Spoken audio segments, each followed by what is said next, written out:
hello, everybody. How is it going today, all you lovely, lovely people? What's going on, y'all? Oh, I'm scared. I'm a bit scared for today's stream. Haven't played an entrance randomizer in quite a long time, so I'm very interested how this is gonna go. How is everyone doing? Yeah, shout out to everyone, both YouTube and Twitch, that's showing up, being awesome. Here, right at the start of the stream. Okay. Is there anything else?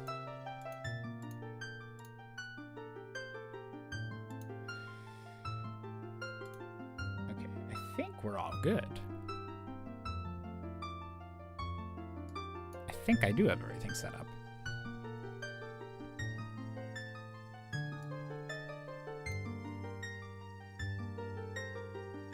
My sister got published in a collection of short stories and I finally got to read it. Oh, that's awesome, Digimaniac. That's super impressive. And shout out to everyone that's showing up. And Ja Link, thank you very much for resubscribing on Twitch for 37 months, just over 3 years. Perfect day to have off work so I can watch the entire stream. Well, thank you very much, Ja Link, for that. And I will do my best to make it a good day off stream.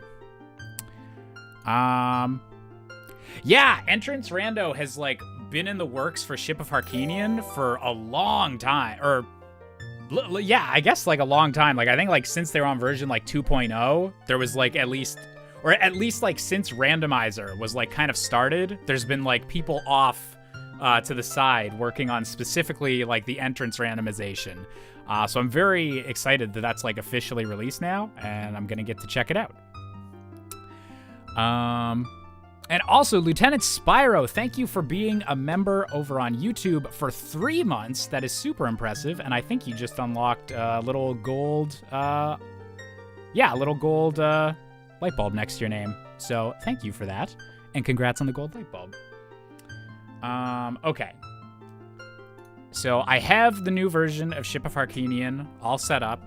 We still got our new controller that's been working great since, we started using that for Majora's Mask Rando, so I'm very happy about that. That we're not having controller issues anymore. So let me just double check that all of our actual randomizer settings are looking good.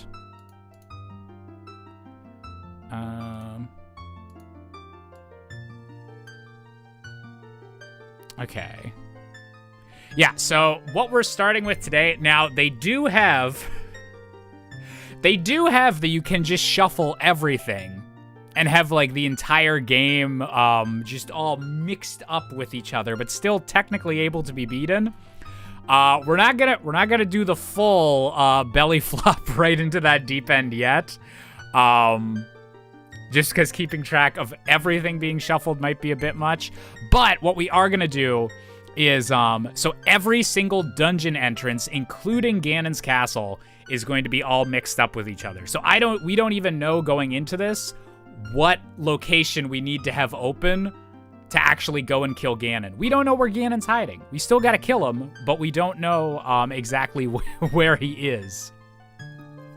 And also, and I do believe, yes, so this also shuffles Bottom of the Well, Ice Cavern, and Gerudo Training Grounds as dungeon locations. So that means that, like, Fire Temple could be where the Ice Cavern is, and we might actually need to go into there as a beatable dungeon, because we do still need to get all of the medallions that, at the moment, are at the end of each of the dungeons. So, yeah, there's going to be a lot to keep track of here, but I am excited. So are we doing any sanity on top of it? So I'm going to keep enemy randomizer off for now. We did try that out the last time we had Ship of Harkinian, and I think it's in... Wait. Is enemy randomizer even in this build? It should be.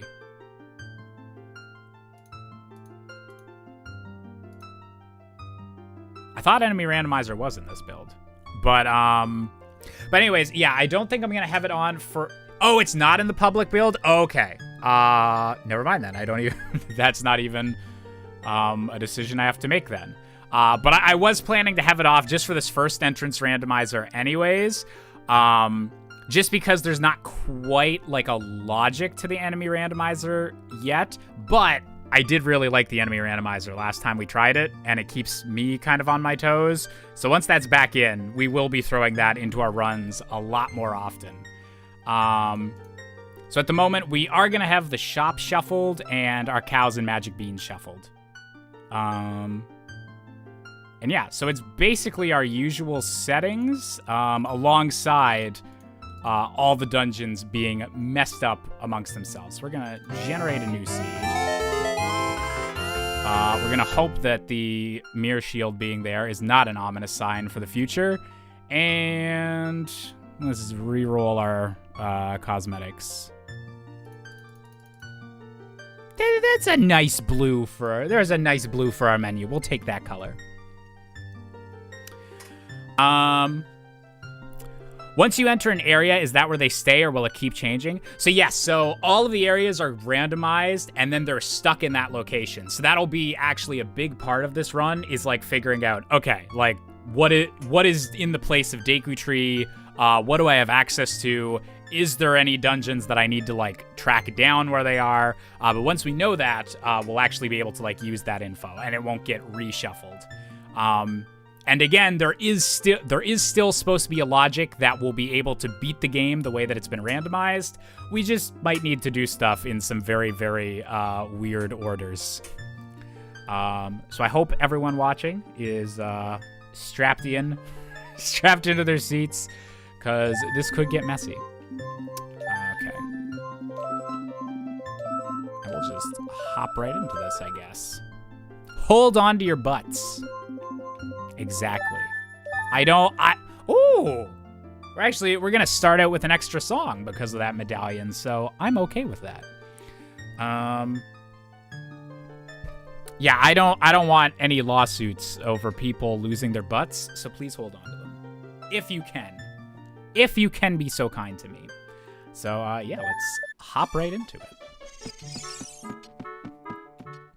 Okay, I will say, very much like this tunic color. This is a very nice blue.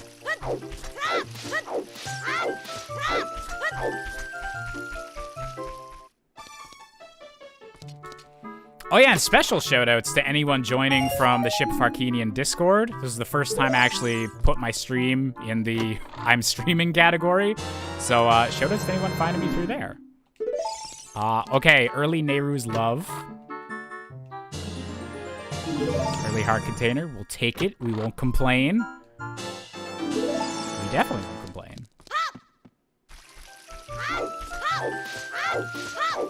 Okay. See what's replacing our sword, and then we'll see what's replaced Deku Tree. And the shop, yeah. We have a bunch of items to check on the shop, too. Hey, Manus. It is hanging pretty good.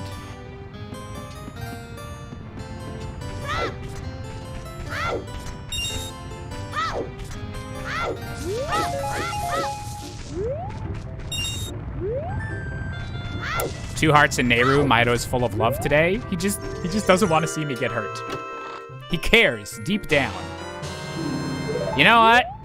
More 10 sticks instead of a sword. I don't know if that's the best deal, but I've definitely gotten worse deals.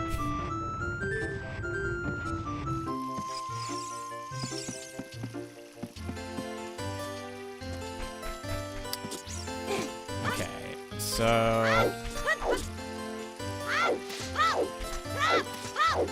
let's see if there's anything super useful in the store. We didn't find any big amounts of rupees, so, all right, we're gonna hope. We're just gonna cross our fingers and pray to the good Lord baby Jesus that there's not an important item behind two different wallet upgrades in the claim check. That'd be a little bit of a pain if we need to get that, but we'll roll with it. Do you know that when Navi's cutscenes, the Deku shield is on top of Mido's house? Wait, what? During that cutscene, the actual shield is just spawned on top of the house instead of in the shop? Is that what you're saying? Looking at the track, we got a warp song for our free song. Oh, we did! Oh, that's super... Nocturne is a really nice first song to have. So Nocturne was there instead of Zelda's Lullaby. Death Mountain Trail, Way of the Hero, that is going in my notes. Trail equals WOTH. Okay, so Death Mountain Trail has something that we need.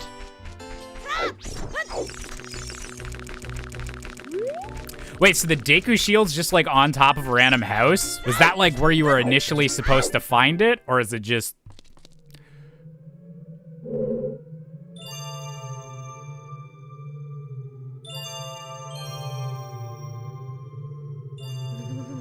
It's, this isn't ideal.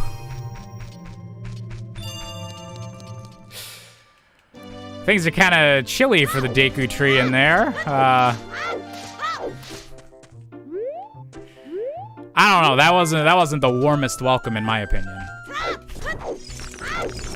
Feel like I got a bit of the cold. Okay, we're done. No more. All the puns you're getting. Okay, yeah, I can't do anything in there yet, because I don't have, like, even a sword to break through some of those icicle things. But, good to know Ice Cavern is there.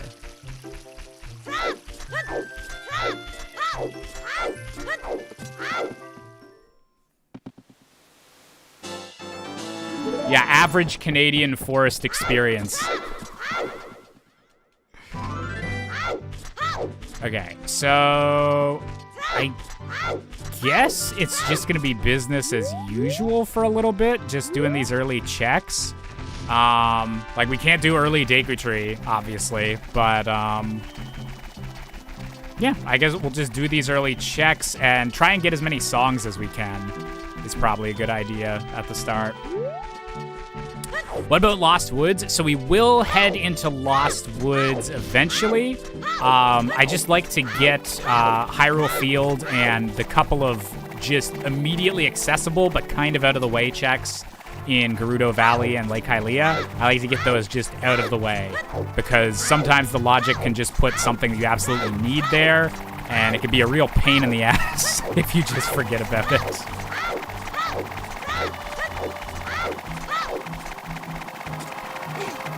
Oh my, a cold open? Yeah, I guess this is the sitcom seed.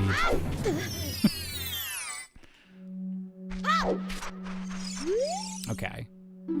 Flying straight with a Deku Stick is no stronger than a grounded one? Wait, okay, is that just like a lie? I think I asked this the last time I got that hint, and I don't know if I got a conclusive answer. But jump attacks with Deku Sticks are more powerful than usual ones, right? I think it's a 3DS leftover. Okay.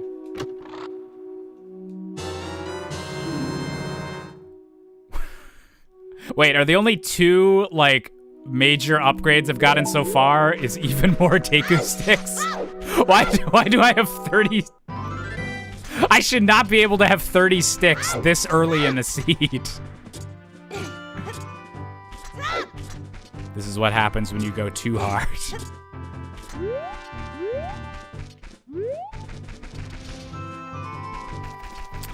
When is 64 Things Wrong with Super Mario 64 Part 4 coming out?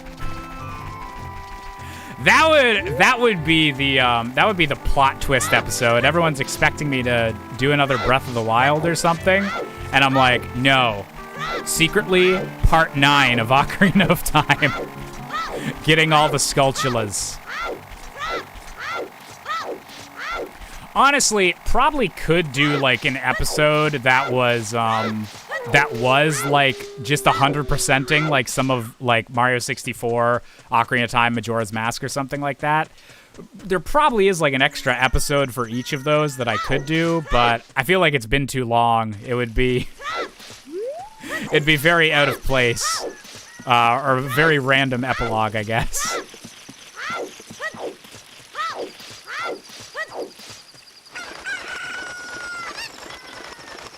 Ah, we don't have a Pona song, so I can't get the cow here yet. Sometimes I pray I don't run to sticks. No, don't get me wrong. Like, actually, having this... Ooh. Ooh. Okay, early lens of truth. But, like, actually, and that's a heart container behind the waterfall, so we'll get that. Having this many sticks this early on is actually really, really nice. Because it means we won't be running out of sticks or having to worry about, like, finding the Kakiri sword as a kid as much.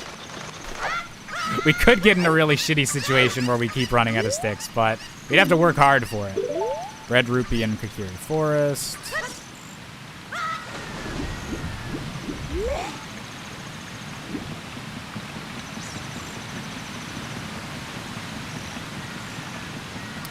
Yeah, Lens of Truth is good that we won't get, like, stuck just looking for it if there's something, like, way stuck behind Lens of Truth.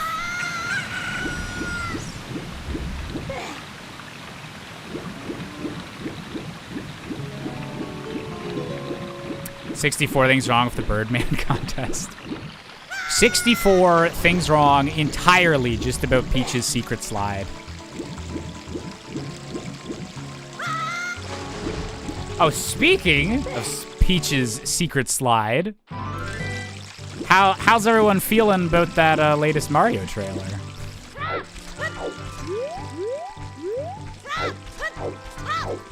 How's everyone feeling about that thing that was the only thing anyone was talking about last night? Okay, arrows in Zora's Domain. Good to know.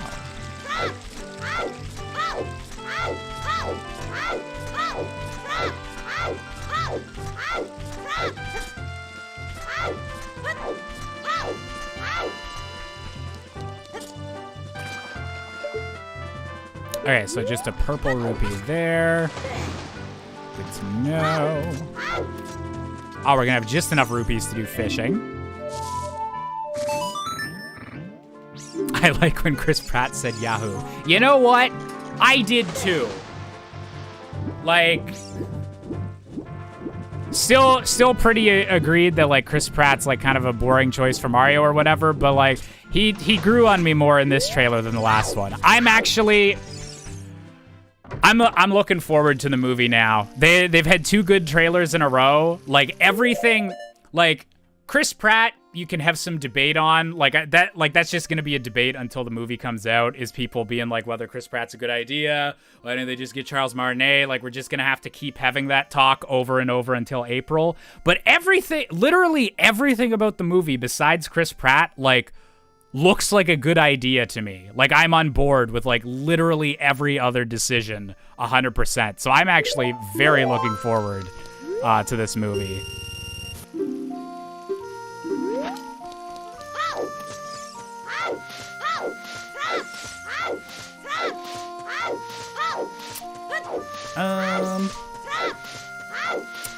Josh, you know the cutscene with the roof guy Kakariko is different, as different NPCs that adult Link normally couldn't talk to?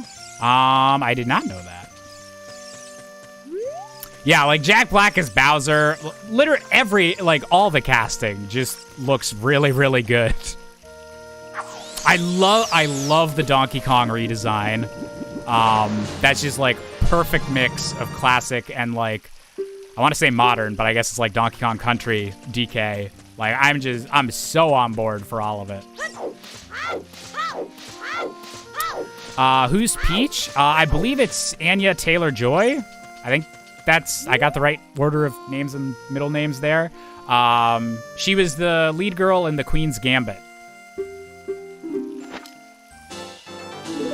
I think she's also playing Furiosa in the Mad Max prequel that just finished filming too. So, like, she's a big up-and-coming movie star.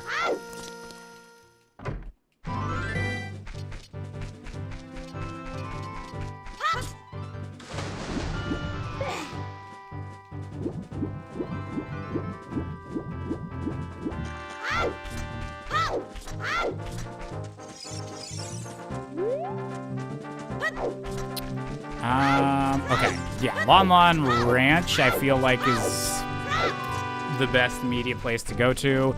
So we'll get the song from Malin, and yeah, really hoping we find a Epona song early on so we can get all these cow checks.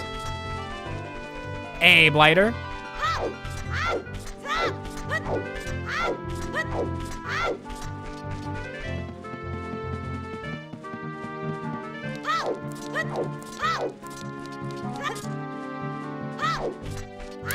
I do like that Peach is getting a more active role than being the damsel kidnapped by Bowser.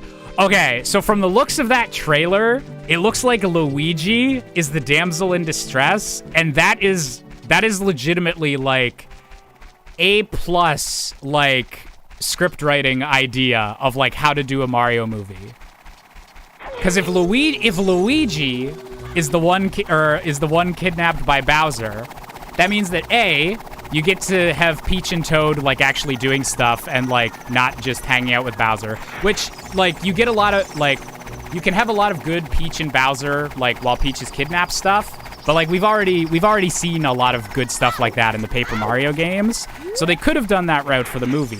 But if you have it be Luigi, that means that Peach gets to, like, do stuff with Mario and, like, actually be adventuring, and you get badass Peach and all that stuff. But also, you get scaredy cat Luigi interacting with Jack Black Bowser, which that's just, yes. Yes, please. Yes to all of that. Give me more. So yeah, that's, like, legit, like, A+ decision-making. Great idea of, like, what to do with the characters and stuff to actually make them, like, work in a movie. They also revealed the Japanese cast, and Mario is being played by a prolific Japanese seiyuu who's most famous for playing Light Yagami from Death Note. Well, okay, now I want to see that version of the movie where Chris Pratt is just murdering people in a notebook, I guess. And yeah, oh yeah, and then also, like, yeah, that's a really good motivation for Mario to, like, get caught up in everything, like, with the Mushroom Kingdom. Because, yeah, he's going to go save his little brother. That's a good motivation. And I'm sure there'll be, like, a lot of good, like brotherly, funny stuff, like, with them before they wind up in the Mushroom Kingdom. I need more money before I can do Talon's minigame. Whoopsie. Wait, did I... You bastard! Get down! Alright, hopefully I'll get some more money in the back of Lon Lon Ranch.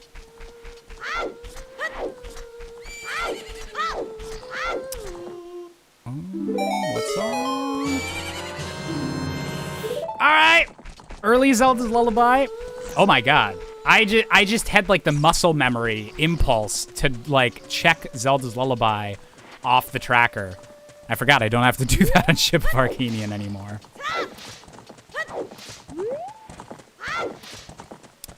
So the film is an isekai? Oh my god, I probably super mispronounced that, because I remember the last time I tried to pronounce it, I super mispronounced it, and I can't remember how I pronounced it. But yes, but also the original Mario, or Super Mario Bros. Game kind of already was, so it kind of fits.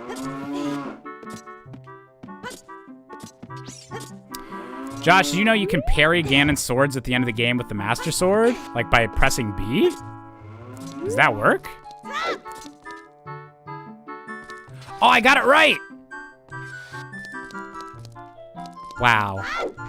I did it. I am a proper weeb.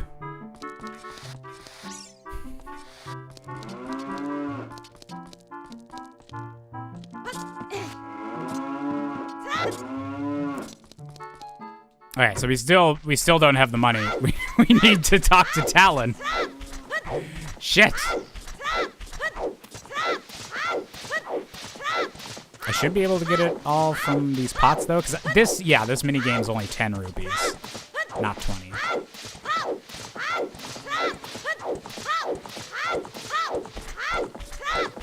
Jish is learning modern slang. I can finally fit in on the TikToks.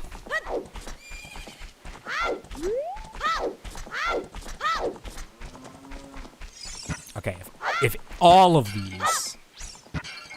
Have a green rupee. I think we're good. I think we're great.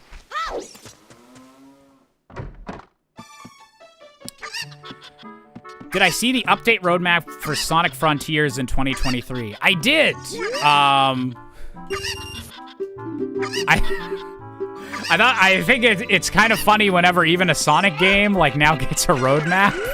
Like that concept's just like a little bit funny to me.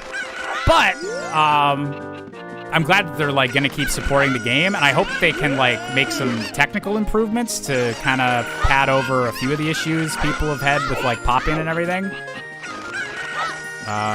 Did I? Okay, I found all my chickens. We're good.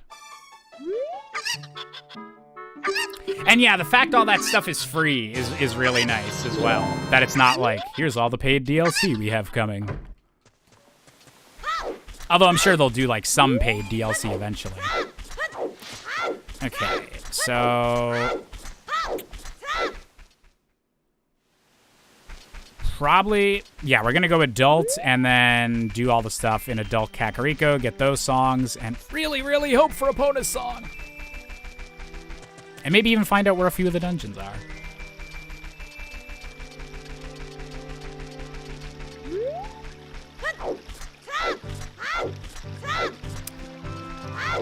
Have you bought Scarlet and Violet, Josh? Ugh. Ugh. Ugh. Okay. I'm actually upset about that because I did. And I have been very discerning with which Nintendo games I buy lately. I haven't even played Kirby and the Forgotten Land yet. And so I took a gamble on Pokemon Violet. And I know there's a lot of people that are like really enjoying the game and seeing past the like technical flaws and stuff like that. I can't do it. I legitimately tried to get a refund. I tried to get a refund and Nintendo said no. And yeah, I wish I'd bought the Kirby game. I'm very happy for anyone that has been enjoying Scarlet and Violet. But yeah, it's too choppy for me. I can't do it. I just can't do it. So yeah, I'm honestly a little bit miffed about that I took the gamble on it, and just like I'm really hoping now that it'll get patched enough that it'll at least be like a stable 30 frames per second, a bit less pop in, and then maybe I'll be able to do a good playthrough of it.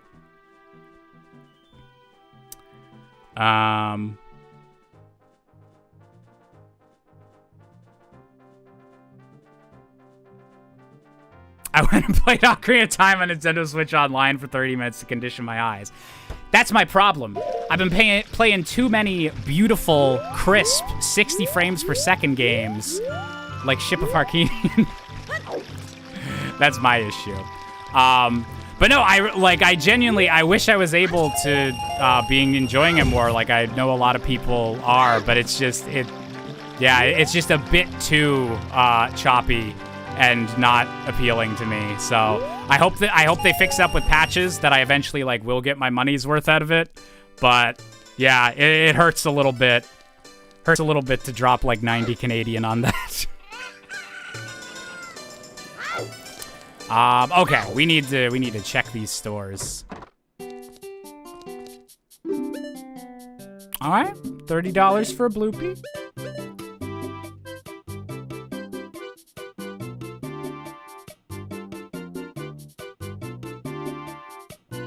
Excuse me. Should I do it?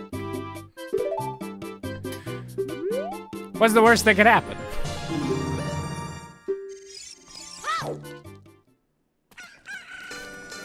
All right, we take those. Oh, a little bit of black market.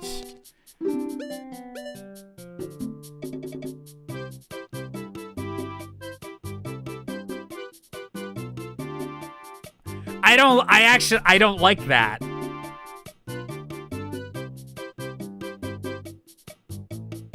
I don't like that because Ice Caverns was available super early to us. Would it logically want me to buy a bottle for 50 rupees that has... I don't think the fact that it has blue fire in it can be taken into account by the logic. But it might want me to buy this bottle and then go back and do Ice Cavern.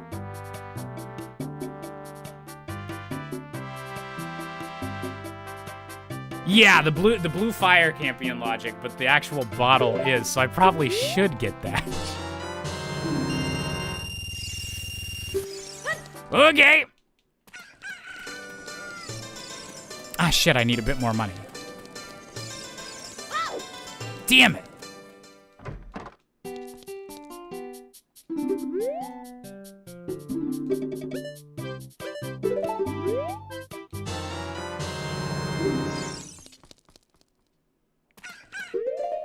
Okay, we get a bit more money, and then slingshot minigame, and then go into adults.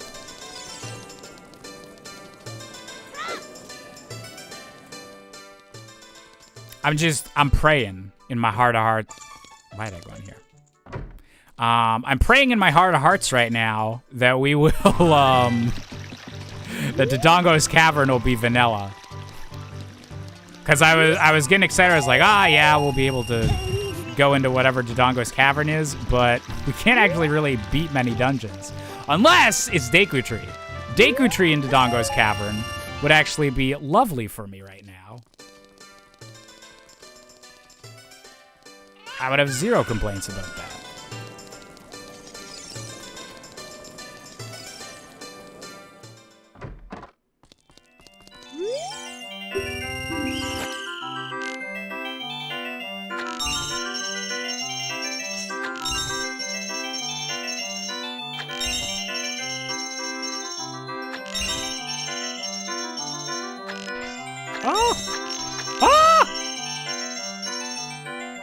So close to losing it all.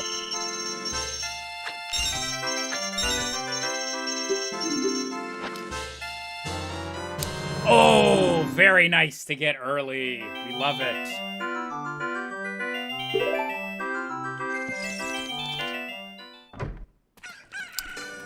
Does this mean we're gonna get an unironically salty 64 Things Wrong video with Pokemon? Oh, it was tempting for a little bit, but no, not really. There's a little part of me that would get some satisfaction out of it, but overall, I don't want to be hopping on to I don't want to be hopping on like let's bash this recently released game bandwagons. I'm in the middle of another one of my soul searching about like content moods or arcs or whatever you want to call it, and I'm not against 64 Things Wrong like in general anymore, but like hopping on like recently released like disastrous games, I don't know if that's the kind of energy I want to be putting out. Market is on the way of the hero. Well, that probably was that strength I got.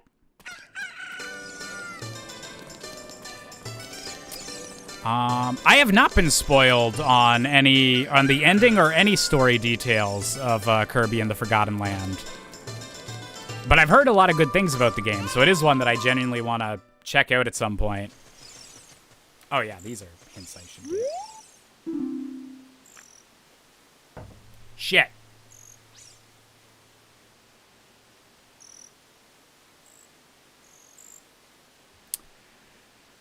Okay, Gerudo Valley Way of the Hero. There's 2 more checks in actual Gerudo Valley, or that Lens of Truth is actually Way of the Hero.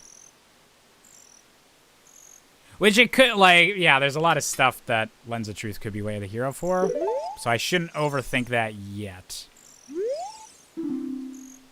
But I'm going to write that down. Gerudo Valley is Way of the Hero.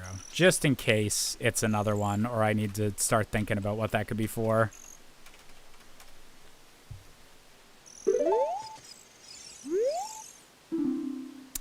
Song of Time in Ice Cavern. Okay. Deep in a castle, Imp teaches the Nocturne of Shadow. Well, we got that, yeah. Josh, you can enter Deku Tree as adult. Yes. Entrance randomizer, when you shuffle the dungeons, there's a lot of the dungeons that kind of arbitrarily get closed off to like child or adult Link are open for both, just to give it more options for randomizing stuff.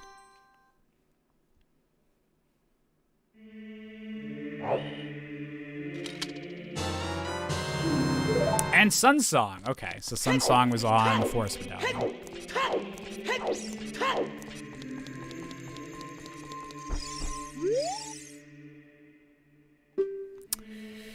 All right, let's see where the medallions are. So Light is in Forest Temple. And so I'm pretty sure this means, someone can correct me if I'm wrong, but I'm pretty sure the way this works out is, so this means that the Light Medallion is in the Forest Temple, but the Forest Temple could have been randomized to not be where it usually is. So the Light Medallion could be inside the Forest Temple, which is like up Death Mountain or something. So yeah, we'll know like what items we'll need to beat the dungeon where the medallion is, but we won't know where the actual dungeon is. If that makes sense. Forest equals Link. Fire equals Jabu Jabu. So we are going to have to find the boomerang at some point. Water is Water Temple. I wonder where it'll be. Spirit is in Shadow Temple. And Shadow is in Spirit. Ha ha ha ha ha. Little tricksy swapperoonie there. Alright, so interesting. And also, so here's the thing. We have Nocturne of Shadow, so we can warp right to, so I can warp right to, wherever Shadow Temple is, but we still need Din's Fire to see whatever dungeon is actually there. So, not ideal. Not really ideal.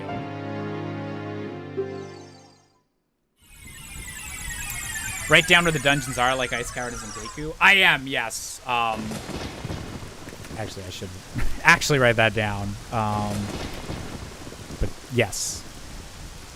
Ice Cavern is Deku Tree.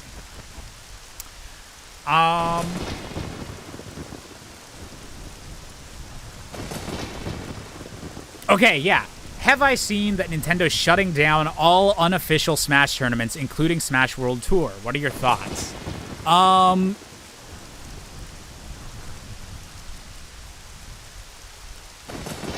Okay.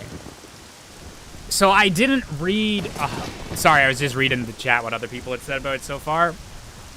I hadn't actually read the article yet. Is it just Nintendo being Nintendo and randomly being a dick about it? There was some other gaming organization that I saw that was like, that people were salty at. Like, what actually happened? Or like, what was the conflict that made, like, Nintendo decide to shut it down? Because my gut instinct is, like, just to say, like, what the fuck, Nintendo? Just friggin' let the Smash Pro scene, like, live. Just let them live, people. Isn't, like, a Panda Club thing? Yeah, I heard something about Panda Club, but I don't even know, like, what Panda Club is. So I don't know, like, what the actual... why it's getting shut down, but I think it's dumb that it is, if that's what's happening.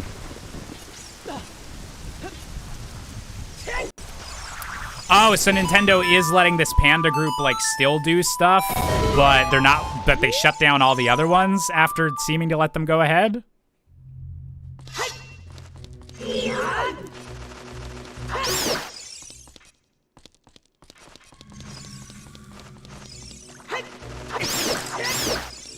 But then, like, I've seen, like, in chat and then I guess online, I saw some people that were, like, blaming Panda Group instead of Nintendo, like...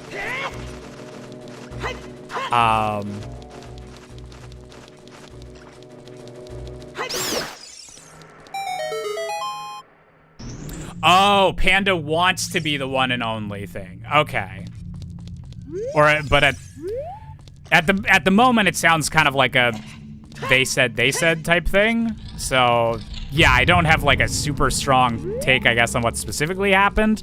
But I do gotta say, like, damn, it it feels like the Smash Pro scene like can't catch a break. Because it'll be like, oh, Nintendo's finally coming around on something, and then there'll be another new plot twist. Okay, Requiem. That does give us another check that I can actually go check right now. Wait, shit. Oh my god, I'm blanking on... How does Requiem of Spirit go? Oh, okay. There we go. It's all unconfirmed right now? Okay. Basically, Panda had gained an official partnership with Nintendo, the owner of Panda. Okay, a bit of editorializing, but wants to be the only Smash tournament around, so they issued threats to other organizations claiming they would get them shut down. Eventually, SMT had a call with Nintendo in which they basically confirmed they would not get an official sponsorship from Nintendo and asked whether they'd be able to continue running the tournament unofficially. The contract basically said those times are past us now. Oh, okay. That's yeah, that sounds a bit messed up. If there's, because that feels messed up on Nintendo's part, because it feels like Nintendo could just be nice to all the groups that are trying to do Smash tournaments. But if there is a group,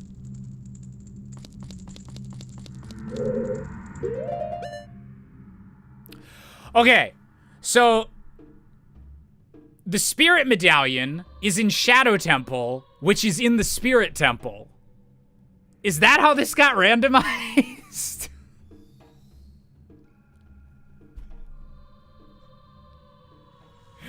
That's the biggest, like, I guess? Is this French vanilla? Does this count as a French vanilla medallion?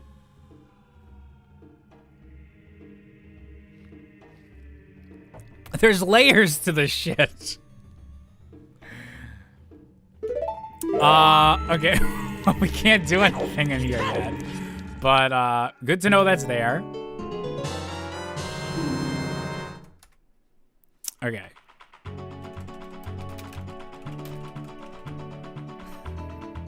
Onion Rando. Okay, and Prelude of Light. That's actually nice to have, too. Yeah, we're doing really good on the song front. Starting out with the Forest Medallion really helped with that, but Piece of Heart is always good. Okay. And just a purple rupee on top of there. Kotaku has claimed to have talked with a Nintendo representative that stated that they had not and would not shut down SMT, though that statement goes against their prior statements, and as far as I've looked into it, Kotaku's statement has not been verified yet. Alright, so it sounds like a breaking news, like, clusterfuck.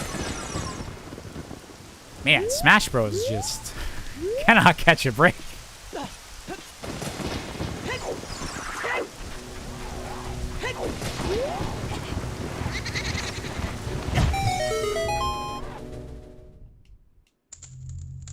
Imagine if the song you got was the Spirit Temple Warp. Well, now I'm curious, because we have the Shadow Temple Warp. Is Spirit Temple, like, in the Shadow Temple thing? But we can't actually find that out until we get Din's Fire.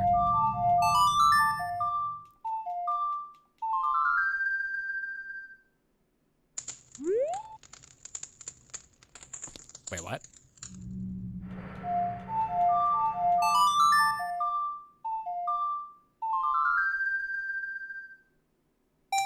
There, okay. I was like, did I play the wrong Sun song? I will take that heart piece. Thank you very much.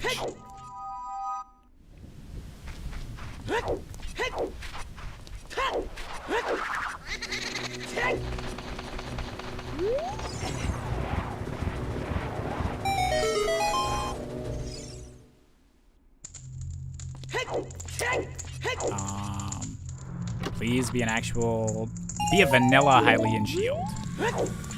That was, by the time I actually said that, I already knew it was a bloopy, but, I'm doing a little check to see if, Ship of Harkinian folks, if you want a good idea to steal, or did they do that yet? Okay, they did. I think original Ocarina of Time randomizer made it so Dampé's diary will always tell you where the hook shot's been randomized to as a hint location. I think that's a really nice, cheeky place for a hint. Already in development? Yes. Love it.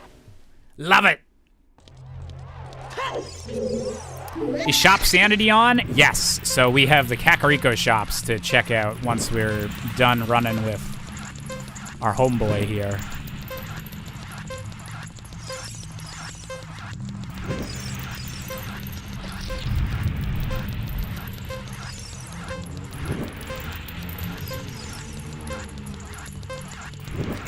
Ah!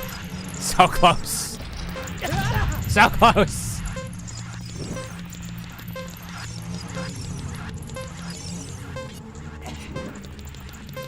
Running with the Dampé.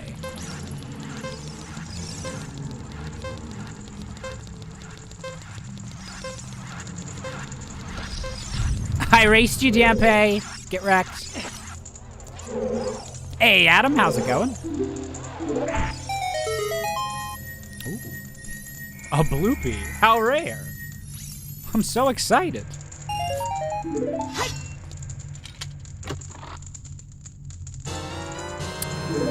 Oh, okay.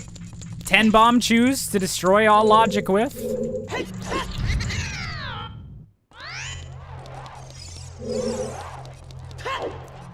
Oh, I'm really sorry to hear that, Adam.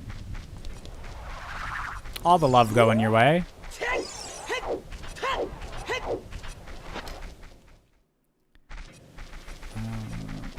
Okay, we are still in daytime. We don't have the bow, though, so I can't actually go in and check the archery minigame. But I can get more bomb chews. Okay. I guess I don't need to be as cautious with my breaking logic explosives. But we also still don't have a Pona song. So all these cows, I'm being so antisocial to them.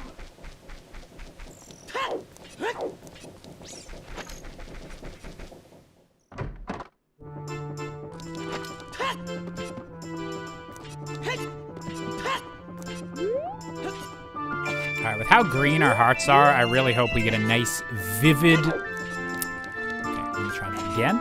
I hope we get a nice, vivid, blood red magic meter. Just let Link go full necromancer, you know?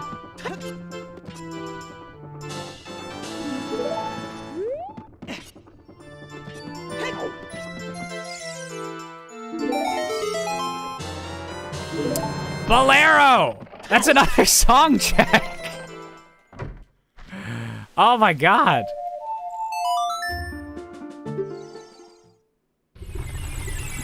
We're gonna get everything Buddy Pona. Okay, that's just a recovery heart in there. Piece of heart up there. Serious song there. That's another song check technically opened up. We're just cruising.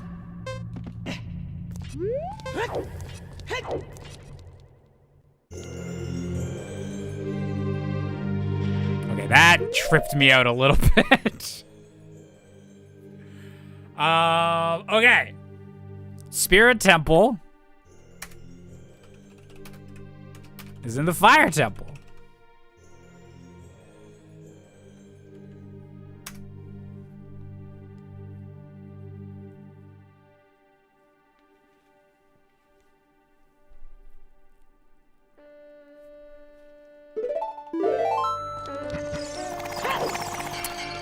Okay, so we can't... Oof! We can't do anything in here yet, but, like, we might have to warp here as Child Link. Fucking sprint through the volcano without burning, and then go into Child Spirit. Yeah, this could get messy.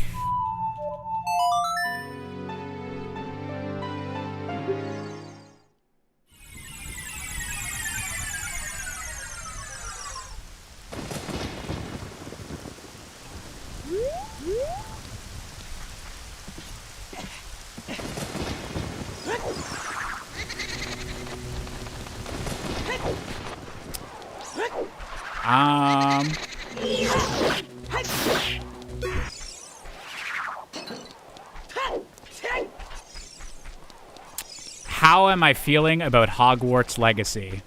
Okay. You wanna know my Hogwarts Legacy take? The last time I bought a physical video game was the summer of 2015 when I bought Bloodborne on sale. So that was the last time I bought a physical game. It was like over 7 years ago, I think. And I'm excited that the next time that I buy a physical game, we'll be buying Hogwarts Legacy used like a month after it comes out, so that no turf-ass motherfuckers get my money. That will be the next and only time I buy a physical game.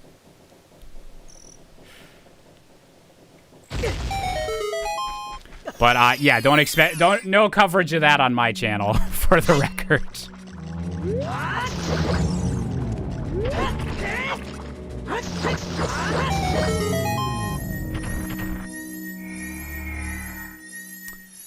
Yeah, Child Link is gonna have issues with that with that Spirit Temple location. Child Link's gonna not have a fun time with that.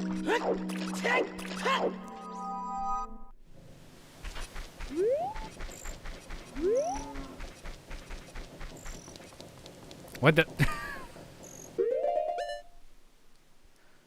Why did I say turf and then porn bots showed up? What the fuck? That's not a sexy term. Get out of here.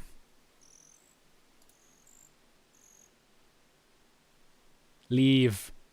Leave.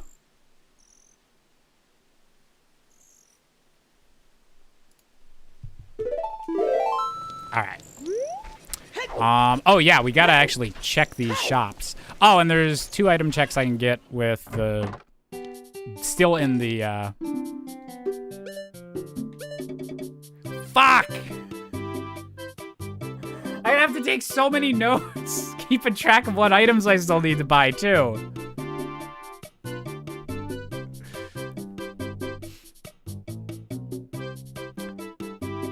Hey, Cobra. Hot turfs. Fugly turfs in your area want to repress your rights all night long. Also, yeah, that was a really weird message from the porn bots. They were talking about their sister. Don't do that. Yeah, so we need to find a wallet for both the Kakiri sword and a bow. Kakiri sword equals 115 adult bazaar. And bow equals 105 adult bazaar. Damn. Oh, and Stone of Agony. But also, Hellsol, thank you very much for the raid. Defenders, bring out those swords. Yes, so that might not be our first bow. Hopefully that's not our first bow if it's locked behind a wallet. Unless we find a wallet like right away. But yeah, we'll keep an eye out on that.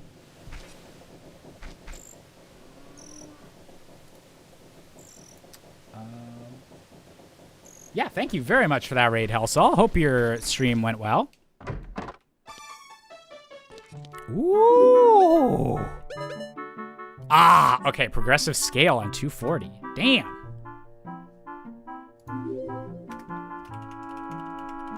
And Hellsol, thank you for resubscribing for 63 months.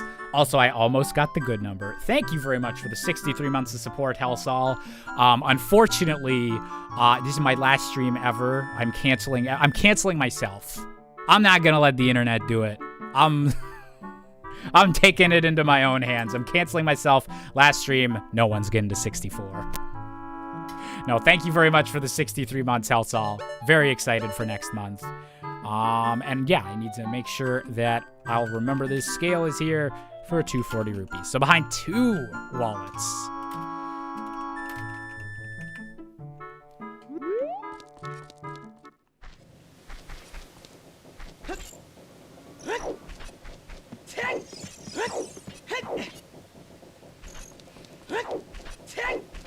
as with real life, we're gonna need a lot of money. Yeah, Link needs to start making some investments.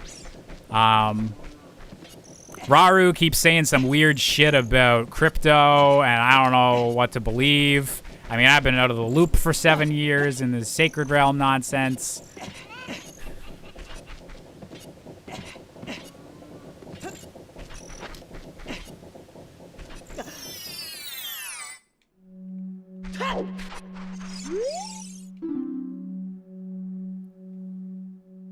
Bad? No. No. Stop that. Stop that. That better not be my first magic. Unless, oh God. Okay. Magic.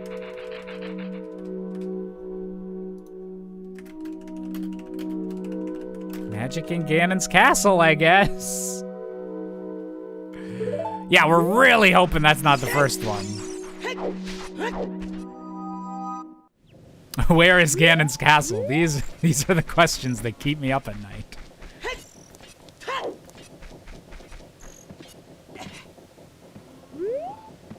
Okay, and I can't get the guy on the roof quite yet. Wait. Well's not open yet. Thoughts on Cadence of Hyrule? I suck at that game, but the soundtrack is amazing, and I really, love the actual gameplay of that and Crypt of the Necrodancer. Let's go see what's up near Dodongo. Just take a little peek. Just to find out what's going on.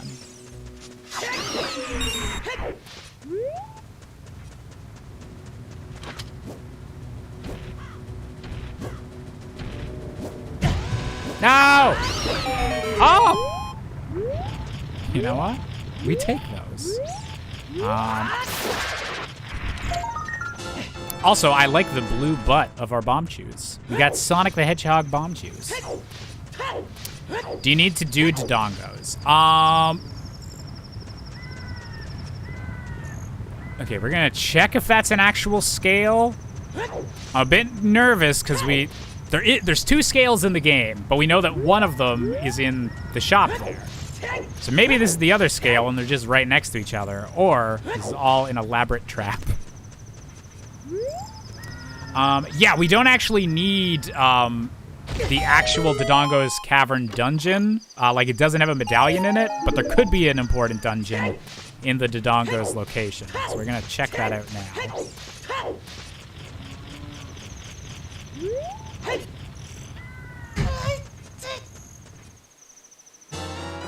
All right, that was an actual scale. So the gold scale is behind 240 rupees. So hopefully we won't need that. What am I doing? Dodongo's Cavern, then Goron City.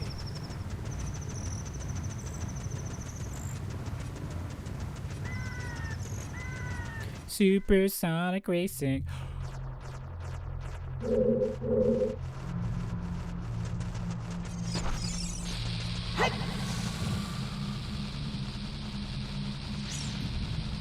Okay, it's vanilla.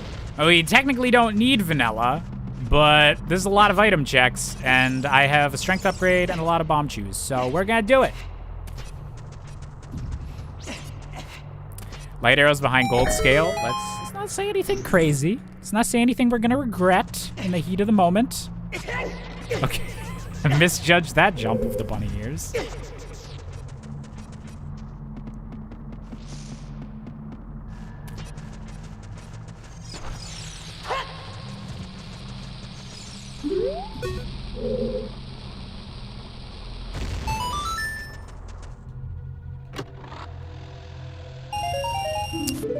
Emeralds, okay.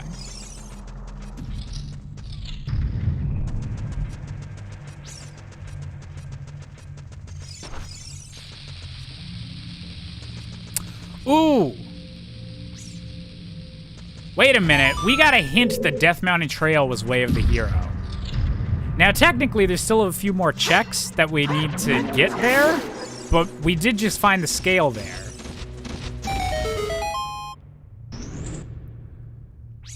Why would Silver Scale be Way of the Hero?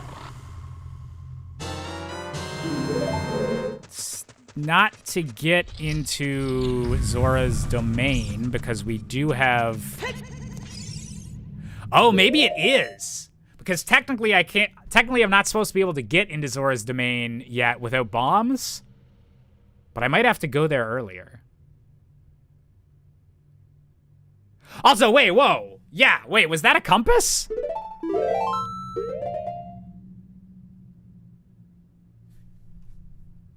I think I might have forgotten to, No! I hate it! No! I forgot to turn off maps and compasses. Because usually I'll have it just that I start with them so that there's extra item checks in each dungeon. But I forgot to turn that off for this time. Let me... Actually, I'll make sure I turn that off for next time. Boo! Alright, so we know that there's going to be a map and a compass inside every dungeon now. So that means Jabu Jabu is even more useless than usual. Yeah, it means less checks in each dungeon. So that's a bit less fun, but it's not like... It's not a big enough issue that I'm going to, like, reset the seed or something. It's just like, ah, that sucks.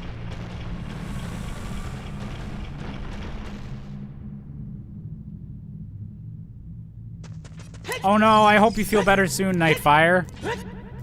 Sending the dankest, like, 30% THC memes your way.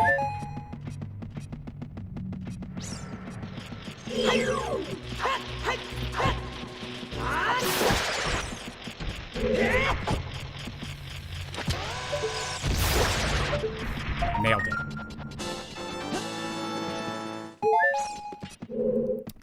Does this game not consider bomb chews for stuff that needs bombs? So you can set it so that it does take them into account. The default settings is that it doesn't. So that the bomb bag is the main thing it builds the logic around, and then bomb chews are like a nifty little shortcut you can experiment with.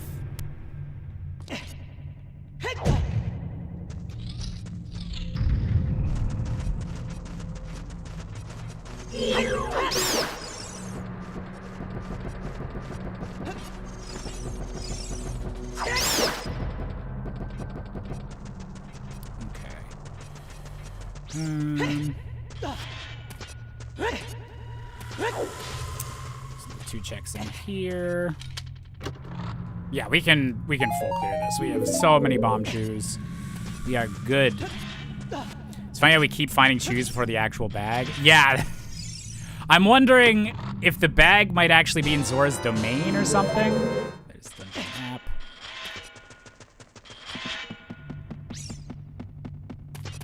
There's a few different ways the logic for this could work out. But I'm very curious about that about the Silver Scale potentially being Way of the Hero.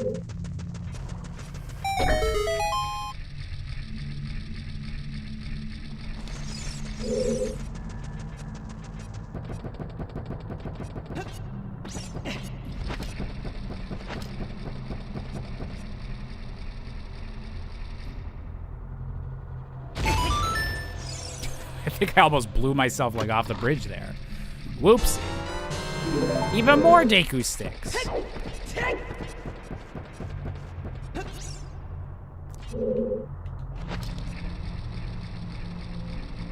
Also, Link, under this lighting, it just kind of looks like I have a normal Link tunic. They'll never know. My turquoise dreams.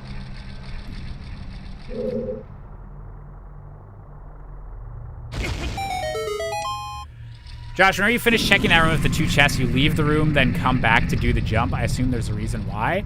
Honestly, it's just, there's no actual reason, but I find my success rate with making that jump, it's a pretty precise jump to get that pillar that I'm making it to. And for some reason, I find that I'm way more consistent on getting the angle for it if I have a bit of a run up. I don't even know if it actually helps, but it just like, it's in my muscle memory for making that jump. Although I think with the fact that I'm using the bunny hood, I probably don't even need to like think about that at all because of the extra movement speed. But I've gotten used to like setting up my angle by just pushing back a little bit there and re-going into the room.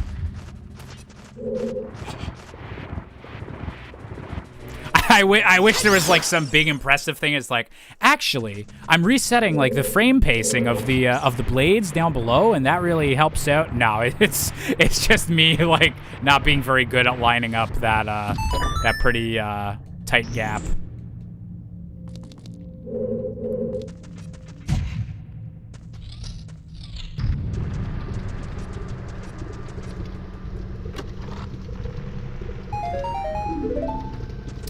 Okay, we might not have anything super important in here.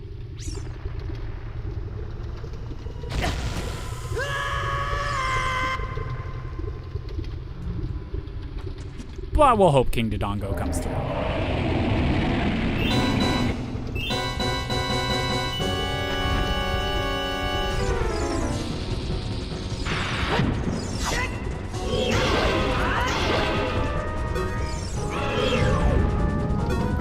I need to save and quit and change my my lock on to hold as well. I forgot to do that.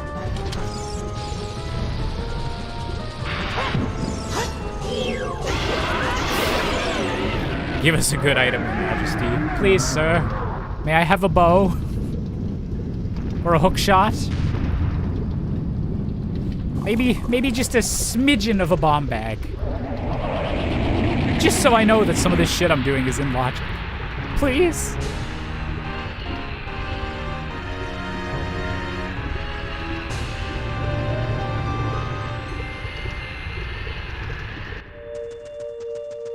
Oof.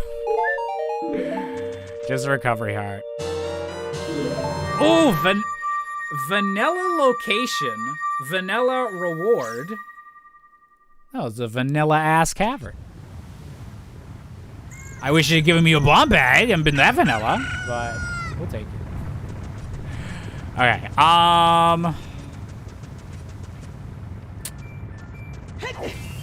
yeah, I think we're gonna go Child Link.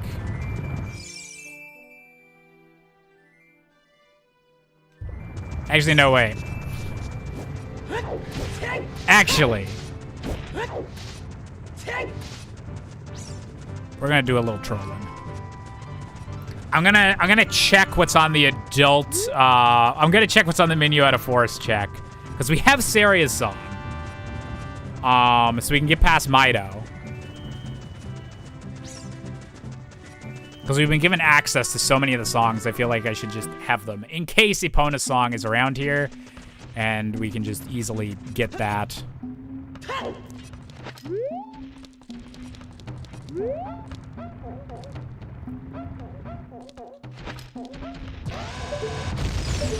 What the?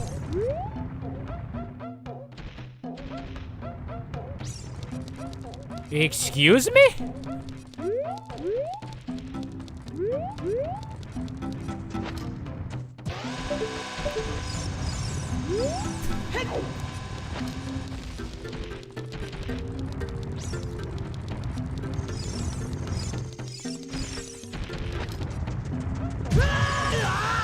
No! Get back here! I'm gonna waste all these.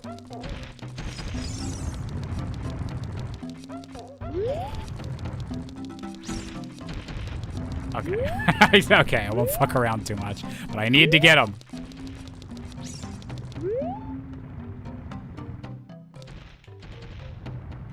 Hey, Brendan, good to see you. Hope the lurkin goes well. What? He's jumping over them! Dude, I can't keep missing my bomb juice.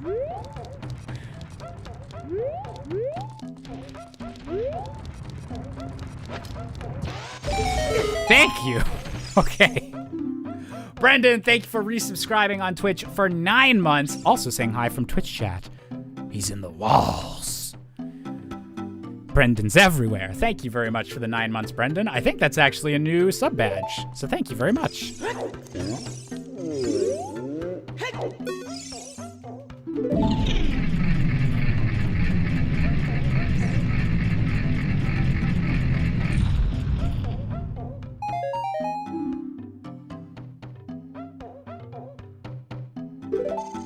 I'm upset. I'm upset. Are you not able to use the bomb flowers on that Goron? See, you are. My usual technique for getting that guy would just be shooting the bomb flower. That is a fake-ass lens of truth. Yeah, usually I just shoot the bomb flower, but I don't have anything that can shoot and activate the bomb flowers. And trying to pick it up and then throw it at him, it's just a pain in the butt. So I was trying to just, like, line up the bomb chew into him, but it just wasn't going well. Sheikah Lidoscope. I don't know, y'all. Does that look legit?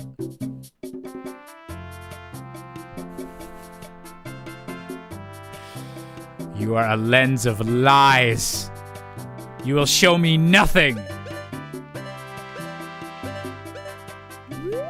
Yeah, we ain't taking that one. Although,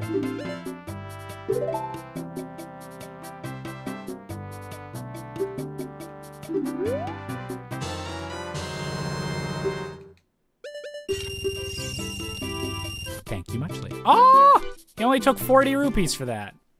What a nice guy. Oh yeah, okay. So I was going to the forest, but I wanted to check that shop.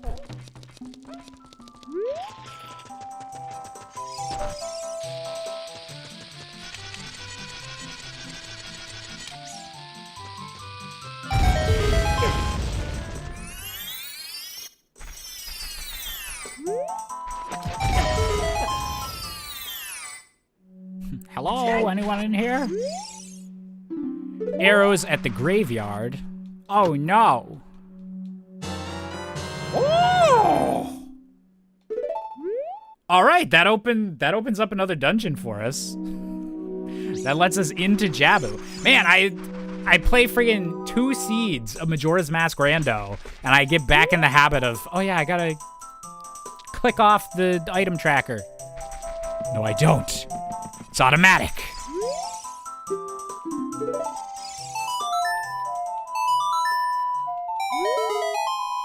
Oh yeah, and Ice Cavern too, yeah. That is true.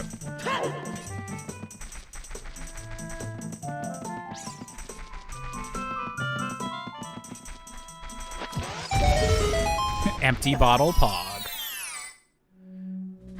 Empty bottle pog. Why did I sing that to the Baby Bottle Pop theme? Empty bottle pog, empty bottle pog.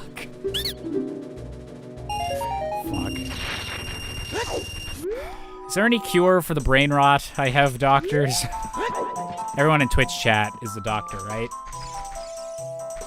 Whereas YouTube chat is all, I don't know, what's as prestigious as a doctor? Other doctor? I don't know. Shit. Wait.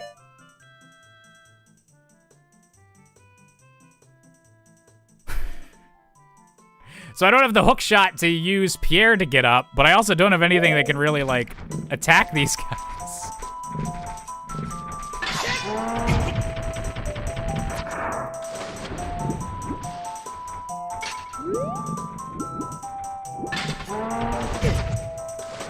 Okay, you just keep going that way, my dude.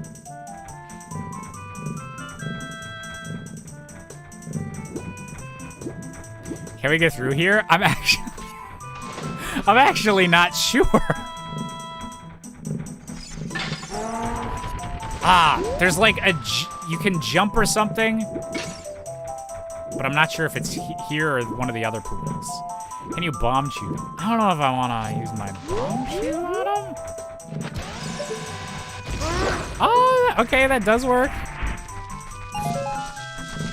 We'll just have to be real in logic. I'll take that.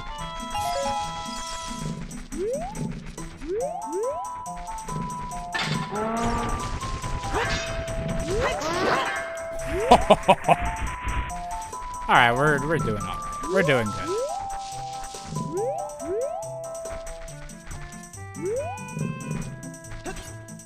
Ah, there we go. That's how we do it. Heart container, Kokiri Forest. Malin's obstacle course leads to arrows, so we do not need to do that. Good to know.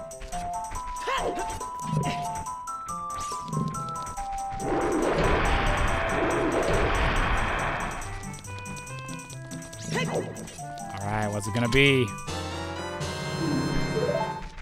Serenade of water!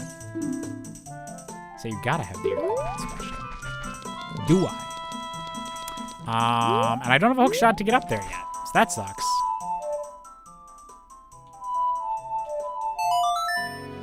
No way.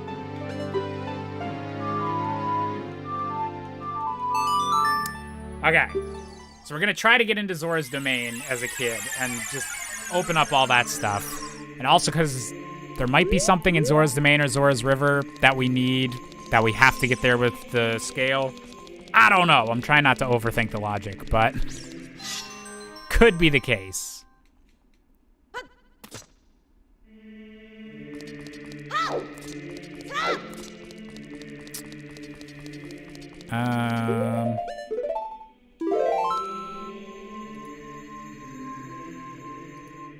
Oh, and this is when I'll friggin' change my Z targeting.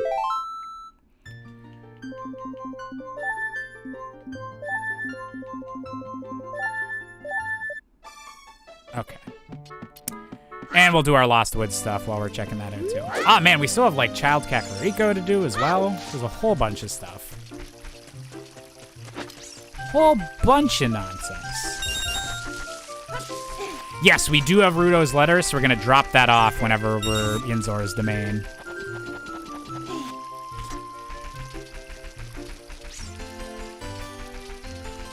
We're doing a Song of Storms, so we can't get into these grottos yet. That's racist. What the fuck, Ship of Harkinian?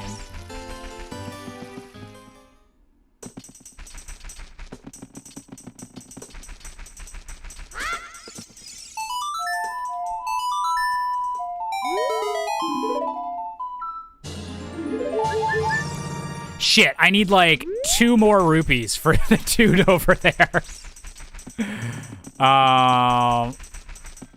Give me 2 more rupees, game.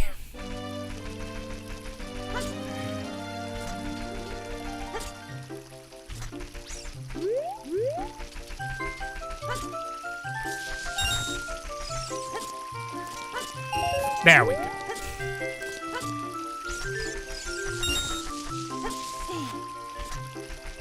We do love Goron titties. That's true. That's incredibly true.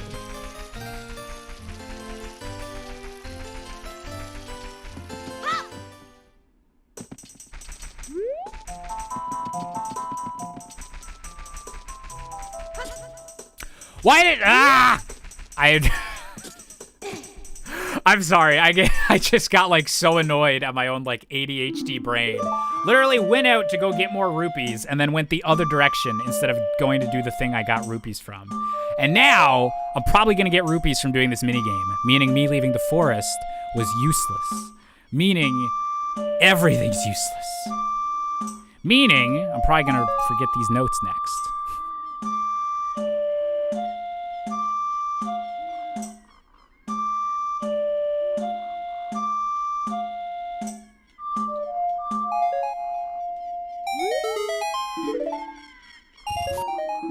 What did I just say? We were good on the money front. The whole time.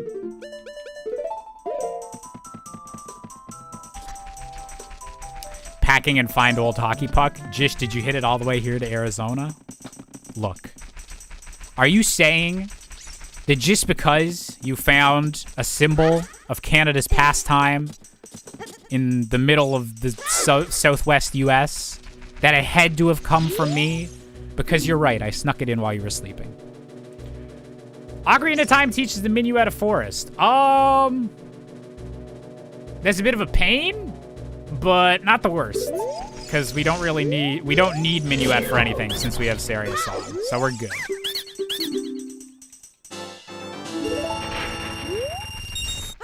Is Canada a way of life, Josh? Oh!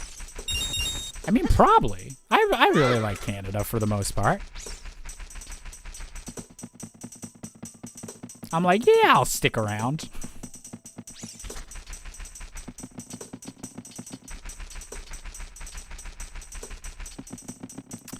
Okay.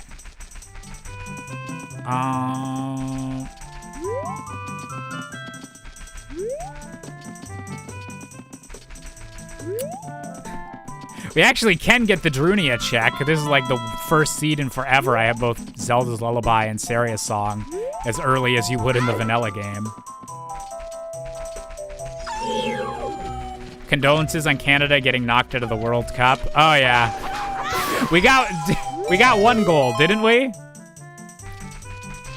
I think that was all we were really hoping for by the end.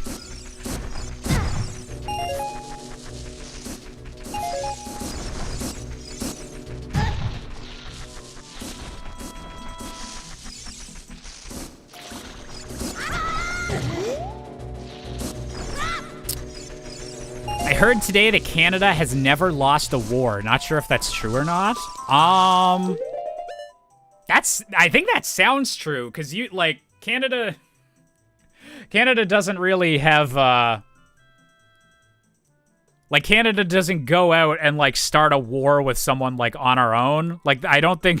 I think there was, one beef between the U.S. and Canada at some point, between, War of 1812. But even then, I think that was because, Britain and America were pissed at each other.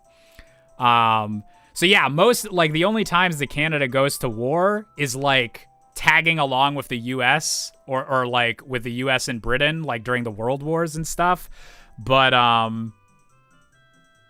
yeah, I don't think we've actually lost any. Because we didn't lose the War of 1812. I won't let you Americans think that.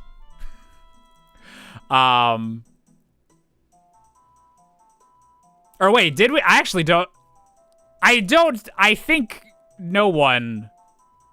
Actually, wait. I don't want to be giving out false info. War of 1812. How did that end?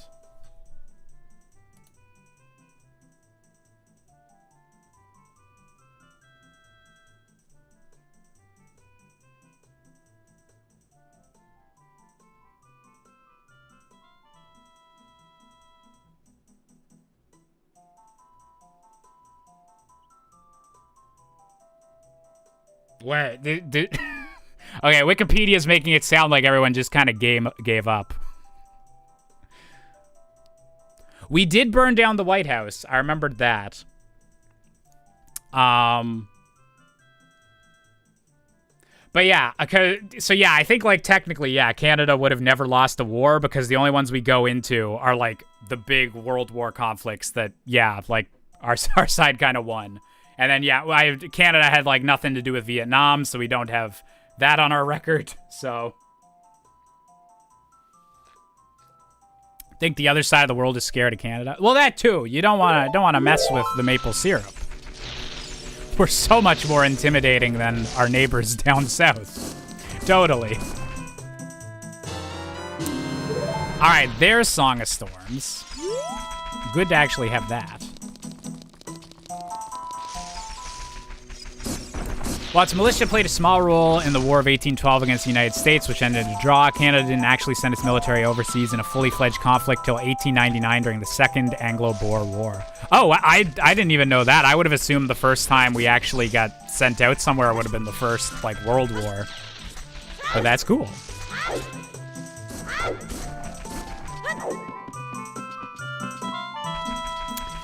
Canada is technically not lost, but yeah. Yeah, it's that, whenever people say, Canada's never lost a war, it's definitely more as, oh, that's a cool trivia fact or, a technicality, not, Those Canadians. They've been the true powerhouse of global affairs all along. You don't want to fuck with them. Magic beans at Zora's fountain. Okay, that could be really important. Maybe.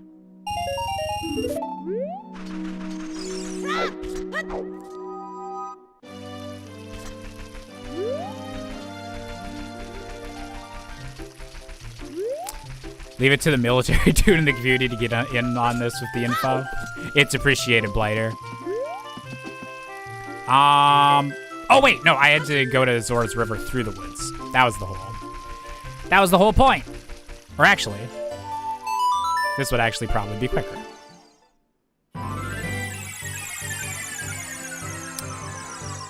Hey, Rubrina, you did walk into Canadian military history discourse. Somehow.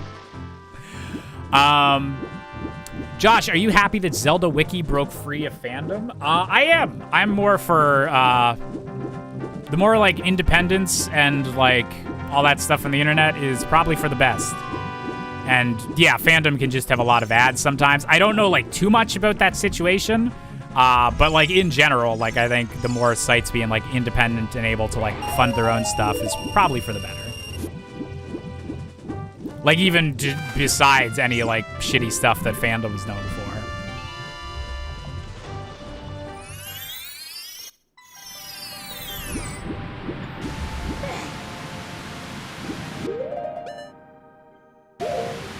Oh, damn, I can't even... I'm gonna need to use my Rudo bottle to catch the fish. Damn.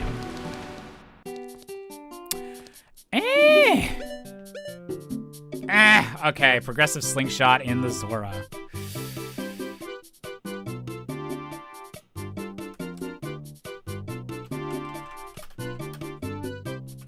Behind a wallet.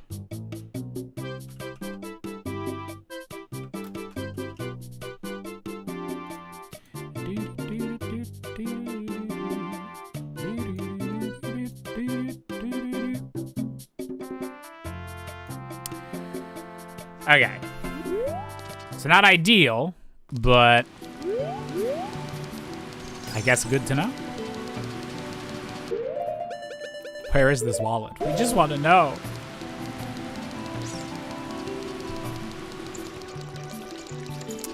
Yeah, there was a Ship of Harkinian update that I wanted to check out with the entrance randomizer.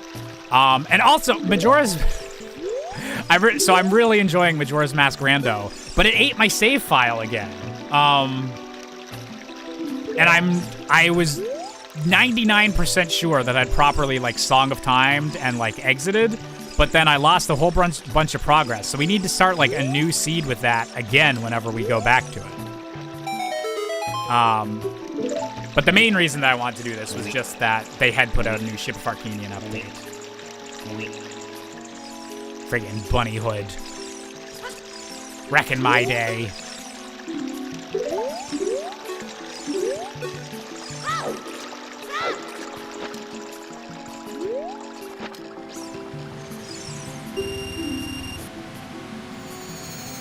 Are save states possible as a backup? They are. So, like, I'm annoyed at myself that I didn't save state it, like, before I shut down the game. Like, I'll definitely be doing that in the future just for, like, 100% I'm not gonna lose this save. I assumed I'd be all right. And I made an ass out of both you and me. Oh, yeah, so, I forgot to, usually I'll remember to, like, turn it off, the, speed up the Mweep thing, because we like our full length Mweep. It's like the extended edition of Lord of the Rings. You can't skip that shit. But I forgot to do that this time, so that was a bit sped up with them weeping.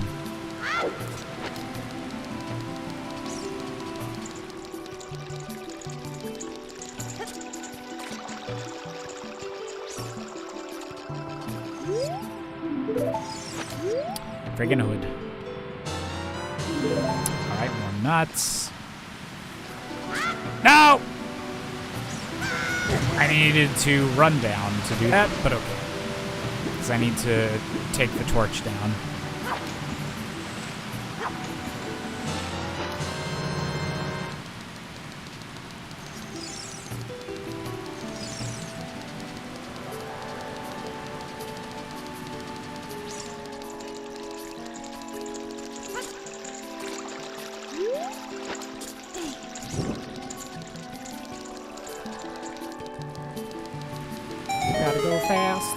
Sonic, gotta go fast.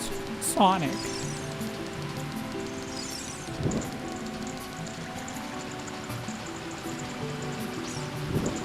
Why do they keep trying to make new Sonic things when they just kind of nailed it with Sonic X and didn't have to do anything else? Why is that?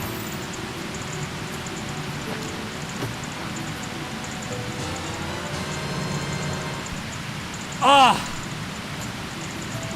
Okay. Thank you. I think that's why, I think that's why the silver scale was Way of the Hero, so that we could get in and get that.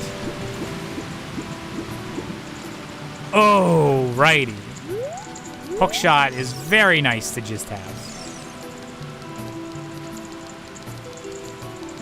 Why did they make games after Sonic R? They didn't have to. They could have just stopped. No one would have blamed them. It's like, yeah, okay, you nailed it. Yeah, Hookshot, just very nice to have.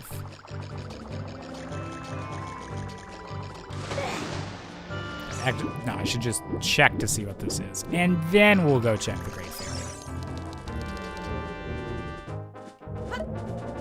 All right, Jabu. What's your innards look like? Oof.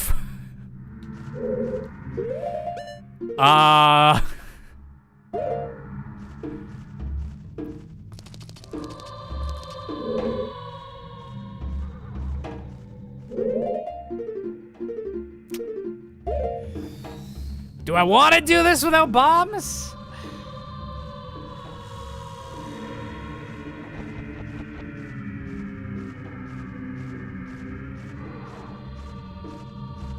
Do I? I'll take a little peek in. Yeah, Jabu should probably see, or at least some more fiber in his diet. Like, holy shit, look at how clogged these arteries are. This is not good.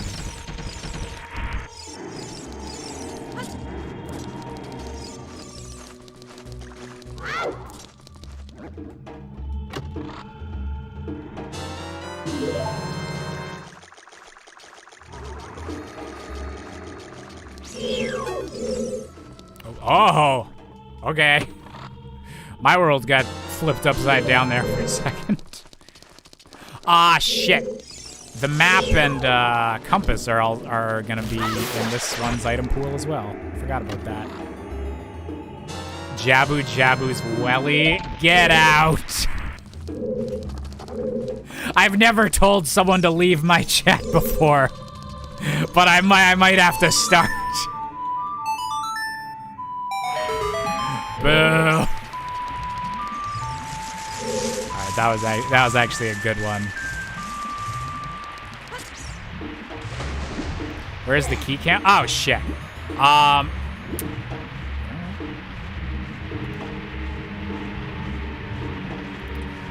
Just give me one little second. Just one little second.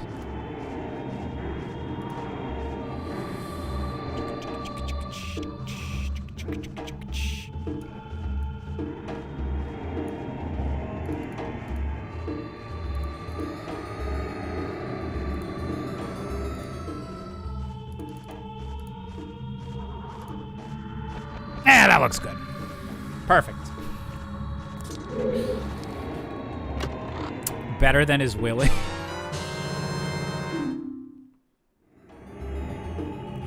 Okay, one, yay for finding Megaton Hammer.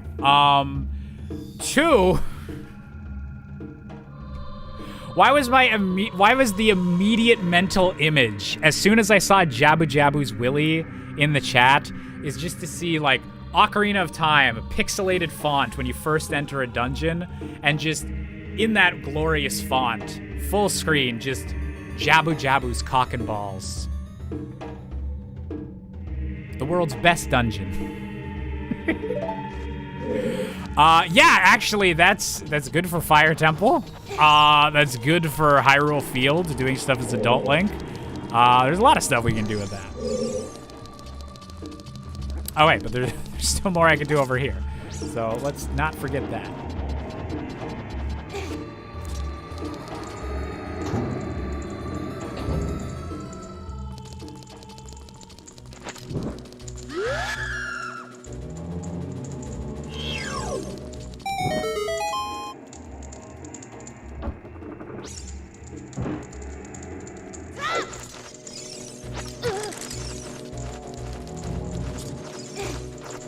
touch that fire.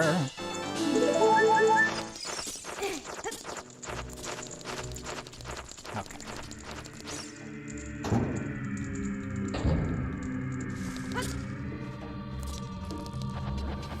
Aw, man.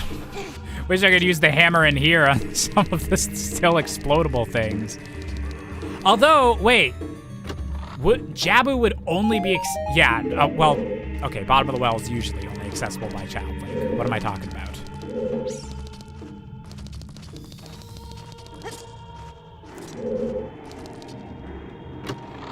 Hey, Vmon, good to see ya. The seed's going pretty good for a dungeon shuffle.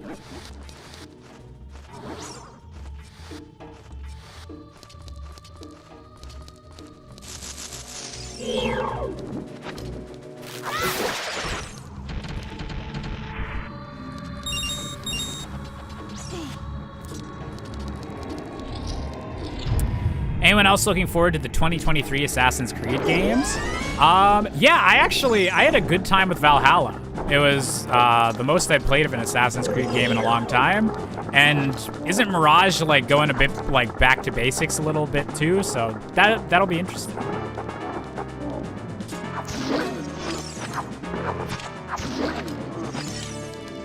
Has it screwed you over yet? Not yet. So we know that there's a magic meter inside Ganon's castle, which is also randomized, which we're really hoping isn't our first magic meter. But other than that, it hasn't been too mean to us yet.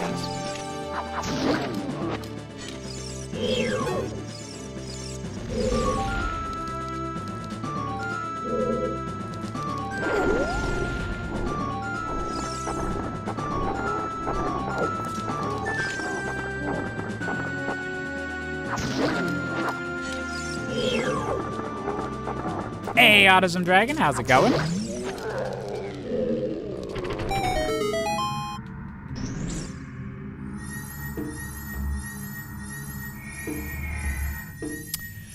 Didn't even realize you went back to making videos, only found out when I went back to your channel for nostalgia. Thank you, YouTube algorithm. Doing me wonders every day. No, I thank you very much for going back and checking out videos and for watching some of the new ones, Connor. That's super appreciated. We're coming up on the 10-year anniversary of the channel, and things are gonna be pretty good with uploads, I feel like, for the next couple months going into that.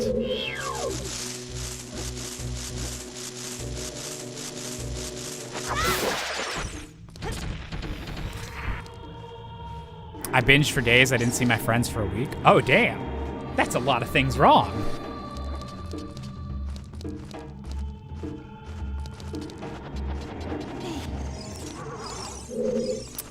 Did you hear about the Smash World Tour situation, Jish? Yeah, we talked about it a little bit earlier. It just sounds like a super shitty situation overall, both just on Nintendo's part for not allowing multiple groups to do Smash tournaments, and then I guess, oh god, I'm blanking on it. What's the name of the group that why am I thinking Puffin? Panda Global, that's what it is. Yeah, it sounds super, if what people are saying about them, like, wanting exclusivity for Smash tournaments is true, like, that's super shitty as well. But, like, so my main takeaway was, like, I haven't looked into it a whole lot, and it seems like such a fresh story that, like, I don't want to go, like, too hard on, like, anyone. But if all the stuff that people are saying about Panda Global is true, what kind of balls, or, like, what kind of balls do you need to have to be like, all right, Nintendo is very well known for screwing over the Smash community and messing with professional Smash players. But what if we got to do that too? What if someone else was the bad guy? Like, I can't imagine wanting to, like, take the heat off of Nintendo as being the bad guy in a Smash Bros. Professional situation. Also, hell yes to this bow, because now I don't need to buy one from the Adult Bazaar. Thank you for that.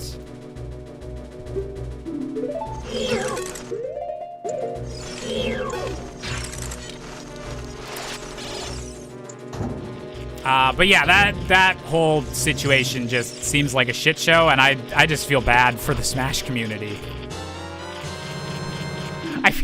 I genuinely feel so bad for people that legitimately just want to play Smash Bros. At a professional level.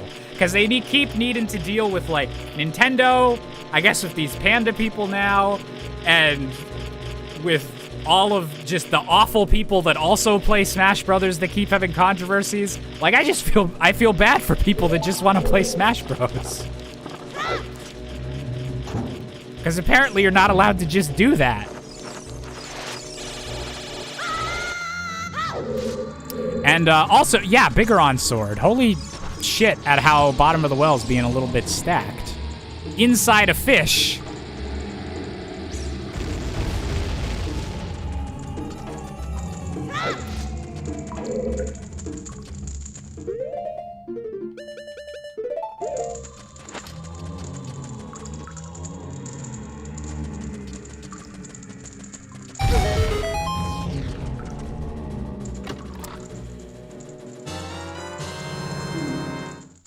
Come on! Wait, is this why bottom of the well? Or the actual logic of this is actually kind of scary because because some of these would have been behind explosives. I'm not gonna look too much into the logic, but just bottom of the well being in Jabu Jabu's location, behind a Way of the Heroes silver scale and having all these items in it. That's some messed up logic.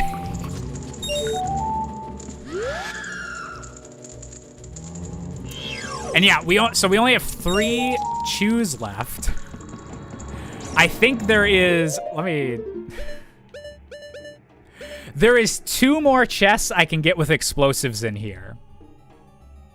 So do I use my last 3 remaining bomb chews to get the 2 chests in here so I don't have to come back to bottom of the well and the fairy fountain right outside? Is that what I use my last 3 bomb chews for, and then we're just stuck to the logic? Save scum?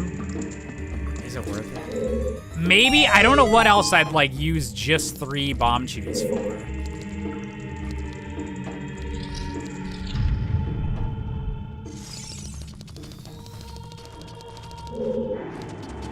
Okay, we'll save scum.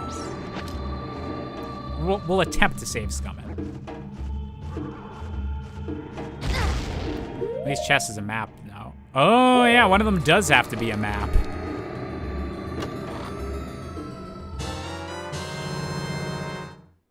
Rude. What if I just save scum my way away from that map though?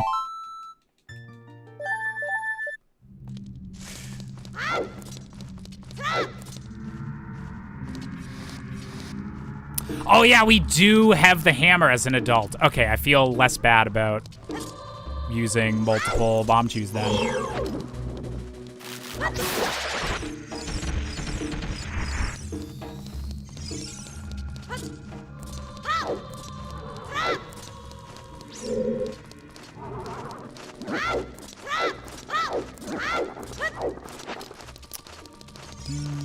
Oh yeah, you're over.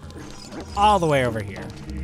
Yeah, I forgot to, because this was a new update of Ship of Harkinian, so all the settings reset to default, and I forgot to turn off the compasses and maps still being inside the dungeons. So every dungeon has 2 less item checks, which is a bit of a pain in the butt. But how would I find my way inside Jabu Jabu's Willy without the map? How can I do it?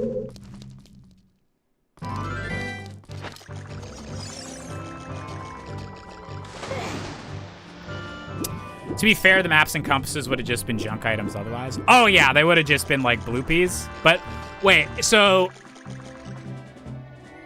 if you already have the maps and compasses, does that mean the junk items just get added to the overall item pool? Or would it just be like that guarantees there's like 2 bloopies within that dungeon whenever you do that. You go to training grounds for stake receipts. Okay.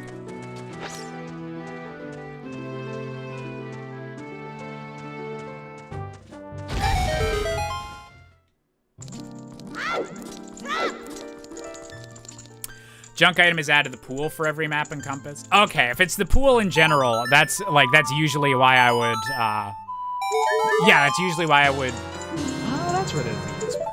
Yeah, that's usually why I would, turn it so I already have them, just to have more item variety, like, overall. Well, I guess not item variety overall, but variety within the dungeons, because those junk items can go anywhere. But it's, like, not a huge deal. It's just a personal preference thing. Okay. I think we're going adult again? Or no, wait. I should do Child Kakariko. And see what's in the actual bottom of the well, because we do have the Song of Storms check now.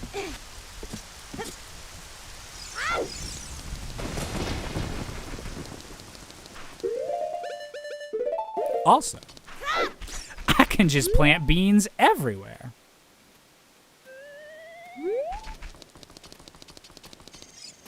Get out of here.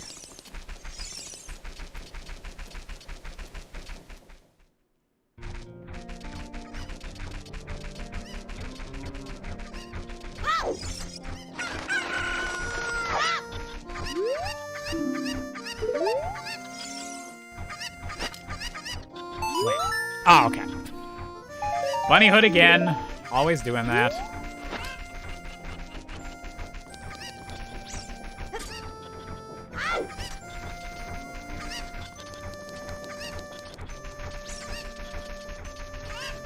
Plant Fire Temple 2? I can do that. I don't think any of those items are important.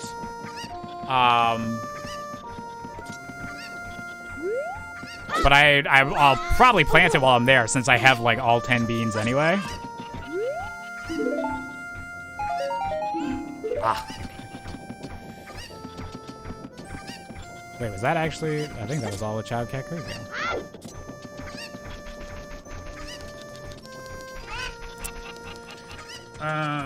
I'm gonna do a quick run and get the Darunia check. And then, yeah, we're gonna go adult. We'll check all of Hyrule Field. We'll have a grand time. Oh, and I need to... Fuck. Yeah, I'll warp and actually check the bottom of the well in a minute.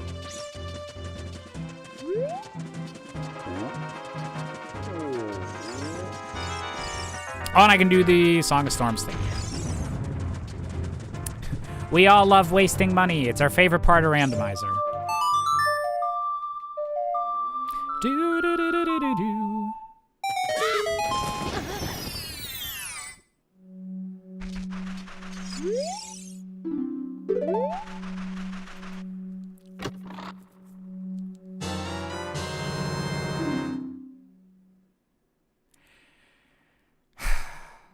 Okay, now all of my theories about that, that it was had to be a silver scale, that was the way of the hero on Death Mountain Trail, that's out the window.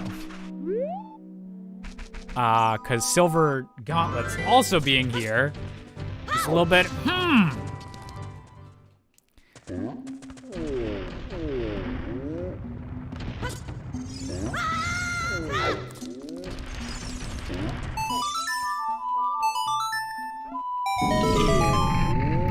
That was your way of the hero. Yeah, like, gauntlets, or a strength upgrade is definitely way of the hero, because we know we need to beat a spirit temple to beat this. So...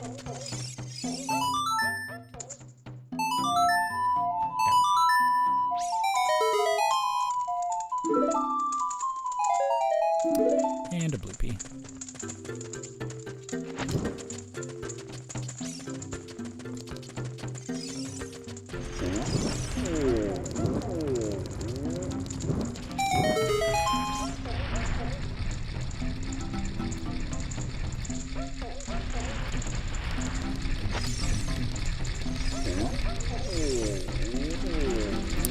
Still don't have a bonus song, and there are only 3 song checks left. That could be bad. Yeah, and we, wait, shit, we actually know where Epona's song is. Because we know that at the end of Ice Cavern is Song of Time. So that's like the one in Deku Tree. And we know Ocarina of Time is Minuet of Forest. So that means Epona Song is on having the forest, fire, and water medallions. So the usual Nocturne check. So that means we need to beat Jabu Jabu and the Water Temple before we get Epona Song. That's not good at all. That's actually kind of worrying.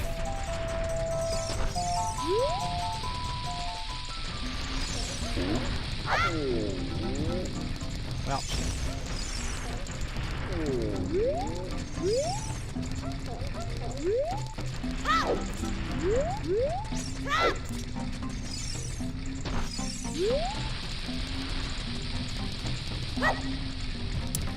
Okay, we're gonna ignore that. That didn't even happen. No one even saw that.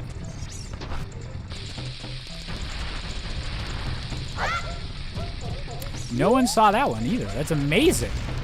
Why does the stream keep cutting out?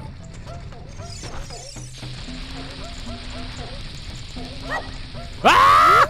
Okay. I need to actually pay attention to where he's moving.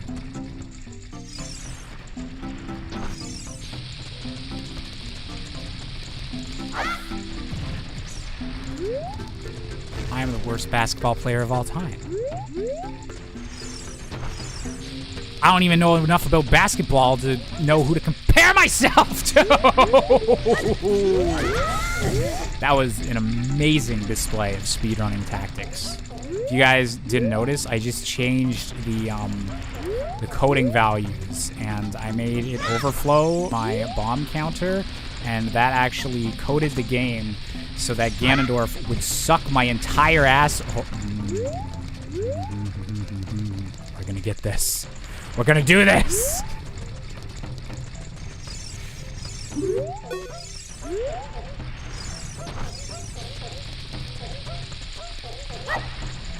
There we go! Now please let this be on the setting where it works no matter what way he's facing.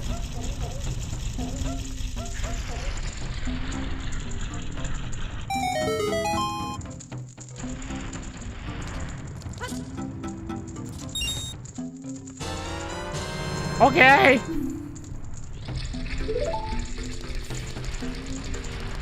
Okay. Okay, that's everything from here.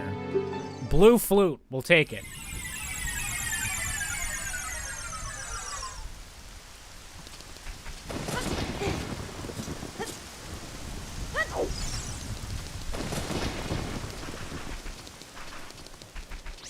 How did the Gorons get that? They don't like to talk about it. You know, the big Hylian war. The Hylians committed some war crimes. The Gorons committed a few. We don't even talk about the Zoras.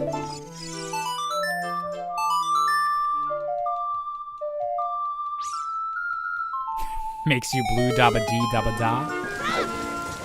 I think I've heard that one.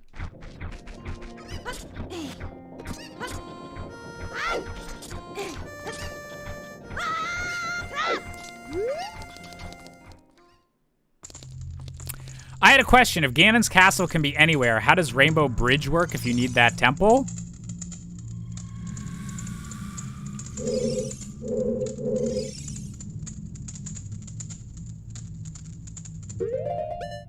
Okay.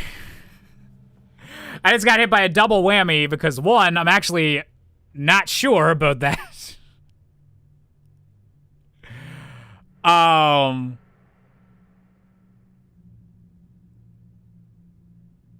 Wait, yeah, I might have to start thinking about this entirely different. But also, Gerudo Training Grounds being here is very interesting. Yeah, so if the Rainbow Bridge is set for the 6 medallions. So does that mean that the medallions would just be getting for whatever is in the Ganon's Castle location? And I only just need...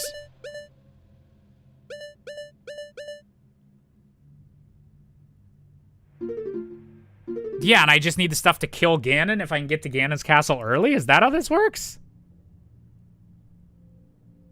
I hadn't even thought of that. Of how changing the location to Ganon's castle would do that. Also, I don't think I can, like, do anything in here yet.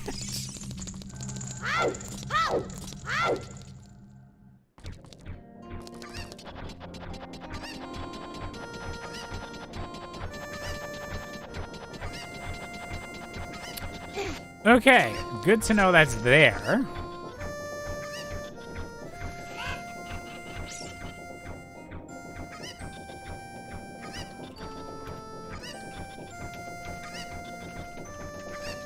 Okay.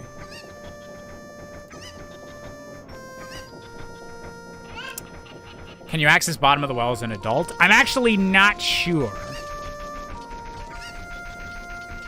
Actually not sure. Hey, Cobra.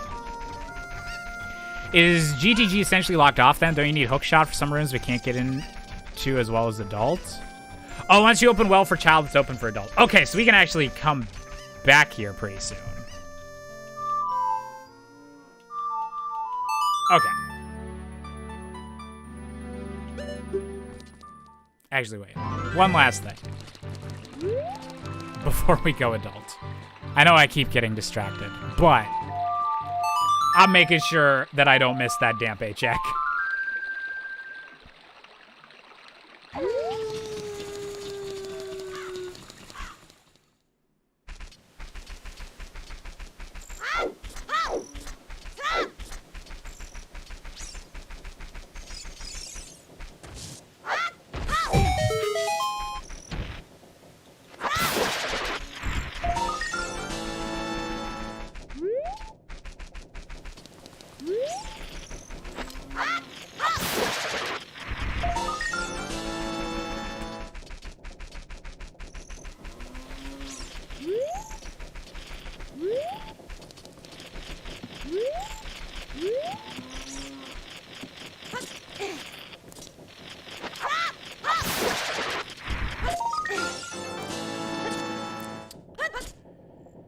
Okay, so we'll be 2 away by the time I've gotten all of them in here.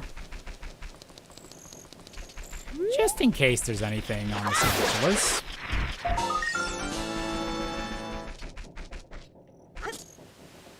Gonna have to get this with a bomb chew. God damn it.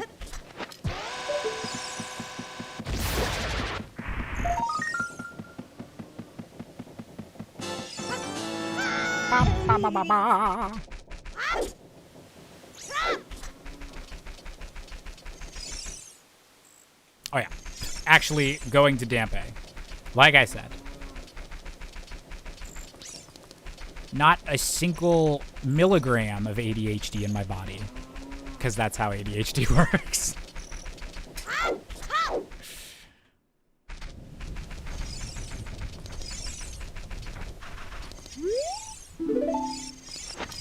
Dig for me! Stop being bigoted against furries. Thank you. Alrighty.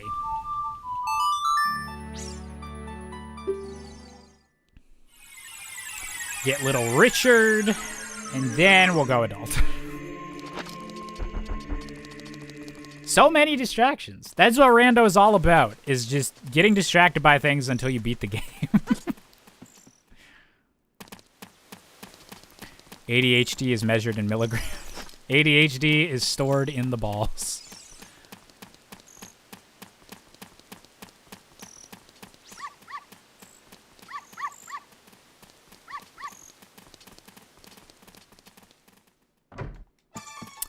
We don't have magic yet to do the treasure game, unfortunately. But Little Richard got a little gift for us. Okay, hoping that Ganon's cat... Wait.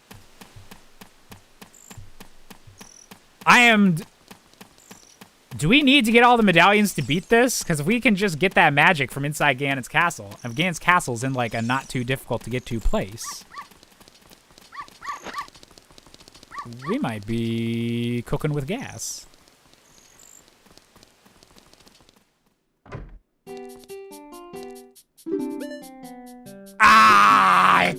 It's still stuck behind a wallet. That's 2 different slingshots behind the wallet, because the one at Zora's shop is 165. Damn it. That sucks. That sucks.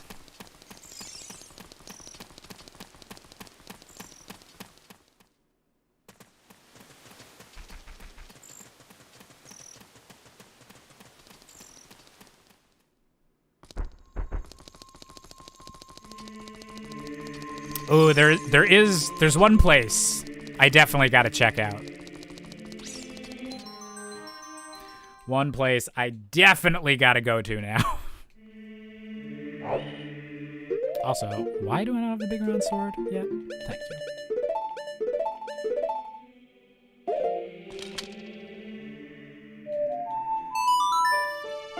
you. Let's see what's in the water temple. Just curious.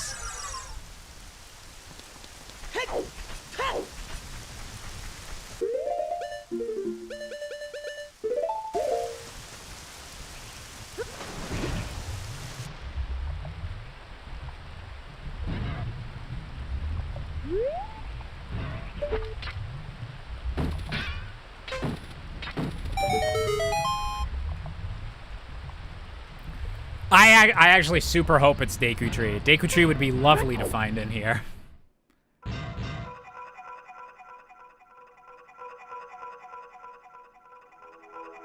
I can beat it! Technically. I got everything I need.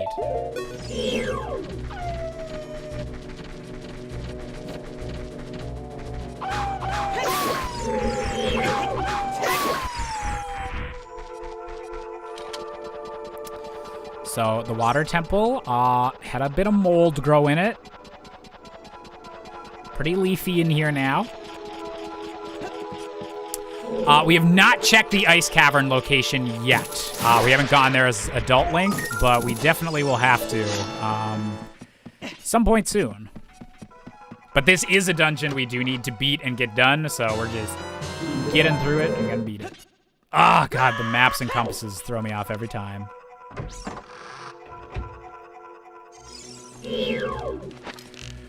I just saw a clip of Geeks and Gamers saying Peach in the new Mario trailers too. Whoa. I retweeted something last night, and I was like, it's that one shot from the trailer where it's like Peach is in her Mario Kart outfit and she has a spear or something. It's literally like one shot of her and Toad like walking through the castle, and she's not in a dress. And so someone was like, this is the image. This is the thing that all of the worst YouTubers possible are gonna have in their in all their thumbnails, being like, is the Mario movie gonna go woke and go broke? And yes, that is how literally every one of those YouTubers actually sounds when they talk. If you've ever heard one of those YouTubers talk and they didn't have a little every time they talked, that was because that they've spent hours training themselves to hide that tick, but they do it all the time. And they're embarrassed of it, and they don't want you to know. But I just exposed their secret.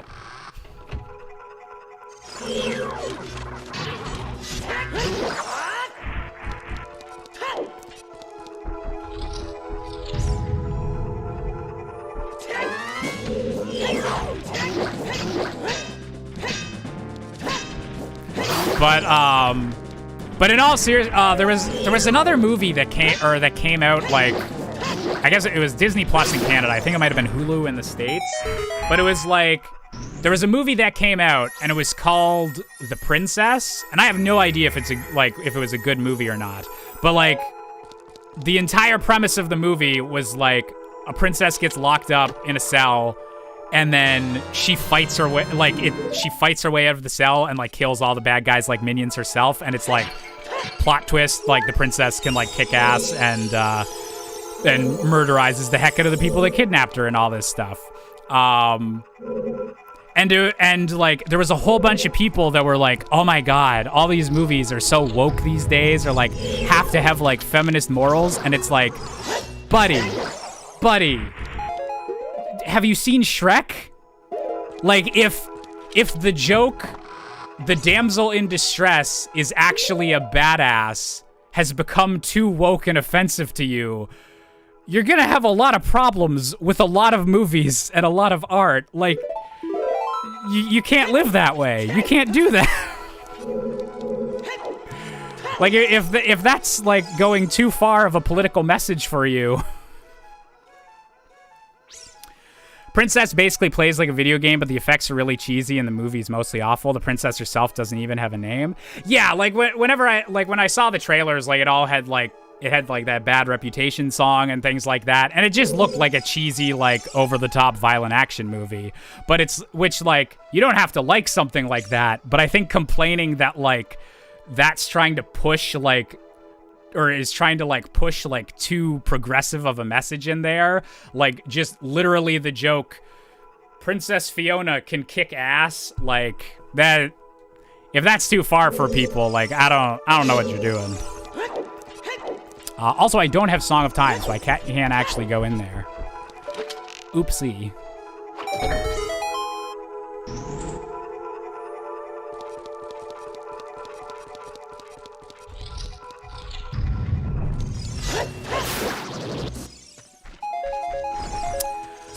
I personally believe there's a...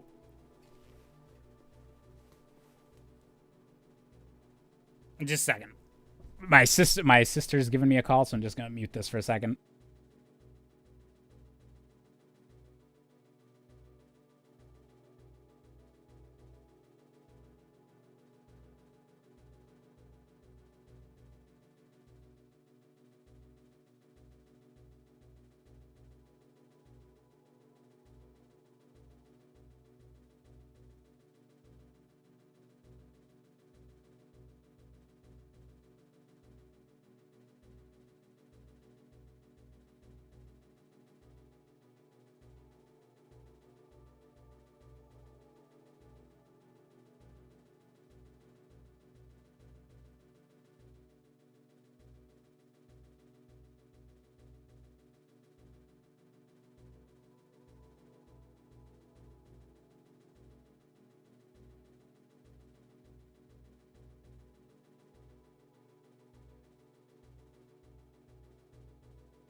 All right, I'm back. Sorry, it just was my sister calling me and I wasn't sure what it was about. So I was like, I'll just put up the BRB screen. I made a new BRB screen. I might as well use it.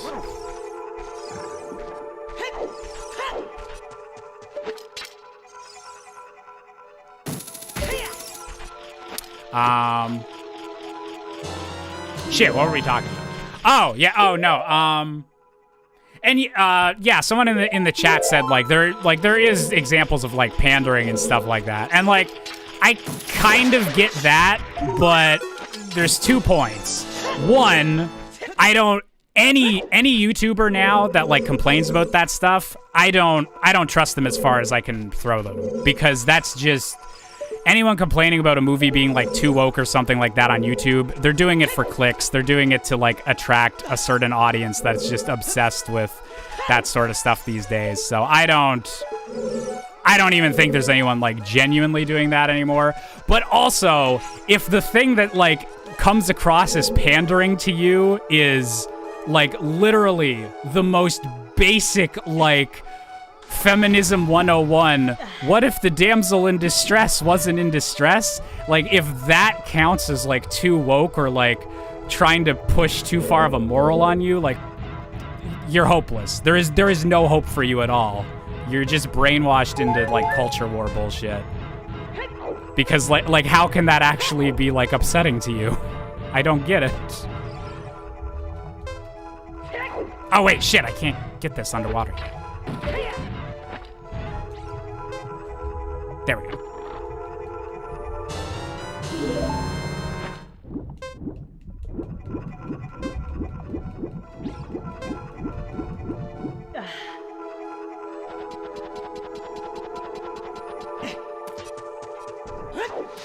If I was a streamer, my BRB stream would just be B-roll in my room without me in it, chair stream whenever I'm not there.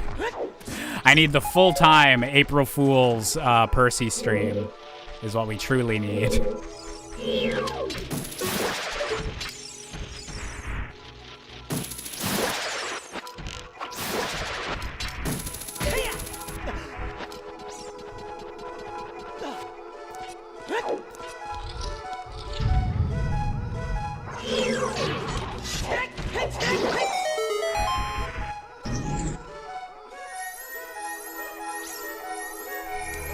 One interesting point I've seen made by a group, or by a bunch... I don't know why I misread that as group.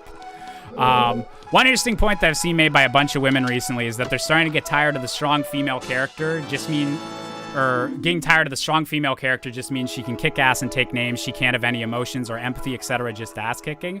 So that I also agree with, because that's like, yeah, that's like a legitimate like issue, or like that. I would say that can be like examples of just being like trendy and stuff like that. But like, then you actually have to be critiquing like why that's not like, or shouldn't be like the only role model for like women and stuff like that, instead of just like what I was complaining about, where like people are losing their minds like at literally step one. Like they're losing the fact that there is a strong female character, and it's like, no, we're supposed to be at the point where we're like critiquing like what kinds of strong female characters, or like having a variety of different types of strong female characters. Like that's where we should be at. We shouldn't be having like Star Wars theory or whatever losing their minds because there was a woman that shot a gun or whatever. Like that seems like way past where we should be at.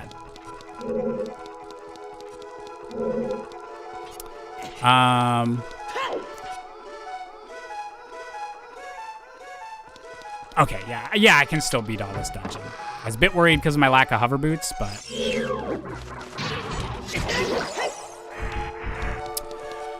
Want to see Peach fight alongside Mario, fuck gender norms, it's her kingdom and she wants to protect it. Legit, like, I also talked about this earlier on the stream, but, like, just the decision that they seem to have made that Luigi is the, damsel in distress, and like Peach and Toad are the ones accompanying Mario on the adventure.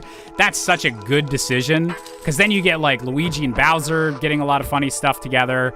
You have a reason that Mario like wants to stay in the Mushroom Kingdom. He has to save his brother, and you get like to actually have a relationship between Mario and Peach, instead of Mario just being like, well, there's a princess gone, I gotta go save her.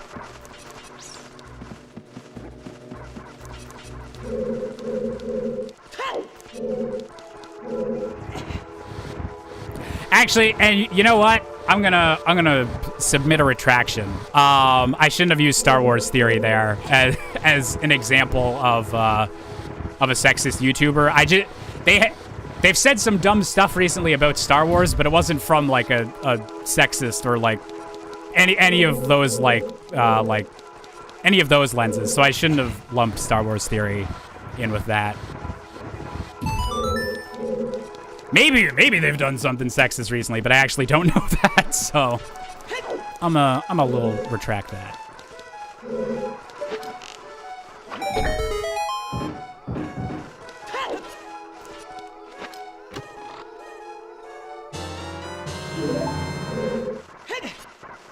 Another day, another complaint on Star Wars theory. I don't even actually know that situation. I just know that they had some complaints about there being bricks in Star Wars, and everyone was memeing on that.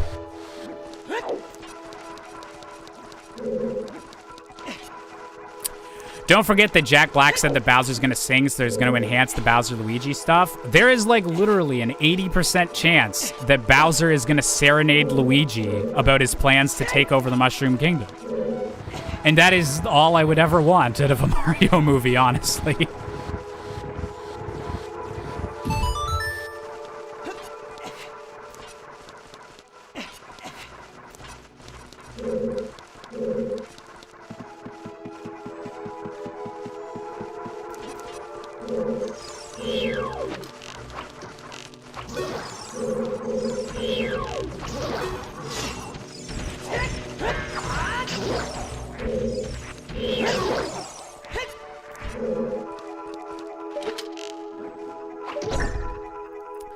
Bowser musical segment is going to be either the greatest or worst thing. There is no in between.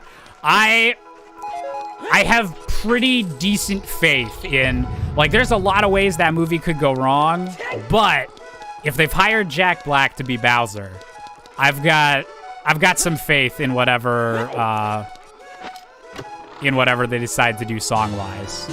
It could go bad, but Jack Black gives me a lot of faith in that.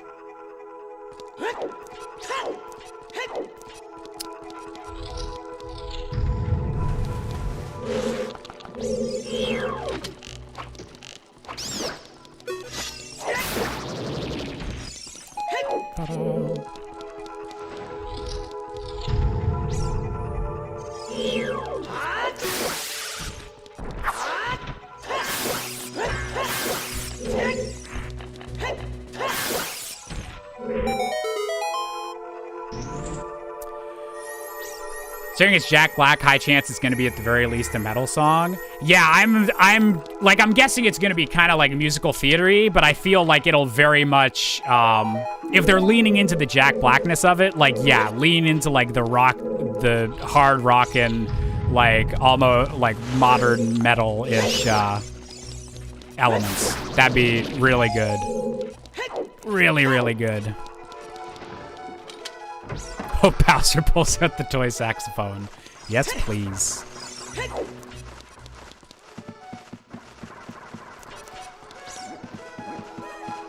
Man, it's funny though, because like initially, you hear that the people behind like Despicable Me and the Minions are making a Mario movie, and Jack Black's playing Bowser, Seth Rogen's playing Donkey Kong.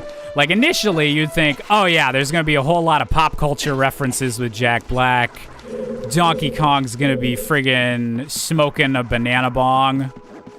Or Mario's gonna like walk into Donkey Kong's room, there'll be all this smoke, it'll be like, DK, what are you doing? And then it'll just, I don't know, he accidentally left the oven on, and it'll be like, haha, you thought it was gonna be a stoner joke.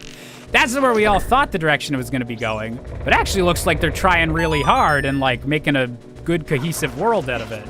So I don't know if there's gonna be a whole lot of like Shrek style like pop culture references, or if it'll be like a more kind of traditional animated movie.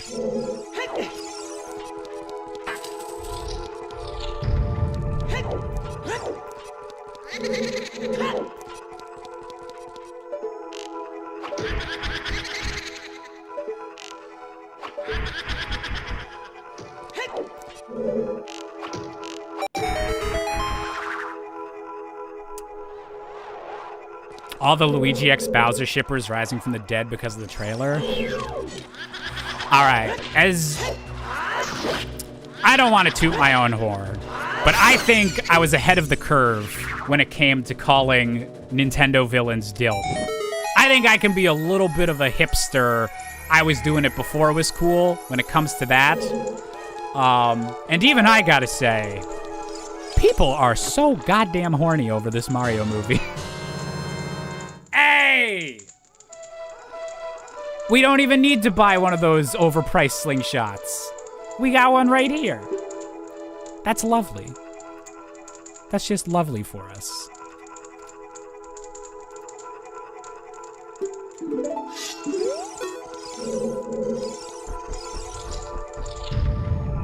Who needs a wallet? Anarchy! Down with capitalism! And Skelemen.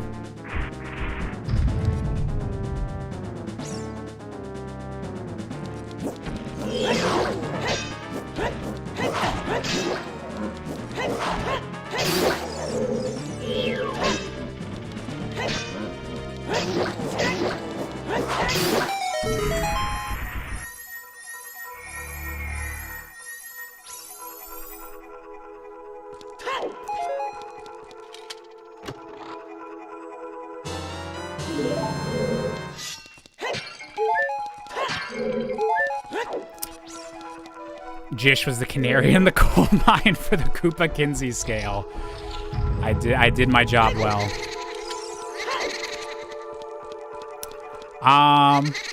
Saw a funny meme joking about how people were accepting Charlie Day doing his normal voice wholeheartedly, but hating on Chris Pratt for doing the same thing. My reaction was like, yes, and I regret nothing. Kinda true. both pretty based. Oh dear. But that is like the interesting thing with casting though, is that Charlie Day like basically just does have to play himself, and everyone's like, yeah, that's a good take on Luigi. Or like Jack Black actually seems to be like putting on like a performance, but like there's Jack Black characteristics that people are excited to see in Bowser.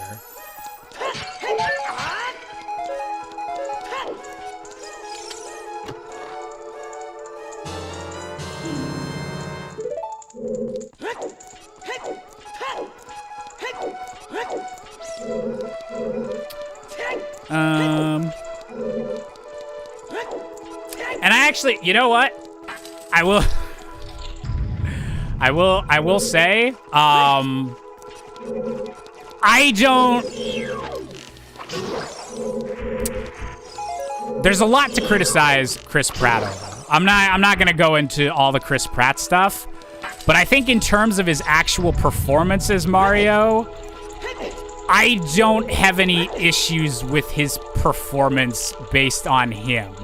I think all of this, he's giving a very like generic, I'm the protagonist in a like stuck in a strange new world, like protagonist-like role, like very everyman type thing. And I think that is probably what the makers of the movie wanted him to do. So I actually would kind of say Chris Pratt's doing the job he's supposed to be doing. I wouldn't say he's doing like a worse job than anyone else.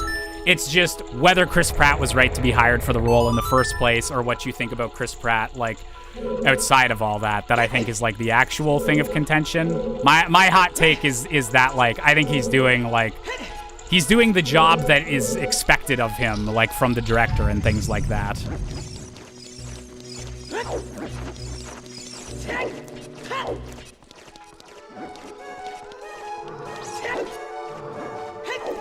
And my God, like this movie could turn out to be really bad, but if it does turn out that like it's being done with as much love and care in like most aspects as it seems to be, God, I want a Zelda movie that does that. Please, just a nice cohesive Zelda movie that blends all the generations together.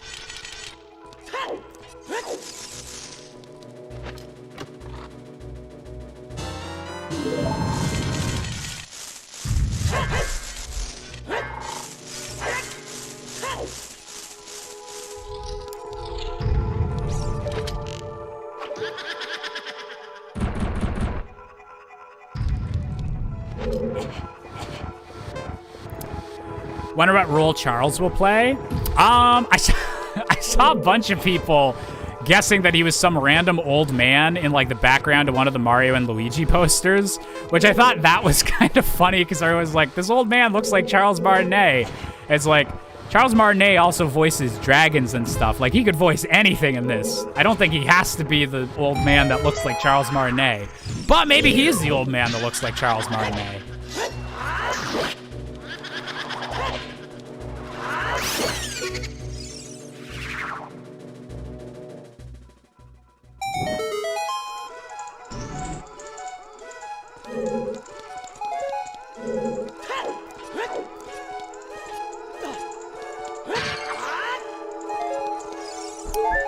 Zelda movie would probably adapt Breath of the Wild since sales-wise it's the strongest in the series.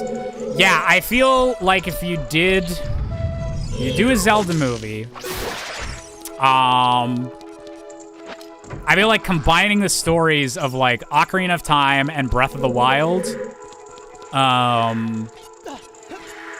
alongside some smaller inspirations from other stuff, that's probably the way to go for a first Zelda movie.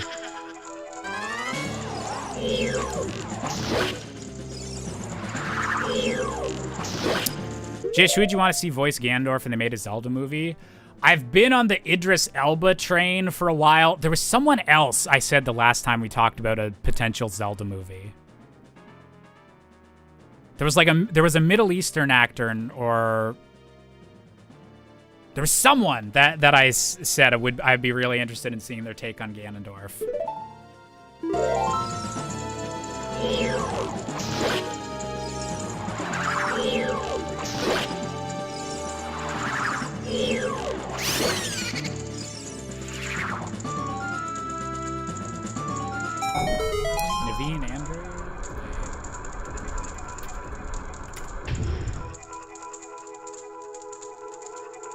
Oh yeah, I think that might have been it. Saeed from Lost. There was a couple of new actors that I was like, oh, that would be, or like newly suggested actors. I was like, that would be a good Ganondorf.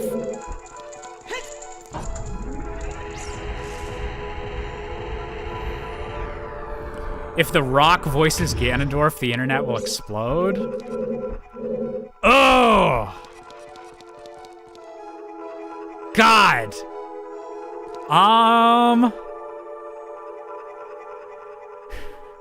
If you could get me a signed piece of paper from Dwayne The Rock Johnson, if you could get me just a signed little agreement that says, I will actually try for this and not just be Dwayne The Rock Johnson. If you could get me that, I think I would actually support that casting. I think from some of the Black Adam stuff, The Rock in super determined mode, talking about doing what's right for his country, that could work for Ganondorf. But he would have to he would have to be fully committing to the character and not just like being The Rock as Ganondorf. He'd have to actually be Ganondorf, like, type thing.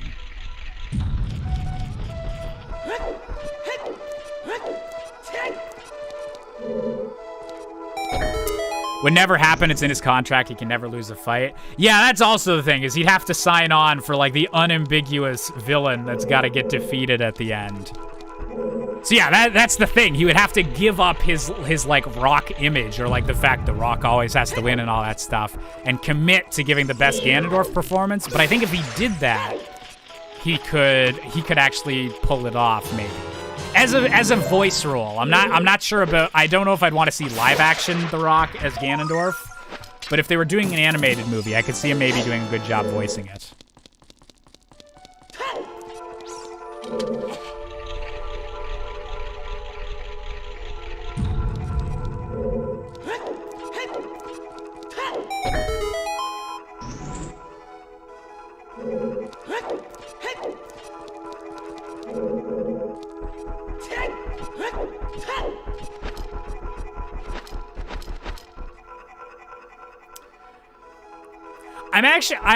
I'm curious what his, because I know that's like a story that came out during the Fast and Furious stuff, that like he can't lose a fight thing.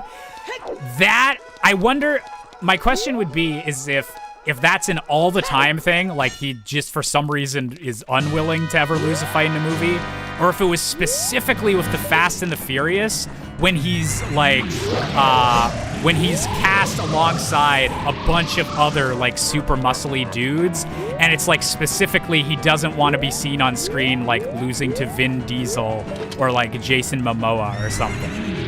I wonder if it's like specifically just with the Fast and Furious people. Because I know that him and Vin Diesel apparently like hate each other. Because that would still be like weird, like alpha male, like masculine bullshit. But like that I would understand a bit more than like I can never lose a fight in a movie ever.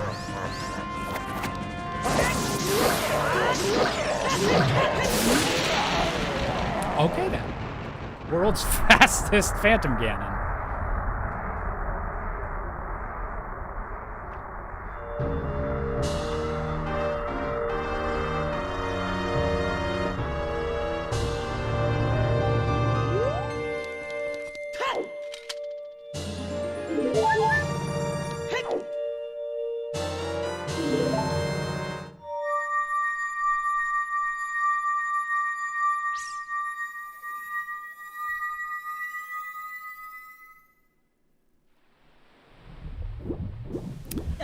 Oh yeah, the forest temple is underwater. Forgot about that. I still technically don't have a bomb bag. That's really worrying.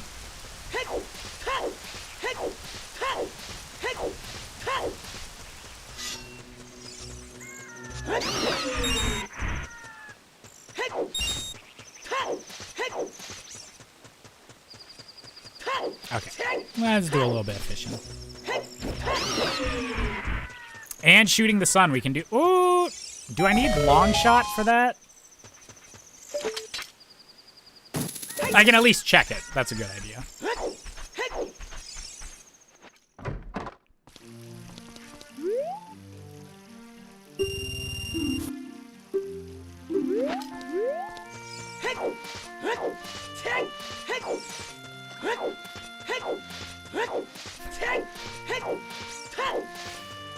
Cobra, now you got me thinking, what if Ganondorf could only the only thing Ganondorf could say was his name, but it's how the Smash Bros. Melee announcer says it. Ganondorf. Ganondorf. Ganondorf.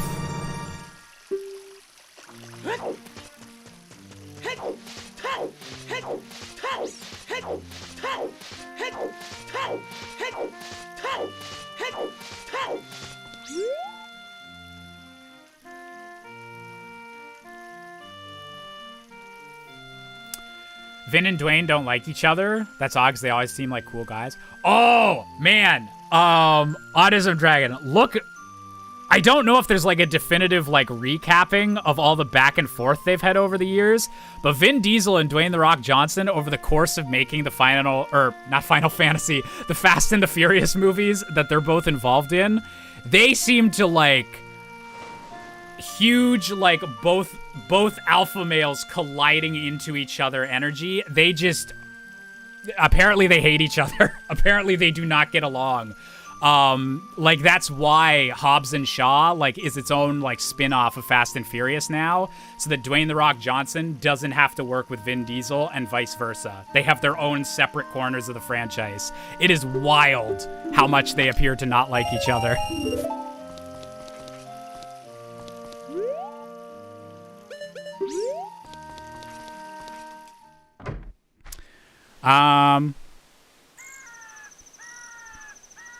Oh, that was what I was gonna say. Cobra, I need your metalhead take, or any other metalheads that are in the chat right now. What's the take on the new Metallica?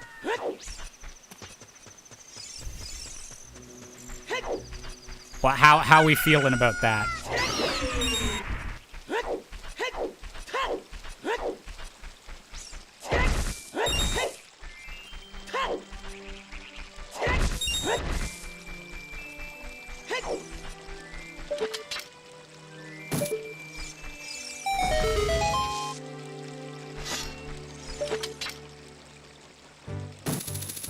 There's new Metallica. They put out their first new single since 2016. Yesterday?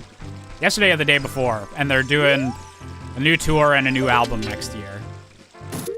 Autism Dragon, thank you very much for gifting a sub to Yuki. Thank you very much, Dragon. And thank you very much, Yuki, for supporting the show. Also, I missed it earlier. I'm so sorry. I hope you're still here. Proximate Hero, thank you for resubscribing for 30 months. That's a long-ass time. Thank you so much.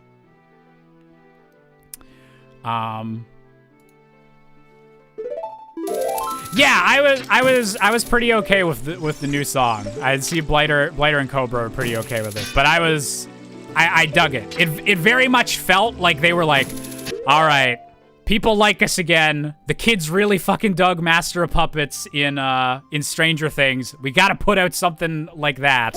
That's what it felt like to me, but like I'm okay with that. It sounded pretty good.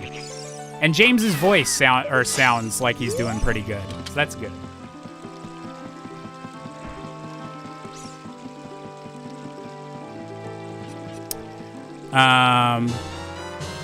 Oh! Hey, we got our triple strength, which is blue gauntlets. I'll take that.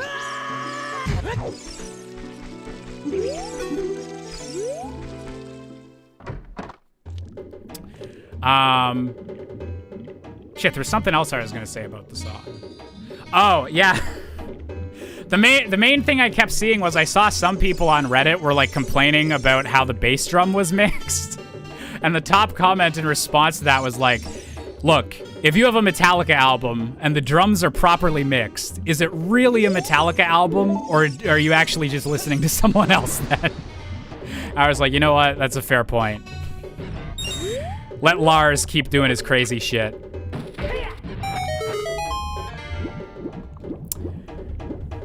I could see Xander Mobius doing a great Ganondorf. He's got good vocal range.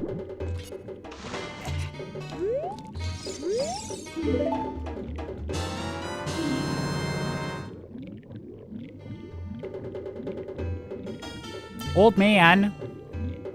Old man.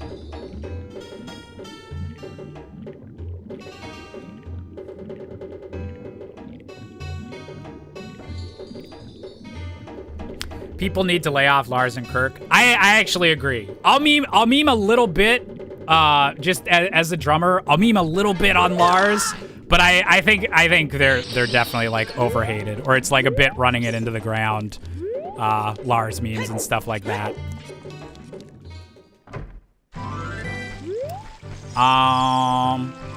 Shit, there's someone else I was gonna respond to. Can you do a segment where you take phone calls from viewers? That is actually kind of what I'm working on, is figuring out a format for a show where I get to just talk with people and have like viewer call-ins and talk about game design and the games industry and things like that. I'd like to have a show where I get to chat with people, both people watching the stream or other content creators and things, so I'm trying to figure that out. Okay.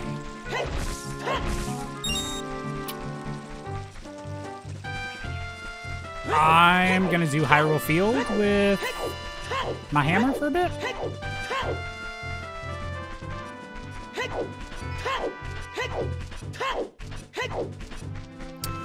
Xander voices multiple characters in Smash Bros. Ultimate. Wait, does he voice anyone other than Joker and the announcer? Or does he have like a third character in there?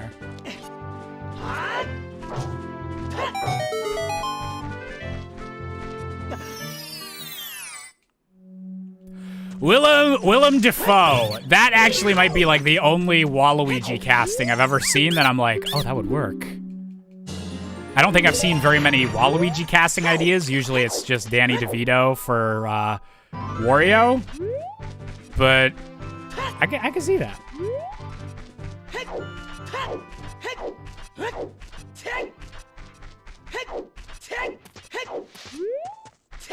Arsene too. Man, okay, so I'm halfway through Persona. Actually, probably not even halfway through. But I'm like a third or a decent double-digit hours into Persona 5. Is that a good way to say it? Wait, 3 dungeons into Persona 5. There, people actually know what I'm talking about. So I'm decently ways into that game. And I assumed from Smash Bros. That Arsene was like the Pikachu of like the franchise, or that he was like 100% tied to Joker.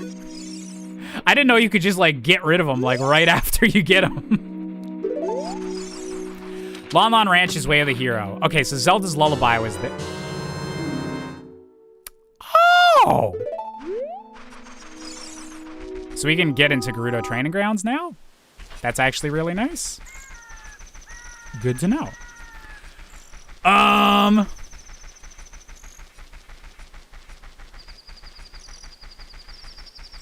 Shit. That just completely broke my train of thought of what I thought I was going to be doing.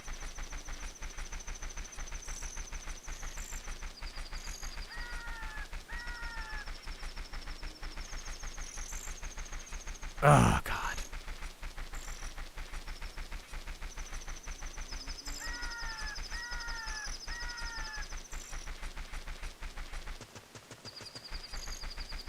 Josh, you look me dead in the eyes and say Nicolas Cage is Waluigi wouldn't also work?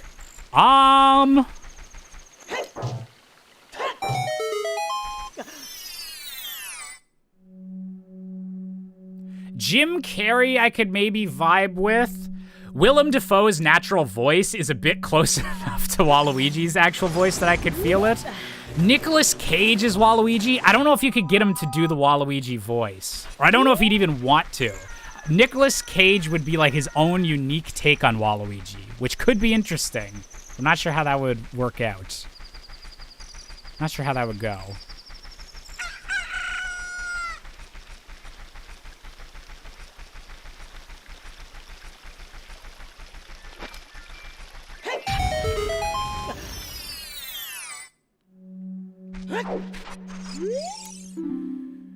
Final reward from the frogs is huge rupee. Okay.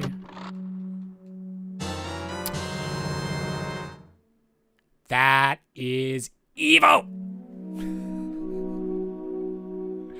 So that was hammerlocked.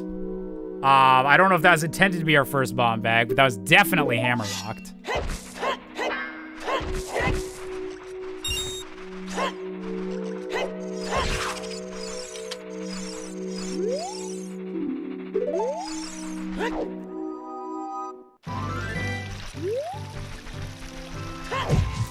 Just a crazy thought here, but how we cast a voice actor as Waluigi in my Hollywood film? What are you, high? Who would want to see a professional voice actor professionally voice act? Get out of here with that shit. It is depressing though, that like, it's so ingrained in us that it has to be like celebrity voice actors, that's what the discussion immediately goes to. Is that, which celebrity would be the best to voice Waluigi? I did this one already.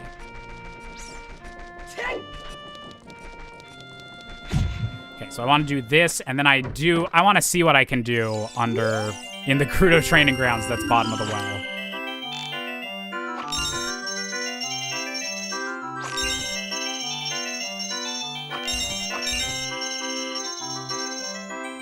We did get the hammer by breaking logic.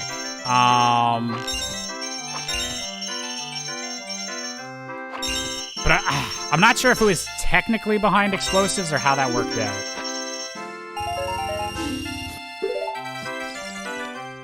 And still no wallets.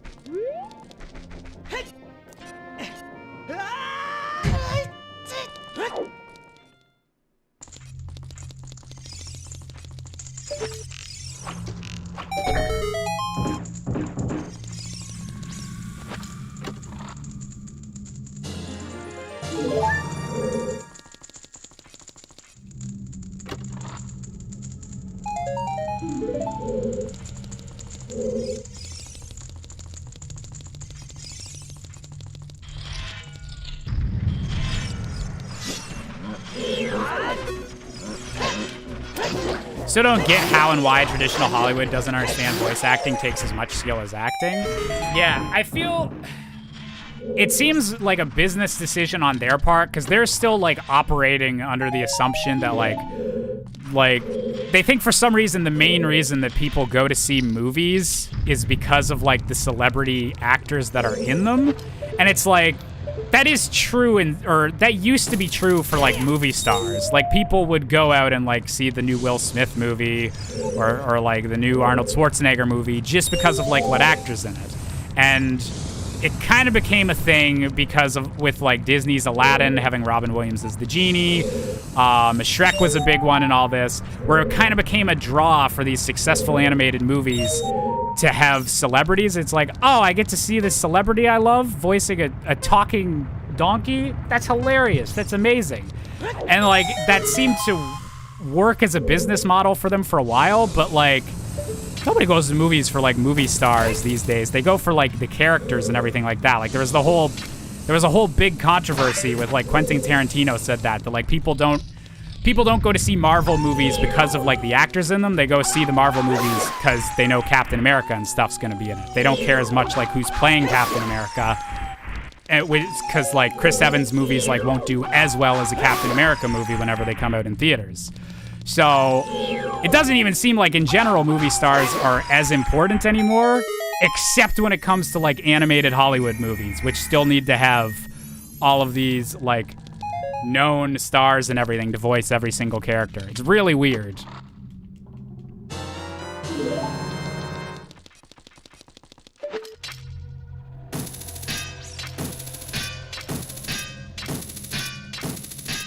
Oh my god. Where is it? There you are. There we is.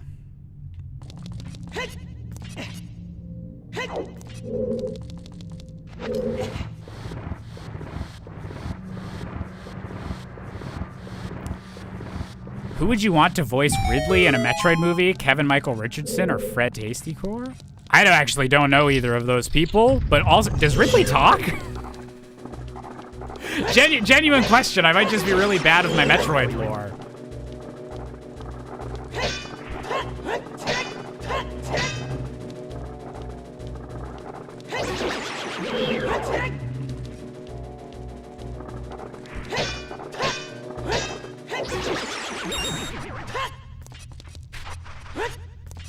Ridley does talk in the manga? Okay.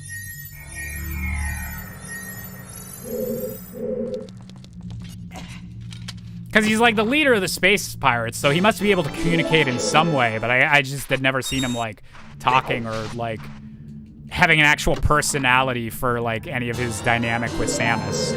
It's more just, ah shit, that's the horrifying purple lizard that killed my parents.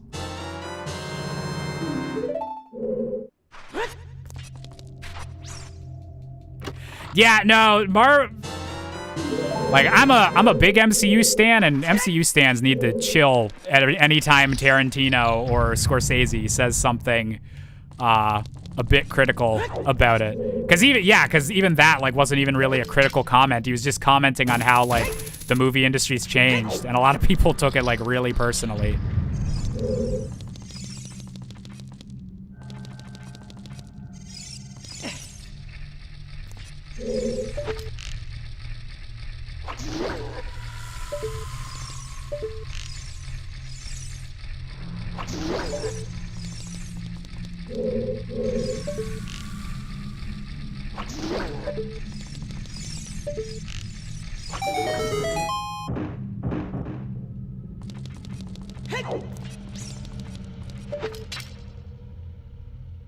Damn, now I'm gonna have Ridley's theme stuck in my head the entire rest of the night.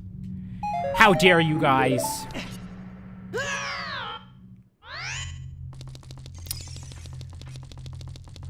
Oh, Metroid Dread was good. I had some good times with Dread.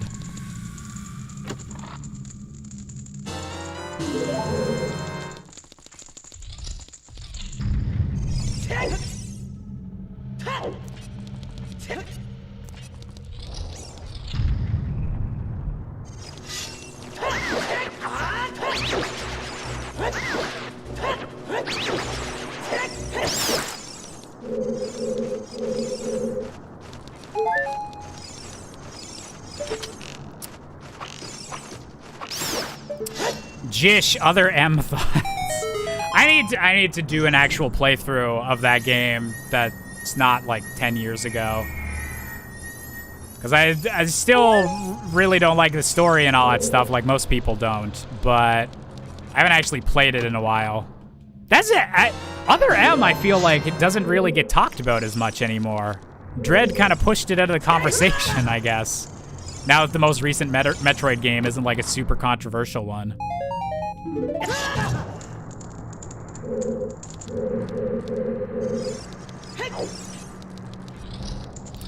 Yeah, like I feel like Other M already got a lot of hate on the internet, so I feel like it's in its resting phase. People are deciding to leave it alone for a little bit.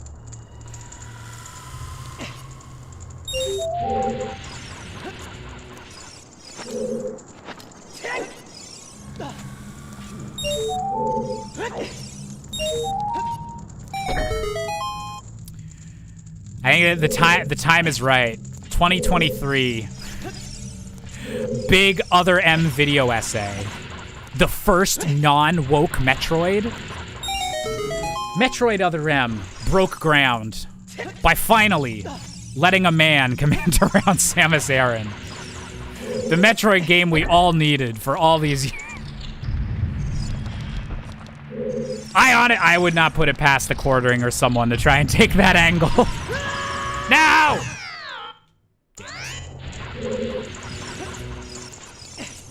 Okay. Oh yeah, I don't actually have Song of Time, so I can't get up there the usual way.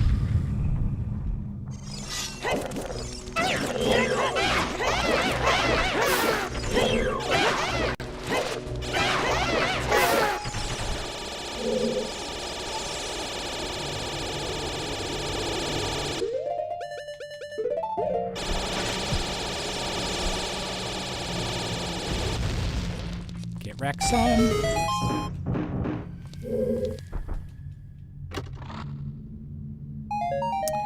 Gonna save scum those back two chests? Aw, yeah.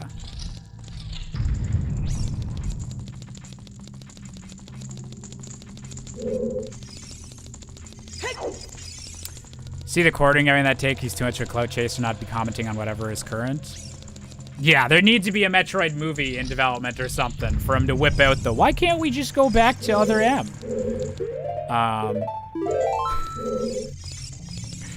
Oh dear. Okay. save scum this.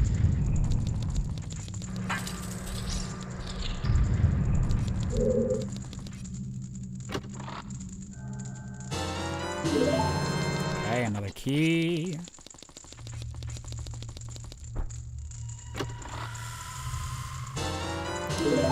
Choose, and I think it was a piece of heart out here, so we're gonna save scum that.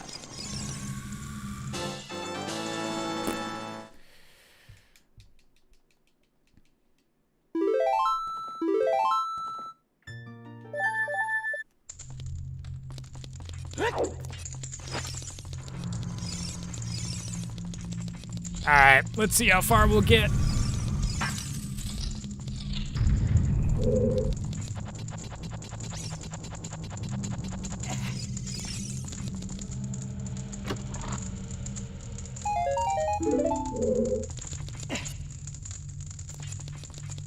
Aw, thank you, Cypress and Project Forgiving. All the love. All the love to everyone in both YouTube and Twitch chat. Chat has been really active today. It has been, as the kids say, popping off. Do the kids even still say that? I don't know.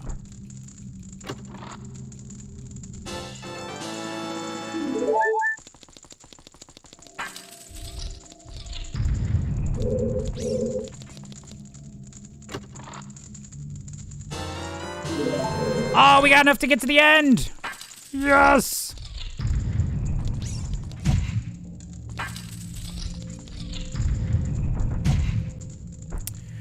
Jish, gonna need you to stop trying to use hip lingo?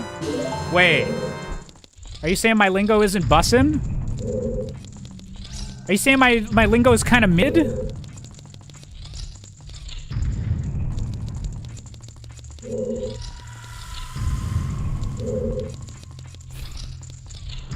I was trying to brainstorm a third Zoomer term, but I actually couldn't think of any.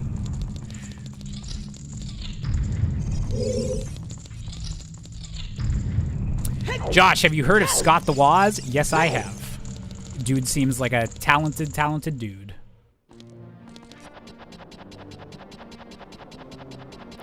Bro, you Jish posted cringe? Jish posting on the main account. Friggin' Akko Taco, dude. Okay, Akko Taco, that's millennial. Zoomers can't claim that. That's cursed emo millennial from the early days of Tumblr.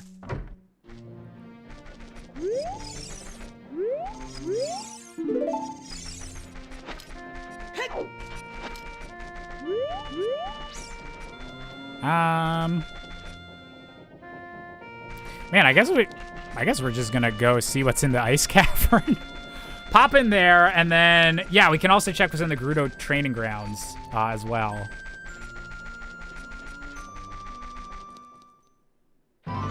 Jishing on main. There, that's the name of the call-in show. We figured it out.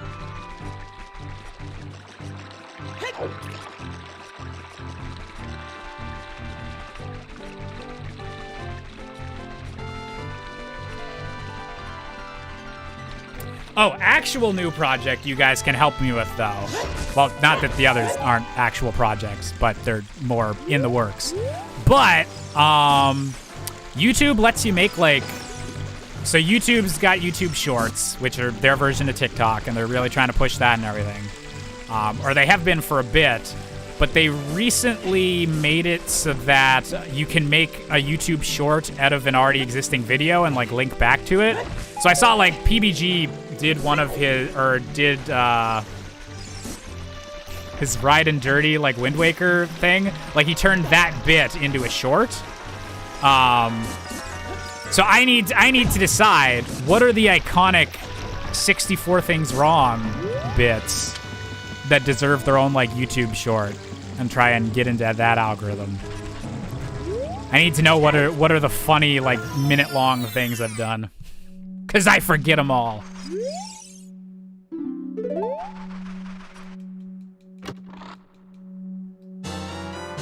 Ooh! I forgot they recolored the mirror shield. Yeah! That was required.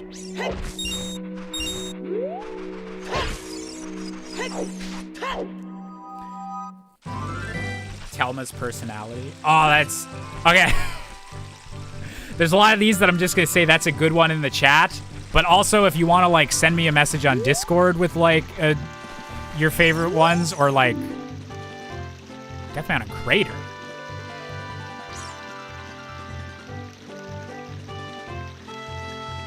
Oh, we got Serious Song there. Okay.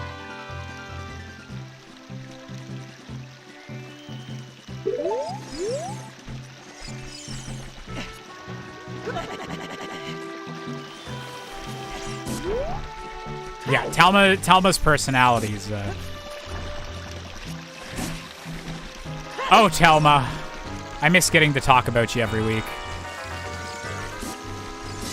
Or not every week. Every few videos.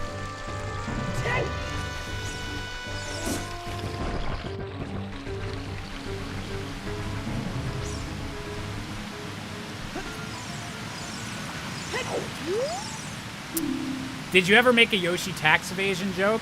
Okay, so never in the actual 64 Things Wrong, but that actually would be a good, like, original short or a TikTok to make. How I accidentally inspired the Yoshi tax fraud meme. That would be a good, like, 1-minute explainer to make, actually.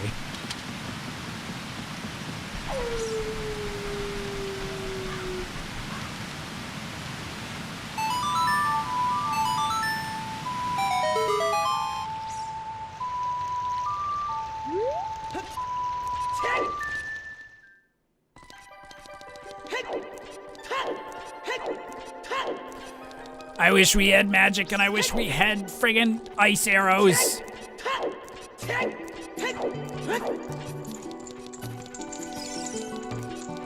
Hey, Tesla. This is Ship of Harkinian, which is the PC port of Ocarina of Time.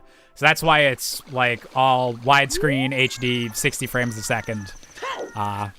No witchcraft was performed.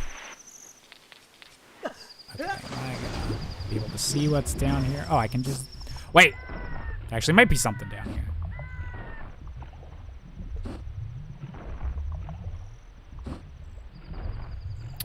Remember some joke about someone else being in prison and saying, I wonder if we'll see Yoshi? Oh! Wait, that does sound like something...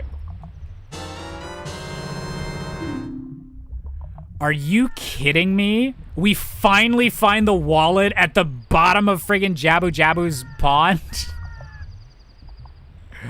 Okay, so we can get Kakiri sword and technically another scale. We don't need another scale for anything. But yeah, technically there was only 2 more items actually locked behind one wallet. So that sucks. Oh, the scale's behind 2 wallets. I can't even get that. Damn it.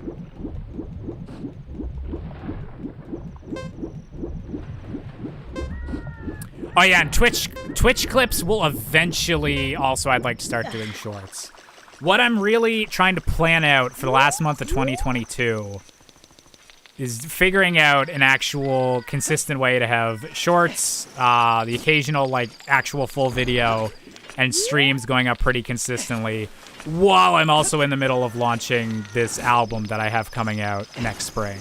So there's just a lot of stuff coming out for me in early 2023. I'm trying to get all my shit together so that it'll all be coming out at a steady rate. Oh! Deku Tree and Ice Cavern. Yes! Please let me be able to beat this right now.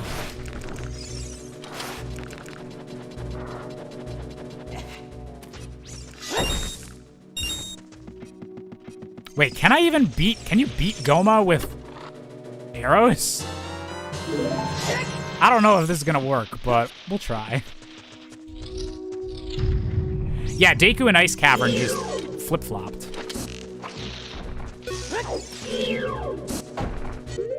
Oh my god. Sorry, Mirror Shield isn't reflective enough.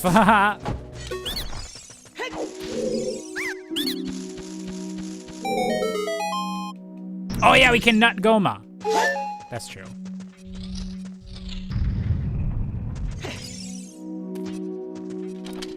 What about the motherfucker detector pin for 2019? That, with a few bleeps, that could make a good short.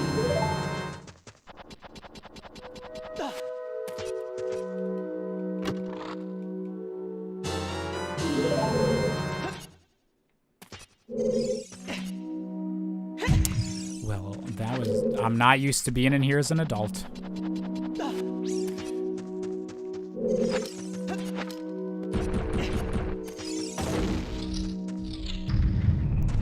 It's like coming back to a McDonald's play place whenever you're 30, except with less people yelling at you.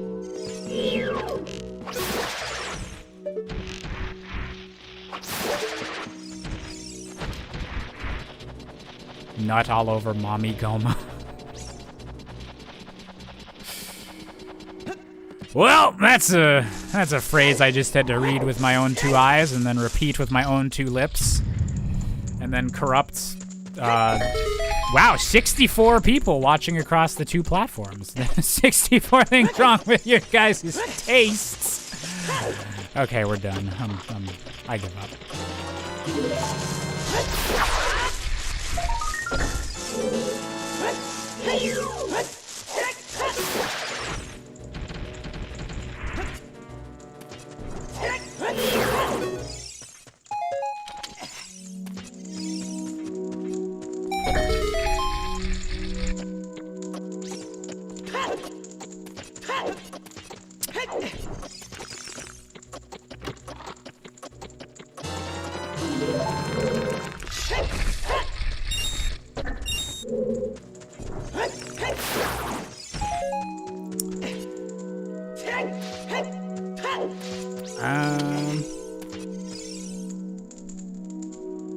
Do you prefer the old Ocarina of Time or the new one? Like, do I prefer the original or playing on Ship of Harkinian? Like, obviously, I give it...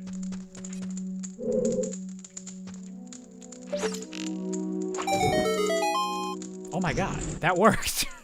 I was worried I was gonna get stuck. Honestly, I have a lot of respect for the original, but if I had to choose a way to play it, it would be the PC port. Just... everything's so much smoother. It's so nice. Shit, there was something I was gonna respond to. What was it? Oh, so for the shorts, could I pull the King Zora bit? See, that was actually one that I thought of, as like, oh, that'd be funny, like in the Grant Kirkhope bit as like a short. But I would probably need to get the permission of everyone that I had like cameo in that, like just to be nice or whatever if I was reposting it. Or just I would want to do that. But then the other thing is, I think, like, genuinely either 2 or 3 of the people that cameoed in the whole, like, a bunch of YouTubers cameoing to Same Weep, genuinely at least 2 to 3 of those people have transitioned since then, so I don't want to be, like, I don't want to be posting, like, super outdated footage of any of those people. Which that's just kind of a funny problem to have for not being able to repost a clip for that reason. But maybe I'll find a way to like work around that, or if I've got people's permissions.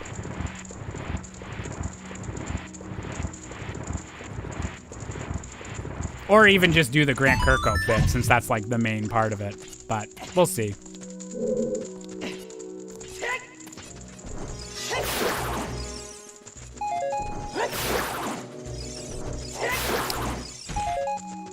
Can we reach Goma right now?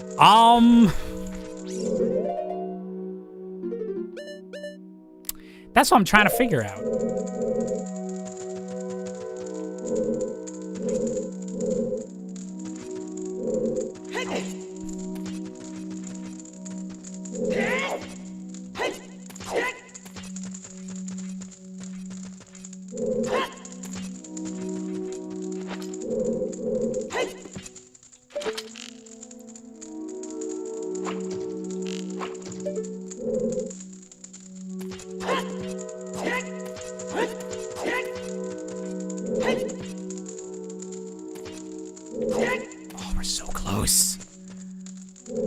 Close.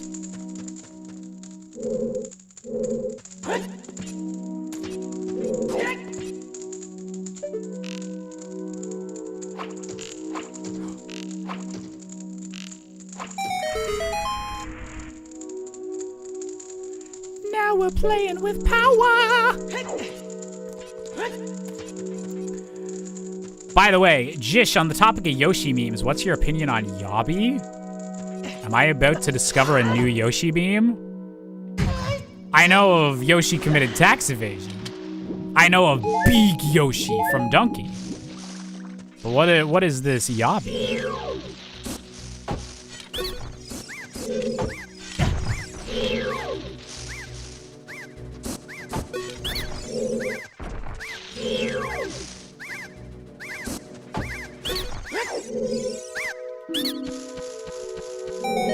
Yeah, that's the thing, Vmon. Like, a lot of the people like involved in that video are just doing like bigger things now. I don't want to be like bringing it up with like, hey, can I get some of your clout by reposting a video you collabed in? Oh God, 9 years ago. I'm old. Yobby was a character in someone's dream, or it was Yoshi's dad, but he was blue and he had a giraffe neck. That's horrifying. I don't know if I like that.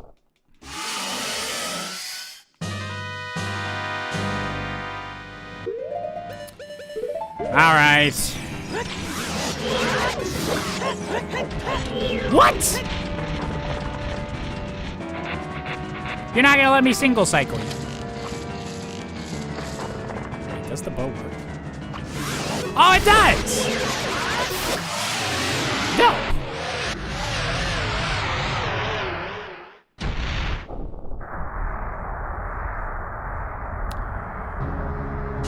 If none of the people in that are problematic now, you got lucky. I got so lucky. No, genuinely, no one's gotten canceled that was in that video. Just a bunch of them wound up to being trans, which that's awesome.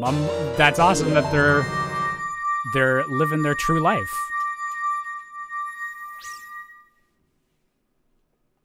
Posted Yobby in the Discord. Oh no. Our Discord grows more cursed each and every day.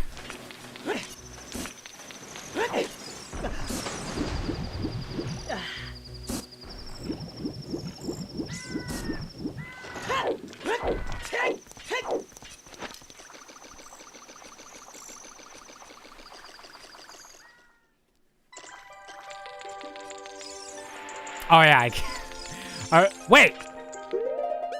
I do have blue fire! Holy shit!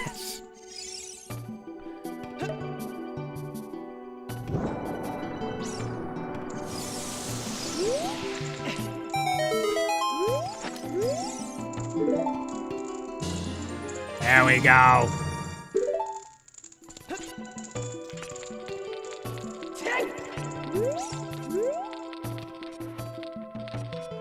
That was still from the shop. I've just been holding on to that till the perfect moment. Okay.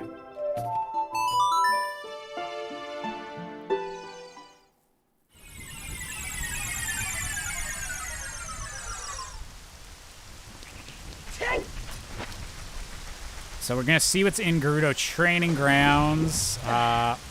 There's some checks in Goron City I still need to do with the hammer.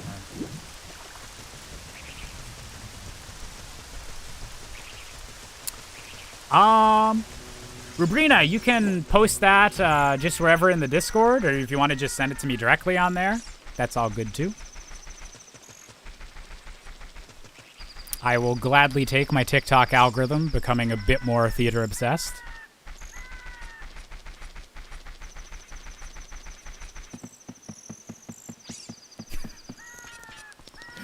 Wait, Smolander, did you just come in and start screaming? That's horrifying.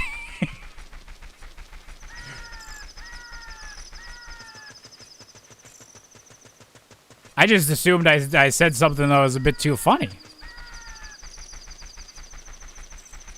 Jish posts his cover songs as shorts. Oh God.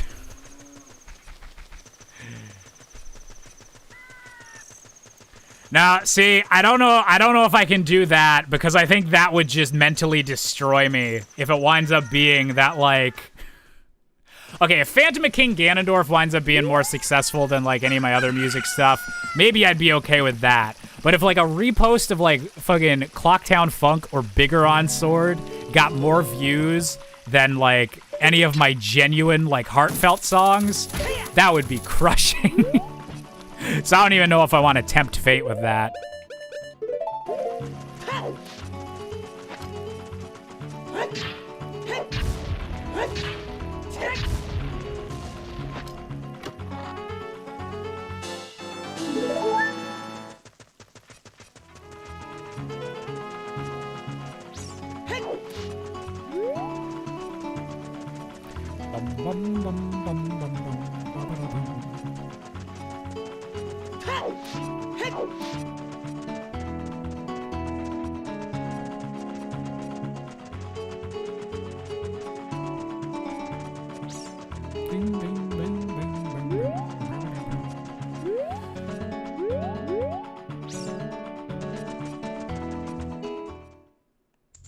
Have you seen the new Weird Al movie? Not yet.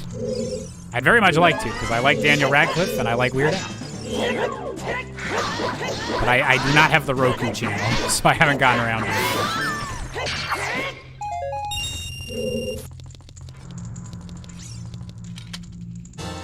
Oh wow, Biter and Dragon DNA digivolving some brain cells.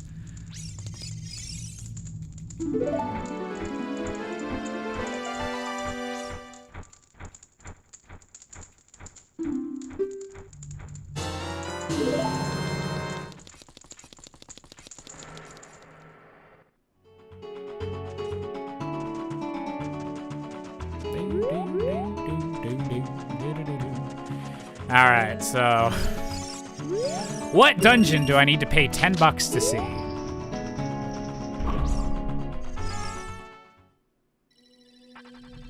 Fuck.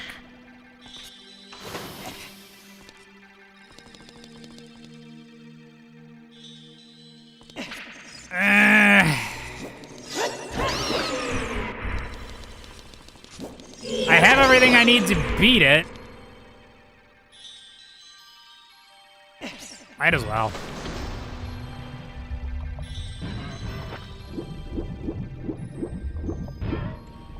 I paid 10 bucks for Water Temple.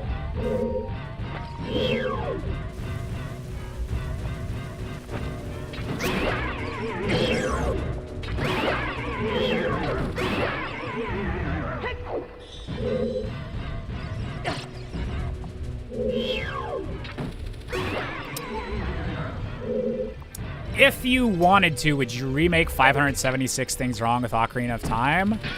I'm not sure. There's part of me that would like the idea of having like the whole thing having like good audio quality and nice Ship of Harkinian visuals, but I'd have to put a lot of thought into like what do I want to do with the actual jokes. Like, if there's jokes that I think I could deliver better, do I change the delivery of it? Do I change the wording of it if I think I could word it funnier, like, 10 years later?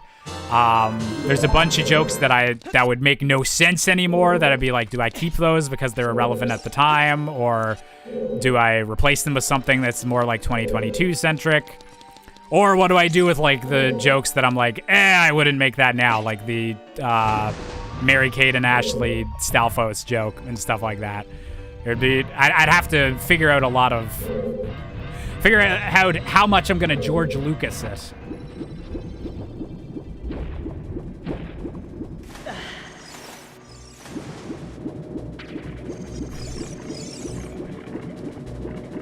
Hey, Mandalorian, how's it going?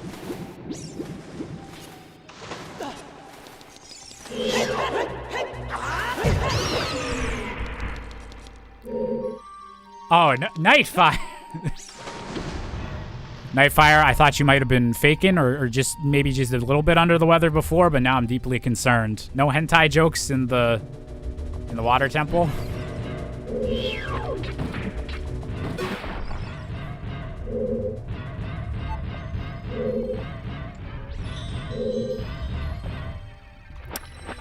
Don't think you should remake any 64 Inch Wrong series. Better to just move on and keep things fresh. That's like generally like my thoughts on it. There is, I could see myself doing a remake of the first episode, just as like a 10-year anniversary thing. I could see that maybe happening this year. But like a full-on like trying to remake like the whole series type thing, I don't know if that's the play.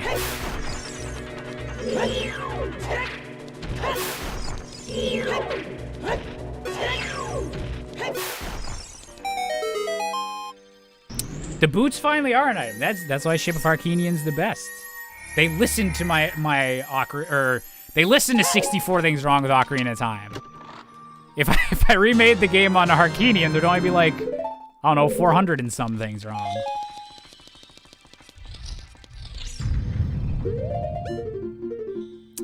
Wait. Okay.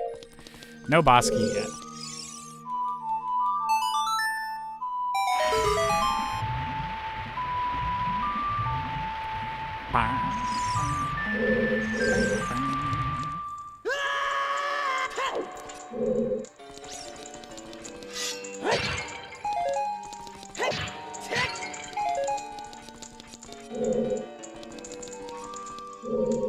And yeah, that would be kind of the idea of Blighter, is like, because yeah, that original episode's way different from what the show eventually became. So I think doing like a one-off, like doing 64 Things Wrong with like all I've learned over the years, but like based on the first dungeon of Ocarina of Time again, and like, yeah, basically just doing all those jokes again with better delivery, better audio and visuals, like that I could see doing for like April this year. I wasn't sure what that kid was up to in the chat, so I thank you, Cobra, for just handling that. So I never know if they're just looking for attention, and so I should just not say anything, but he really wanted to get banned, so I guess he can enjoy the ban.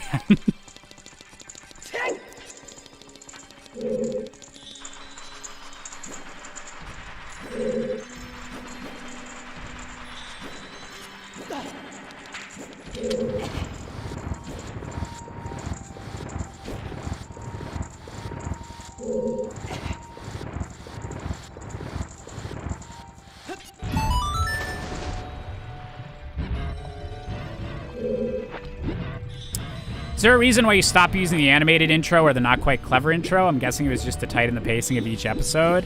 Yeah, eventually it became a thing that, and still kind of is to this day, where longer intros became really detrimental to like the YouTube algorithm. So like, because like a decent amount of people, any of you that stayed through and watched the animated intro all the time, I love you. But a decent amount of people would just like skip through it, and then that would they changed the YouTube algorithm so that if people were skipping like a portion of your video like early on, that was like really bad for how often it would get recommended to other people, and so it just wound up being a thing that that the longer intros just it was better to just make that shortened version where it's just the 64 things wrong with that it wound up being. And that was also the reason why the super long outros eventually stopped being a thing, is just because YouTube really clamped down on how badly those affected your channel if like most people were clicking off because they're like, okay, yeah, this is the bit where Josh just rants for a bit.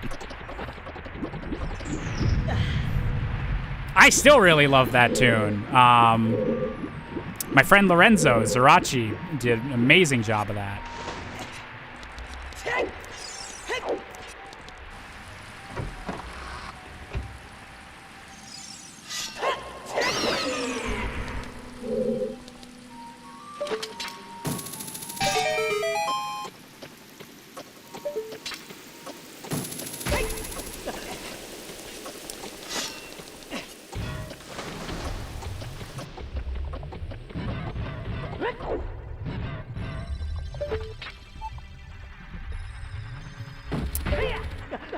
Steam is giving away a Steam Deck every minute during the Game Awards. You have to watch the Game Awards through Steam. Damn, that's a good promotional idea for them. Definitely will get more viewers watching it through Steam, that's for sure.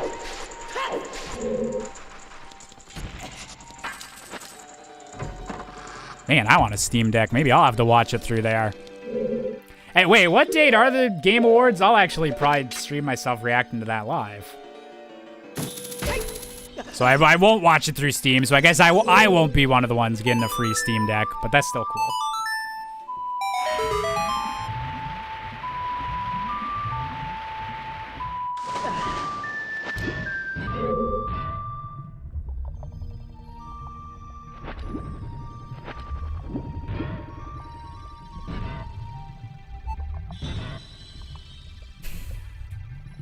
I swear to God, if I re-uploaded those Jishua shorts and then they suddenly actually did well because there's now a shorts format, I would be so upset.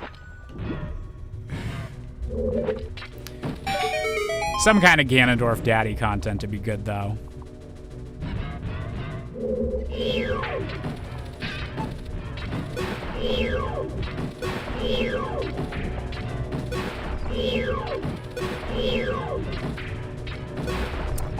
One thing I want to know is what was with Josh C. Joshua? Oh, that's a good question because Josh C. Joshua is 10 years old next month. Would have been around the time I first came up with that. So the original idea for Really Freaking Clever, my very first YouTube show, the original idea was that it was going to be a lot more like Peanut Butter Gamer and JonTron Show were the two big inspirations at the time. Where, yes, I was going to be talking about what I thought was clever about a game's game design, but there was also going to be live-action comedy bits, and, yeah, basically, like, JonTron, Peanut Butter Gamer style, wacky stuff is happening in between talking and reviewing this video game. And so that was the original idea, was that every episode of Really Freaking Clever was going to be like that. That whatever was clever about the game, there was also going to be some comedy bits in, like, my real life about that. And the name of the host that was going to be, like, the character that was going to be the host was going to be named Josh C. Joshua. So it was a character name for who was going to be the host of RFC. But I literally ditched the live action segments of RFC after one episode, and so eventually it just became this is me talking about video games show. And it was like almost entirely voiceover. So the actual having a separate name for the host and like a comedic host kind of fell to the wayside until 64 Things Wrong came out, and then I was like, oh, I guess this is a funny channel after all. But by then everything was just under the name Really Freaking Clever.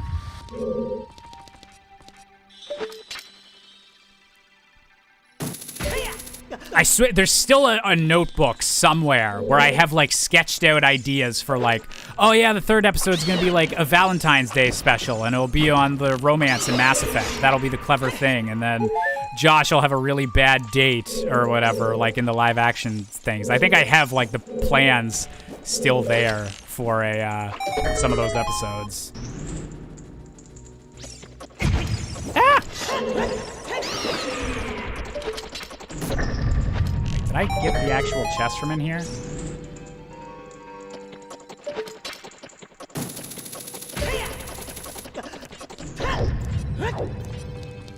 I did not.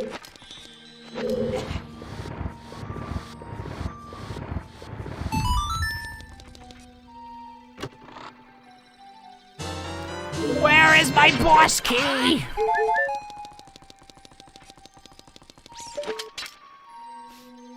Kind of mean, not gonna lie.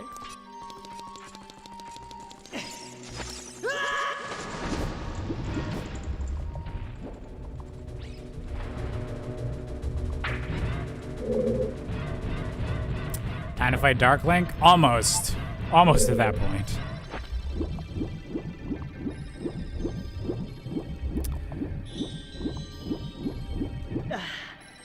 Well, those would be cool to see. I'm gonna take a guess and say they've not aged with grace. Oh yeah, and none of the actual like freaking clever things like were that fleshed out as to why they were clever. It was just like, oh, find an angle to like talk about this. Did I ever do an RFC? Did I ever do a Really Freaking Clever on Mario Galaxy? I think that was actually, I think, one of the first games that I was like, oh, this is a clever thing I can talk about, but I don't know if I ever actually made the episode.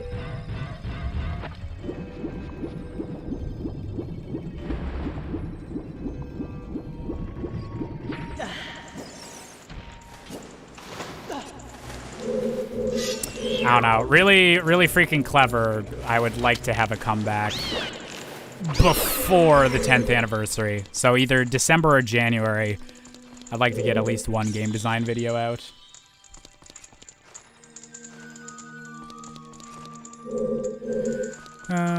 Oh yeah, we have the boss key, so I can just get out of here.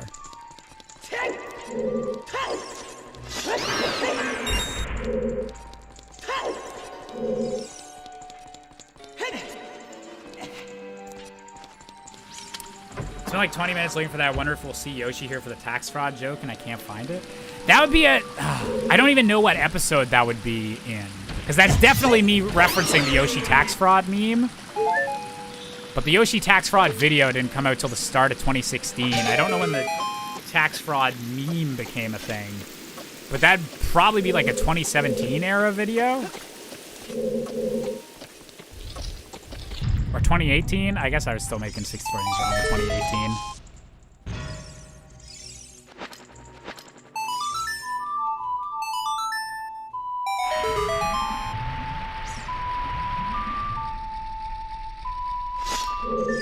RFC Breath of the Wild. Man! I really want to do a Breath of the Wild RFC at some point. But damn, that game's been talked about a lot. Like, I don't know what my angle is. I know there's got to be something clever or like something unique about it that I feel like I could talk about, but I'm not sure exactly what that would be. Because yeah, there's a lot of people talking about that game now.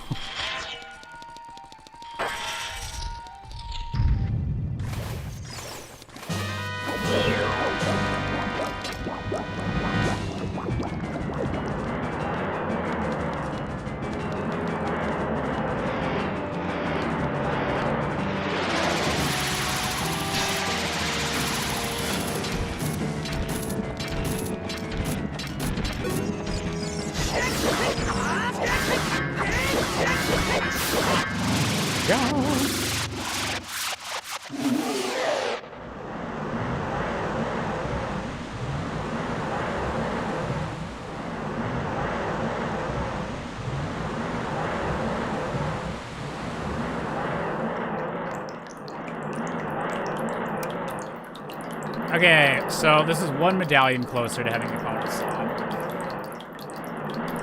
Man, I don't even know how long this seed is going to be for the rest of it.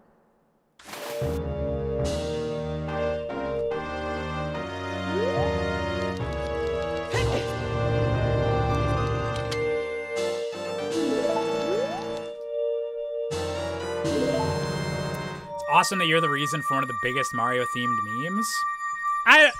It's always weird because I don't want to take like, I don't feel like I can take like a bunch of credit for it because like I don't actually make any jokes about Yoshi and taxes or anything. Like it's someone making a joke riffing off of my thumbnail, but it is still like a pretty cool thing to have happen, I guess.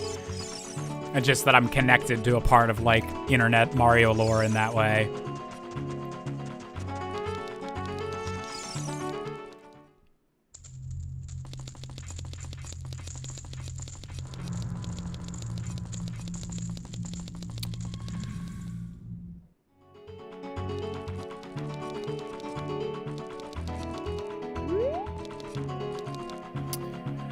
Why not stop worrying about what everyone else has said about and base things around your experiences and from your POV? Yeah, that's like, honestly, the way that I need to approach it, and like, will approach it whenever I get around to doing it. Because yeah, I just need to do my own take and give my own unique experience with the game.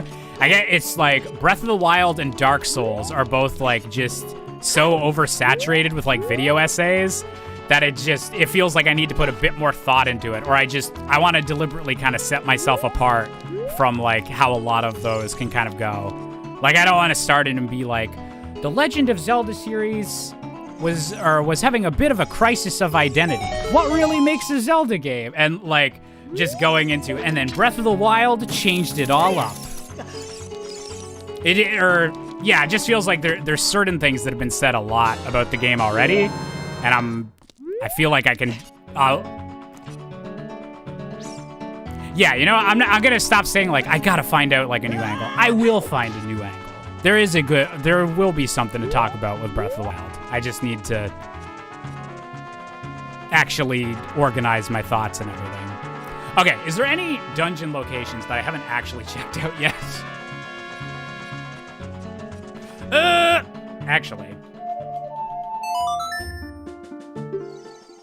I think we can do a bunch of Spirit Temple.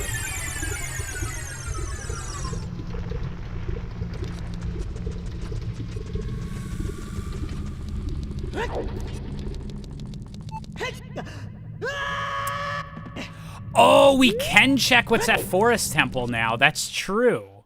Because we have a hook shot and we didn't have that the last time we were here.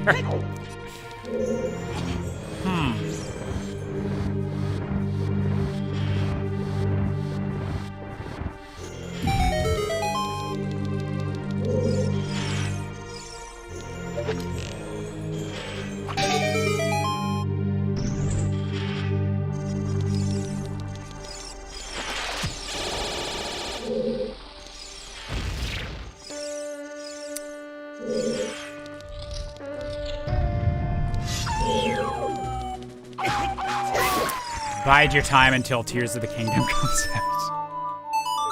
I'm just, I am really, like, okay. If my album doesn't come out before Tears of the Kingdom, there'll be a good reason why. Because I'm, God damn it.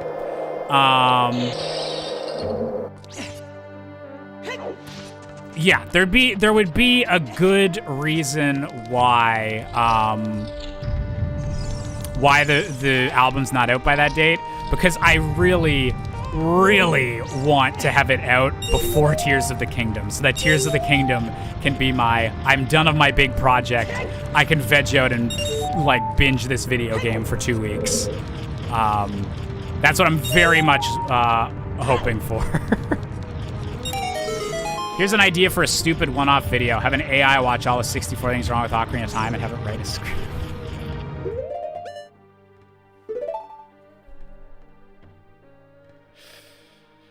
You know what? That's a pretty good idea. I might even go so far, every 64 things wrong script. Oh god, I'd have to actually track down all these scripts on my computer, or like at least rewrite them out. But that actually would be funny. 64 things wrong with AI generated content.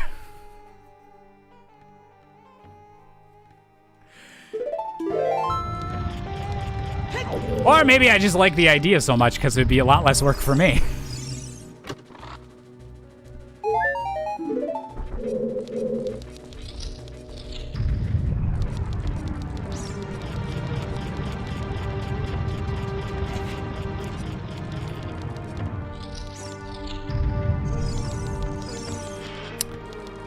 Okay, so child spirit is required.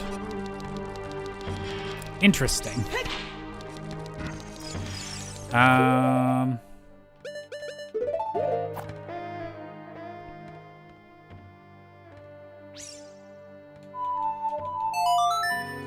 Okay, Goron City. And then... yeah, Goron City, then we're gonna check what's on Forest Temple.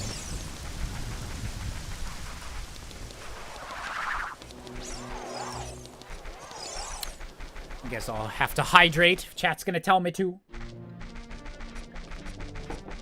How's it going, Zelly?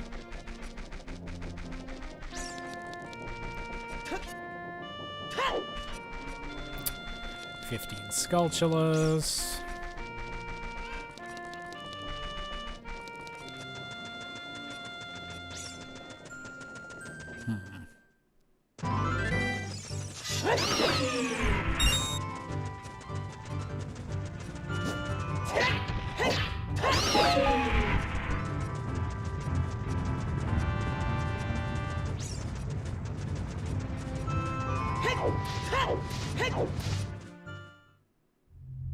Oh yeah, Dodongo is vanilla. What am I doing? I was like, why don't I have Dodongos written down on my which dungeon is where sheet?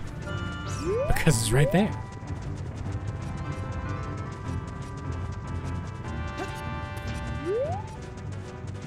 I still need to beat that ROM hack. I got too salty from it. The Mario 64 X Ocarina of Time crossover.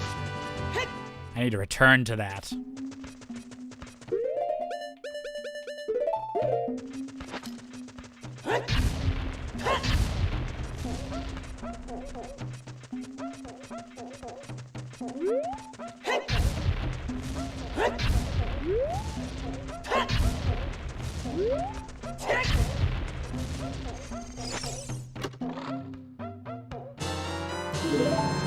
Arrows. Seeds.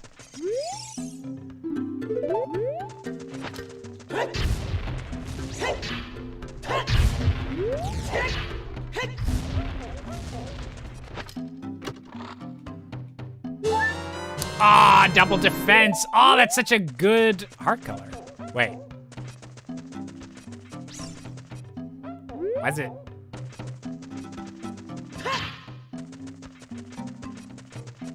Why does that last one not have a green outline? Interesting. Oh, let me get these. I need to get the crater checks just in case there's something. Just in case.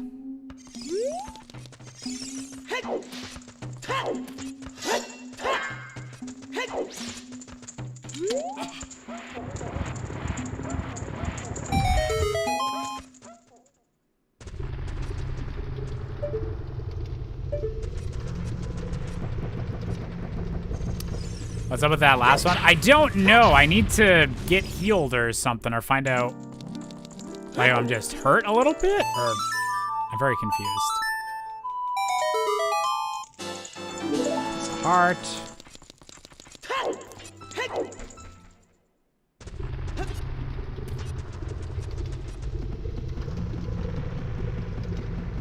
We have not found Ganon's castle. That's what we're kind of hoping is in the forest temple. In a minute. Oh, I also have Ice Cavern I can do as well. Shit. The Ice Cavern in Deku Tree.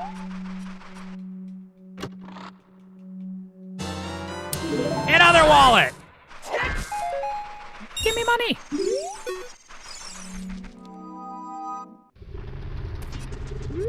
Just please give me money.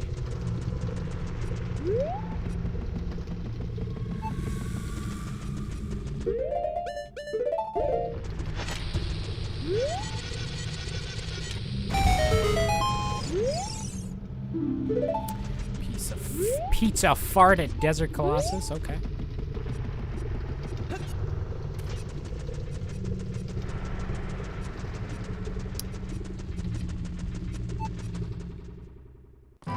Yeah, we could really use some magic. I agree.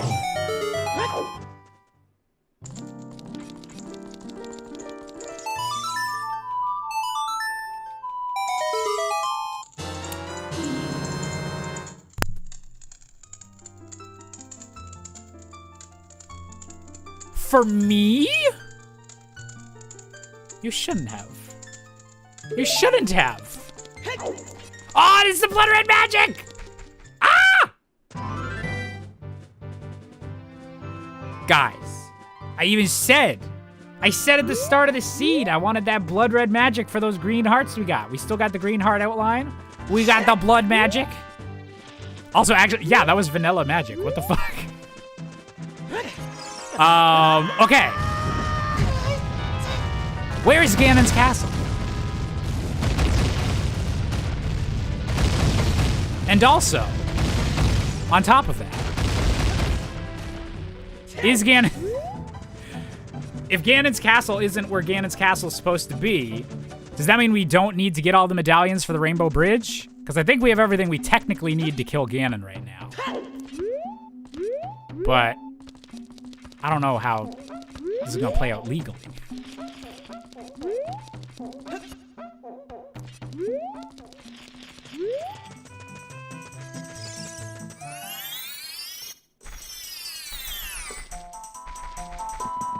Hey, Ruka, welcome to the stream. Hope you're enjoying yourself. Oh my god, I'm so happy with that magic color.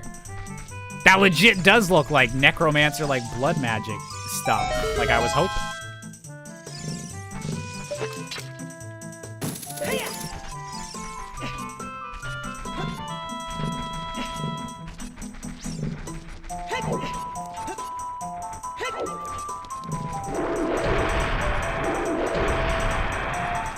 Okay, see ya, buddy. Gotta see if your boss's castle is up here. Please. Please.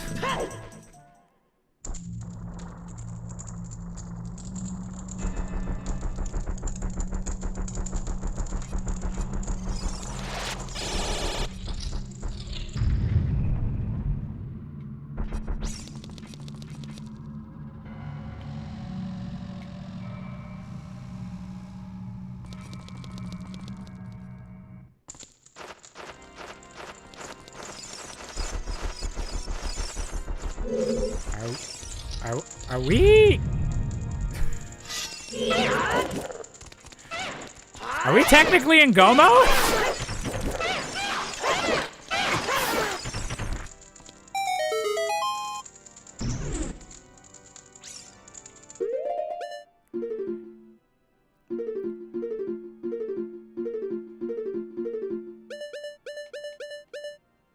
Uh-oh.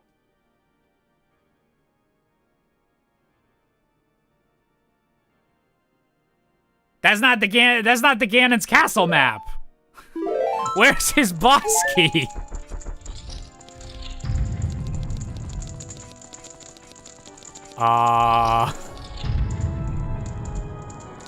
Please let the boss key, either I have it or it's in that. Please let that be the case.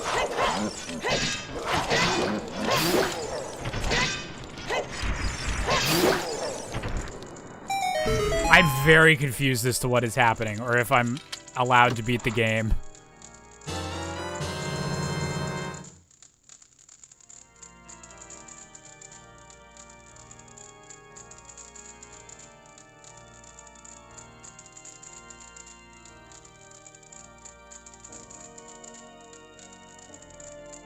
So logically... So we need to, like, if we needed to get all the medallions, we would need hover boots to beat the version of Shadow Temple. But, okay. Look at the key tracker to see if you have the key. Oh, I do have that. Actually, I'm gonna leave it to suspense. Gonna see if I can just open the door when I get in there. And then we'll check to see what actual settings I had Ganon's boss key on.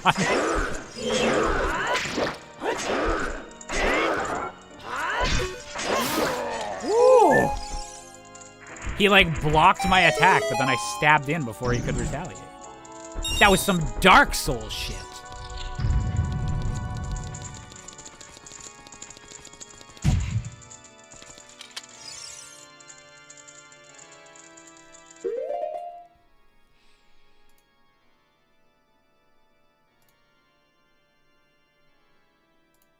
No!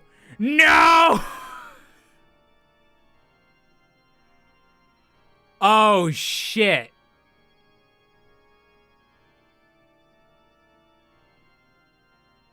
All right. Are we gonna be able to find it in here? Or are we just gonna be shit out of luck and have it locked behind some random weird shit? Ooh, when was the last time I had to do the trials, y'all?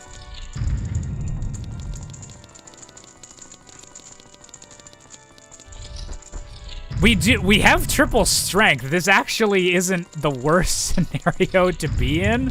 I didn't expect to be able to beat Ganon's castle yet. Usually I have that like go mode build up. I'm like, all right, just one more item and then we'll be ready to like, this feels off.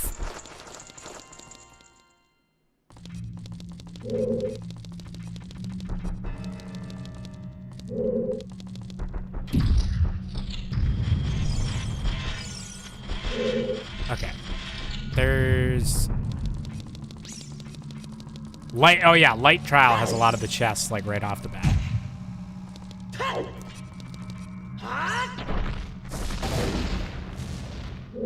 Okay, they sped that up. Please, just be one of these. I'll take it.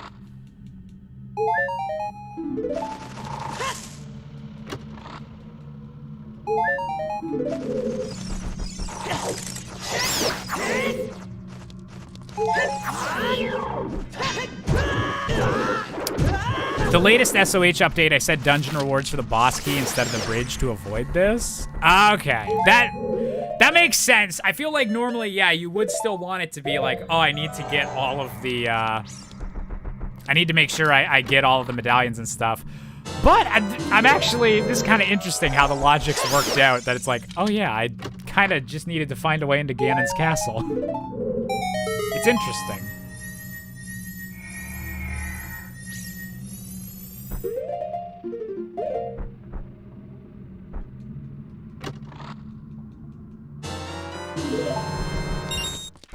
Okay, so I got a small key. Ganon's tower is currently in the Forest Temple. This has to be the key, right? Logically? Or wait, no, not necessarily. Not necessarily.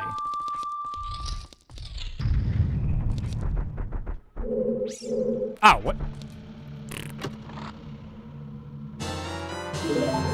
Almost forgot you, bombs.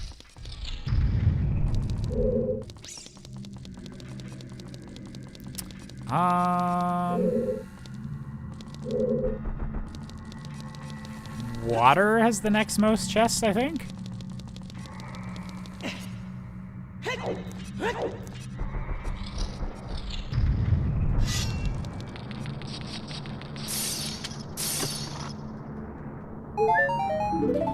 Nope.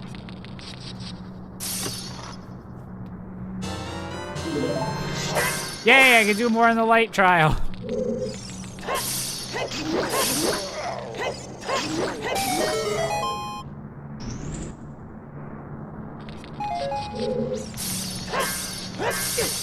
Is there any other chests in here?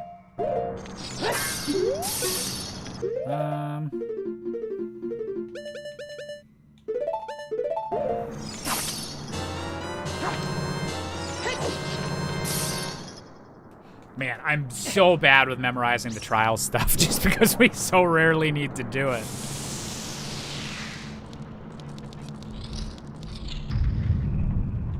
Nope. Okay, I think that's it for water section.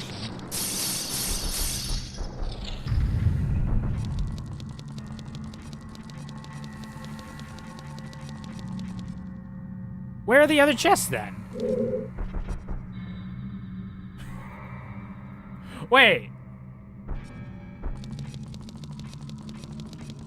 Oh yeah, there's one in Shadow. Oh, there's one in Forest too? Okay, I'll do the Forest one here.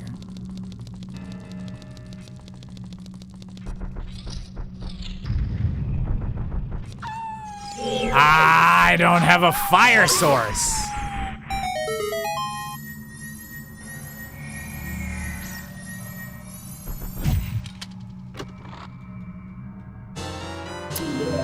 Bomb bag, okay.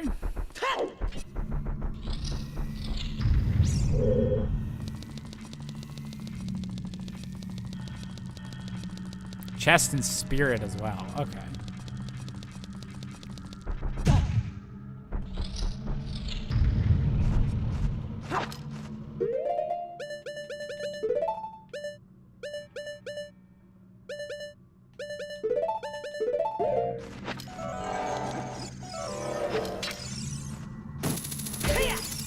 I need a fire source for that other one too.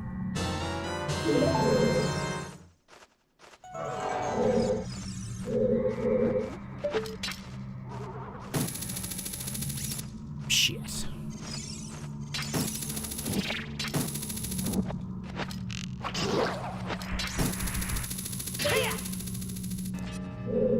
I can't do it.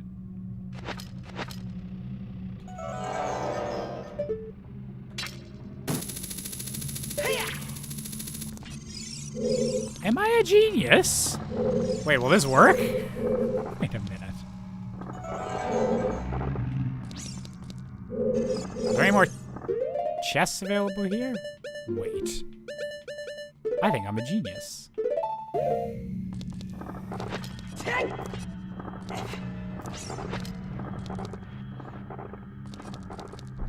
Aw, thanks for rewatching the old stuff, Luxray.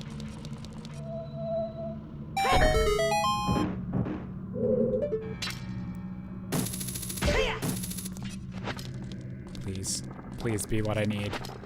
Please.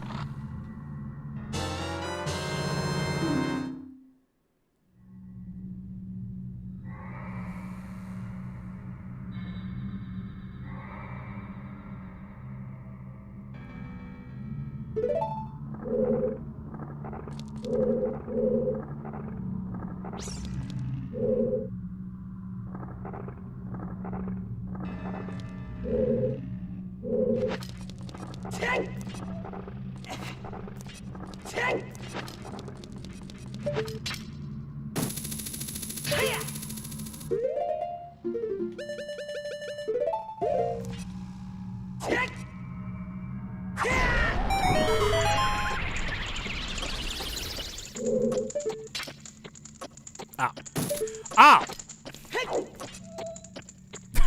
Okay, that does nothing for me. But now I can do that thing in the forest area? I guess. Did the like fall into the void? Did I kill it whenever I hookshot it over? That might have been a lesson for me to embrace violence less. But anyway, probably not that important. What a weird seed this has been. This has just been funky logic.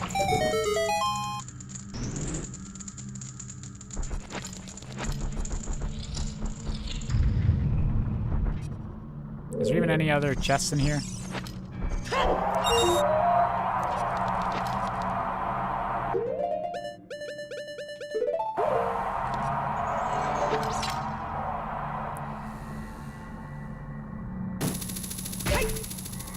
Okay, so Spirit is the one that has the chest still? Oh, God. There's not, yeah, I'm not locked off from anything, but is it literally gonna be the last chest that I check? Wasn't this also the first room I went in and then was like, oh wait, there's ones with more chests? What I'm trying to say is, am I the smartest man alive, or should I get sent back to kindergarten?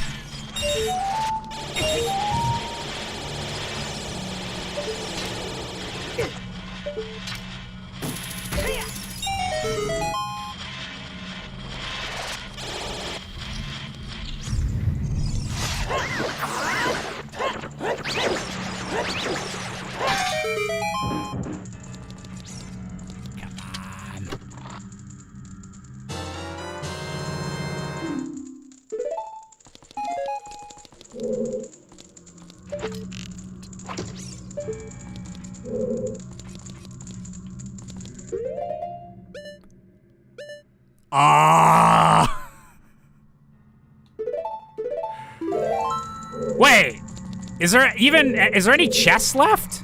Wait. There's an invisible one here, isn't there? Oh, it's over there!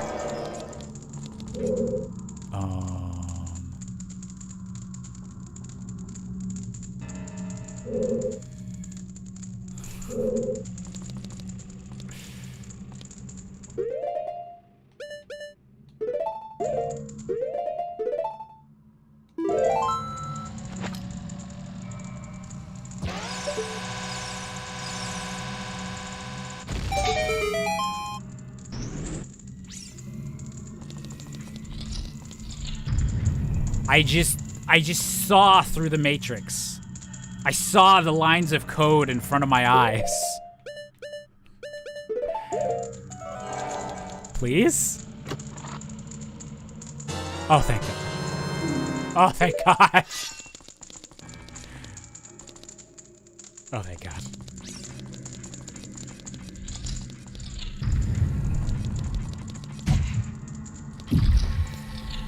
Alright. Let's go kill Daddy.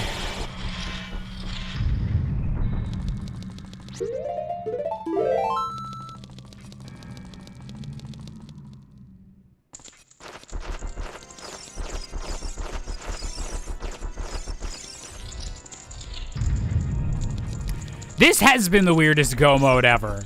Because I found out it was go mode by entering the dungeon. Then I was like, wait, maybe it's not go mode? But then it was go mode, so... Okay. Yeah, and literally the last chest that we check in Canon's Castle. Of course, that's the one.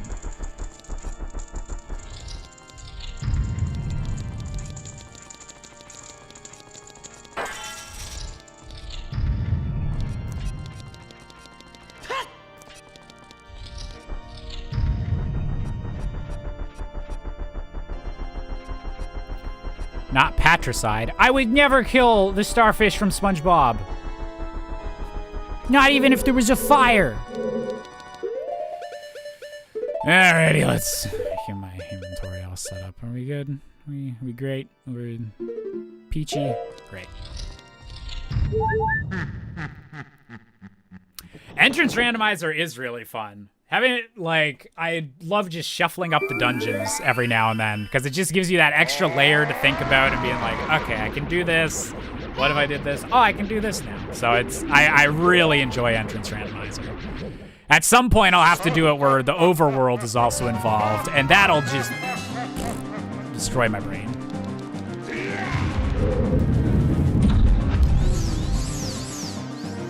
Oh, that's awesome, Arches. And boss shuffle will be a hell of a time.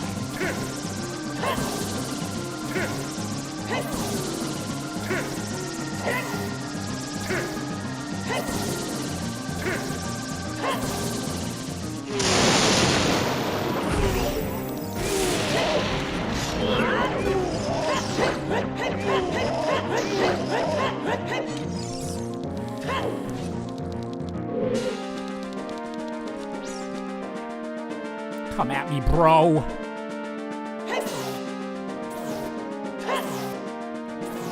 It's okay. It's okay. Sometimes I'm at a loss for words, too, Ganondorf. It's all good. You don't need to ha or hua or hua.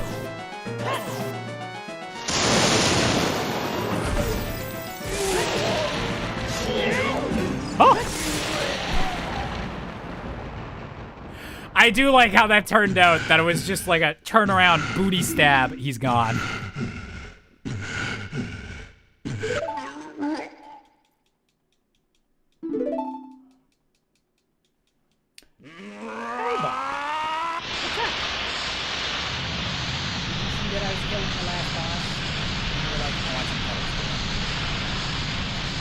Can you randomize the blood color? Not yet, but God, I hope so. Joof is streaming. Can we raid after? Yes. We'll give Jeff the good old Twitch raid.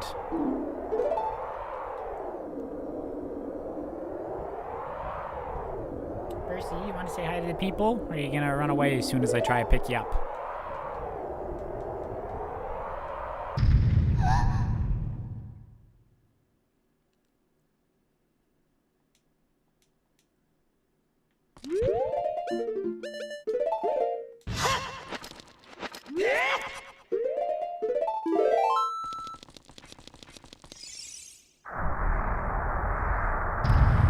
Three medallions and 2 stones only? Yeah! Which is really impressive. And I think, like, I don't think there was anything we actually needed from the Dodongo's Cavern. Like, that was just we didn't even need that spiritual stuff.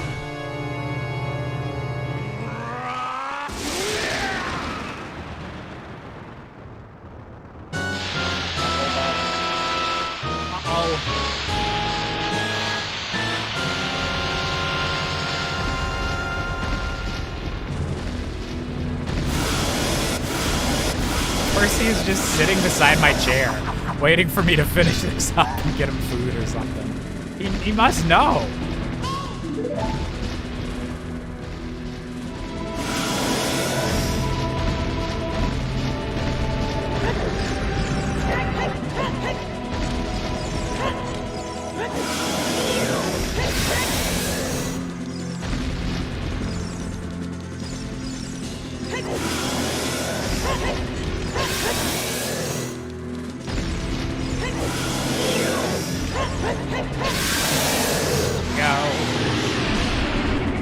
Kiri Forest has been destroyed. Oh, yeah. Wow, they cleared out the entire forest. That's some Saruman and Isengard shit.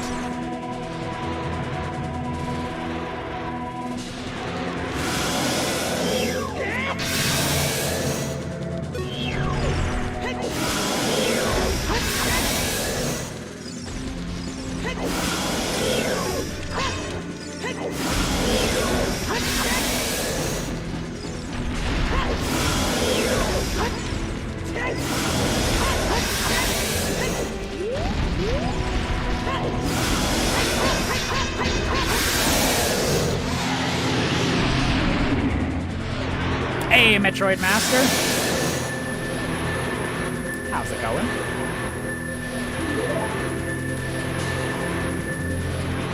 All right, phase 3 of the Ganon fight. He grows 8 more arms. Aw, shit.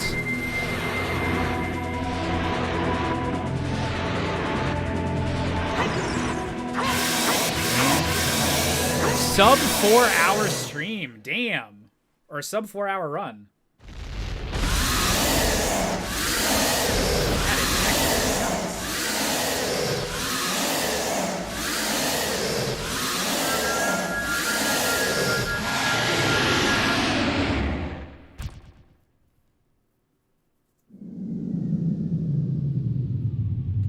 Ancient creators of Hyrule, follow my LinkedIn.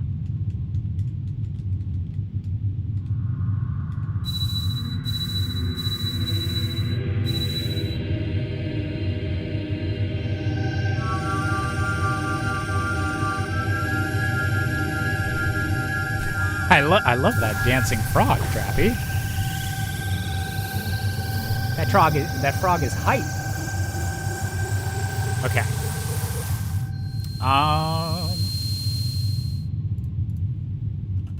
Let me check one thing over on my Twitch.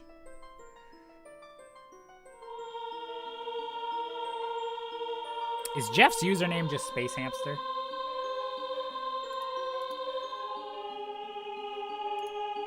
Or does he have Space Hamster TFG? Okay.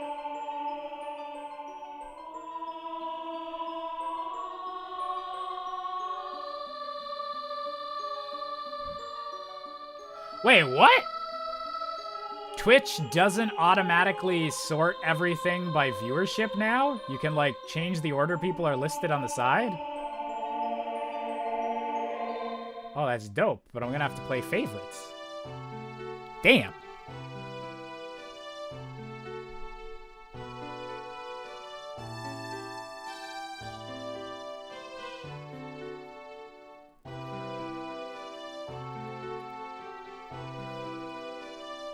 Out of curiosity, is Jeff still edit for PBG? I have no idea. I think, I know Todd is the producer for PBG stuff, but I don't know how big his editing team is.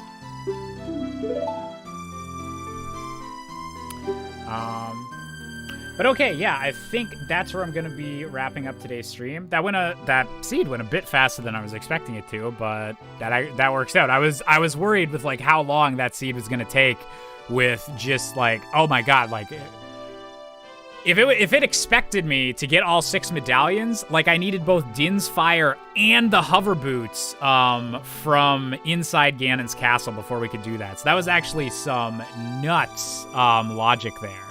So I really like that. Entrance Randomizer is super exciting. Definitely excited to try more of it, along with the enemy randomizer and all the other cool new features in Ship of Harkinian. I think the next seed I'm going to be doing is going to be checking out the key ring feature, because I know they just added that to Ship of Harkinian. So I'm very excited to check that out. But yeah, where's the boomerangs and the other 2 arrows? That's a good question. Let me check that right quick. Where is mine? Wait. What's the folder for this again?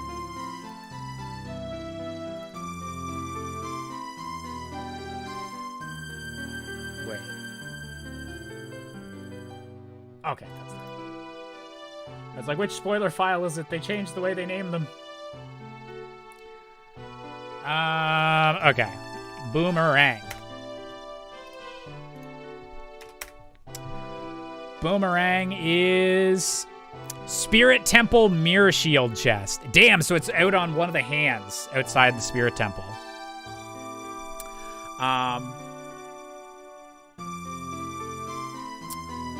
What's the keyring feature? So the keyring feature is like, it's like the middle ground between regular and key sanity. So with a keyring, it randomizes all of the keys of a dungeon, into one item. So it's a keyring. So if you find the Forest Temple keyring, you'd automatically have like all 5 or 6 or however many keys there are inside Forest Temple.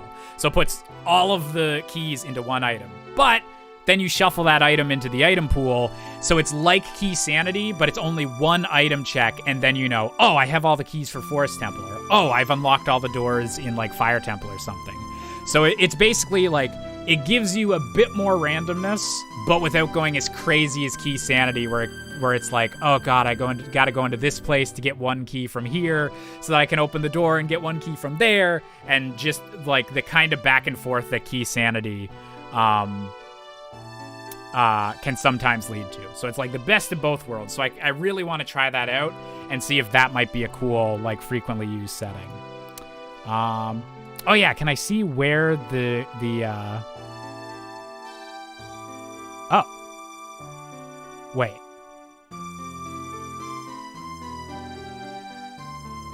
Can I see where these were warped?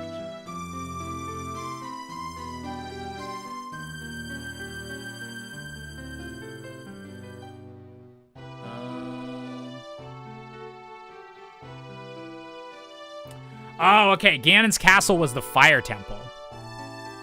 The butter knife was in the Adult Bazaar. We did know about that. We just never actually bought it.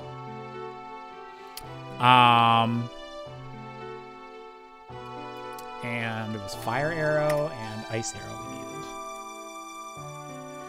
Hyrule Field Cow Grotto was the Fire Arrow.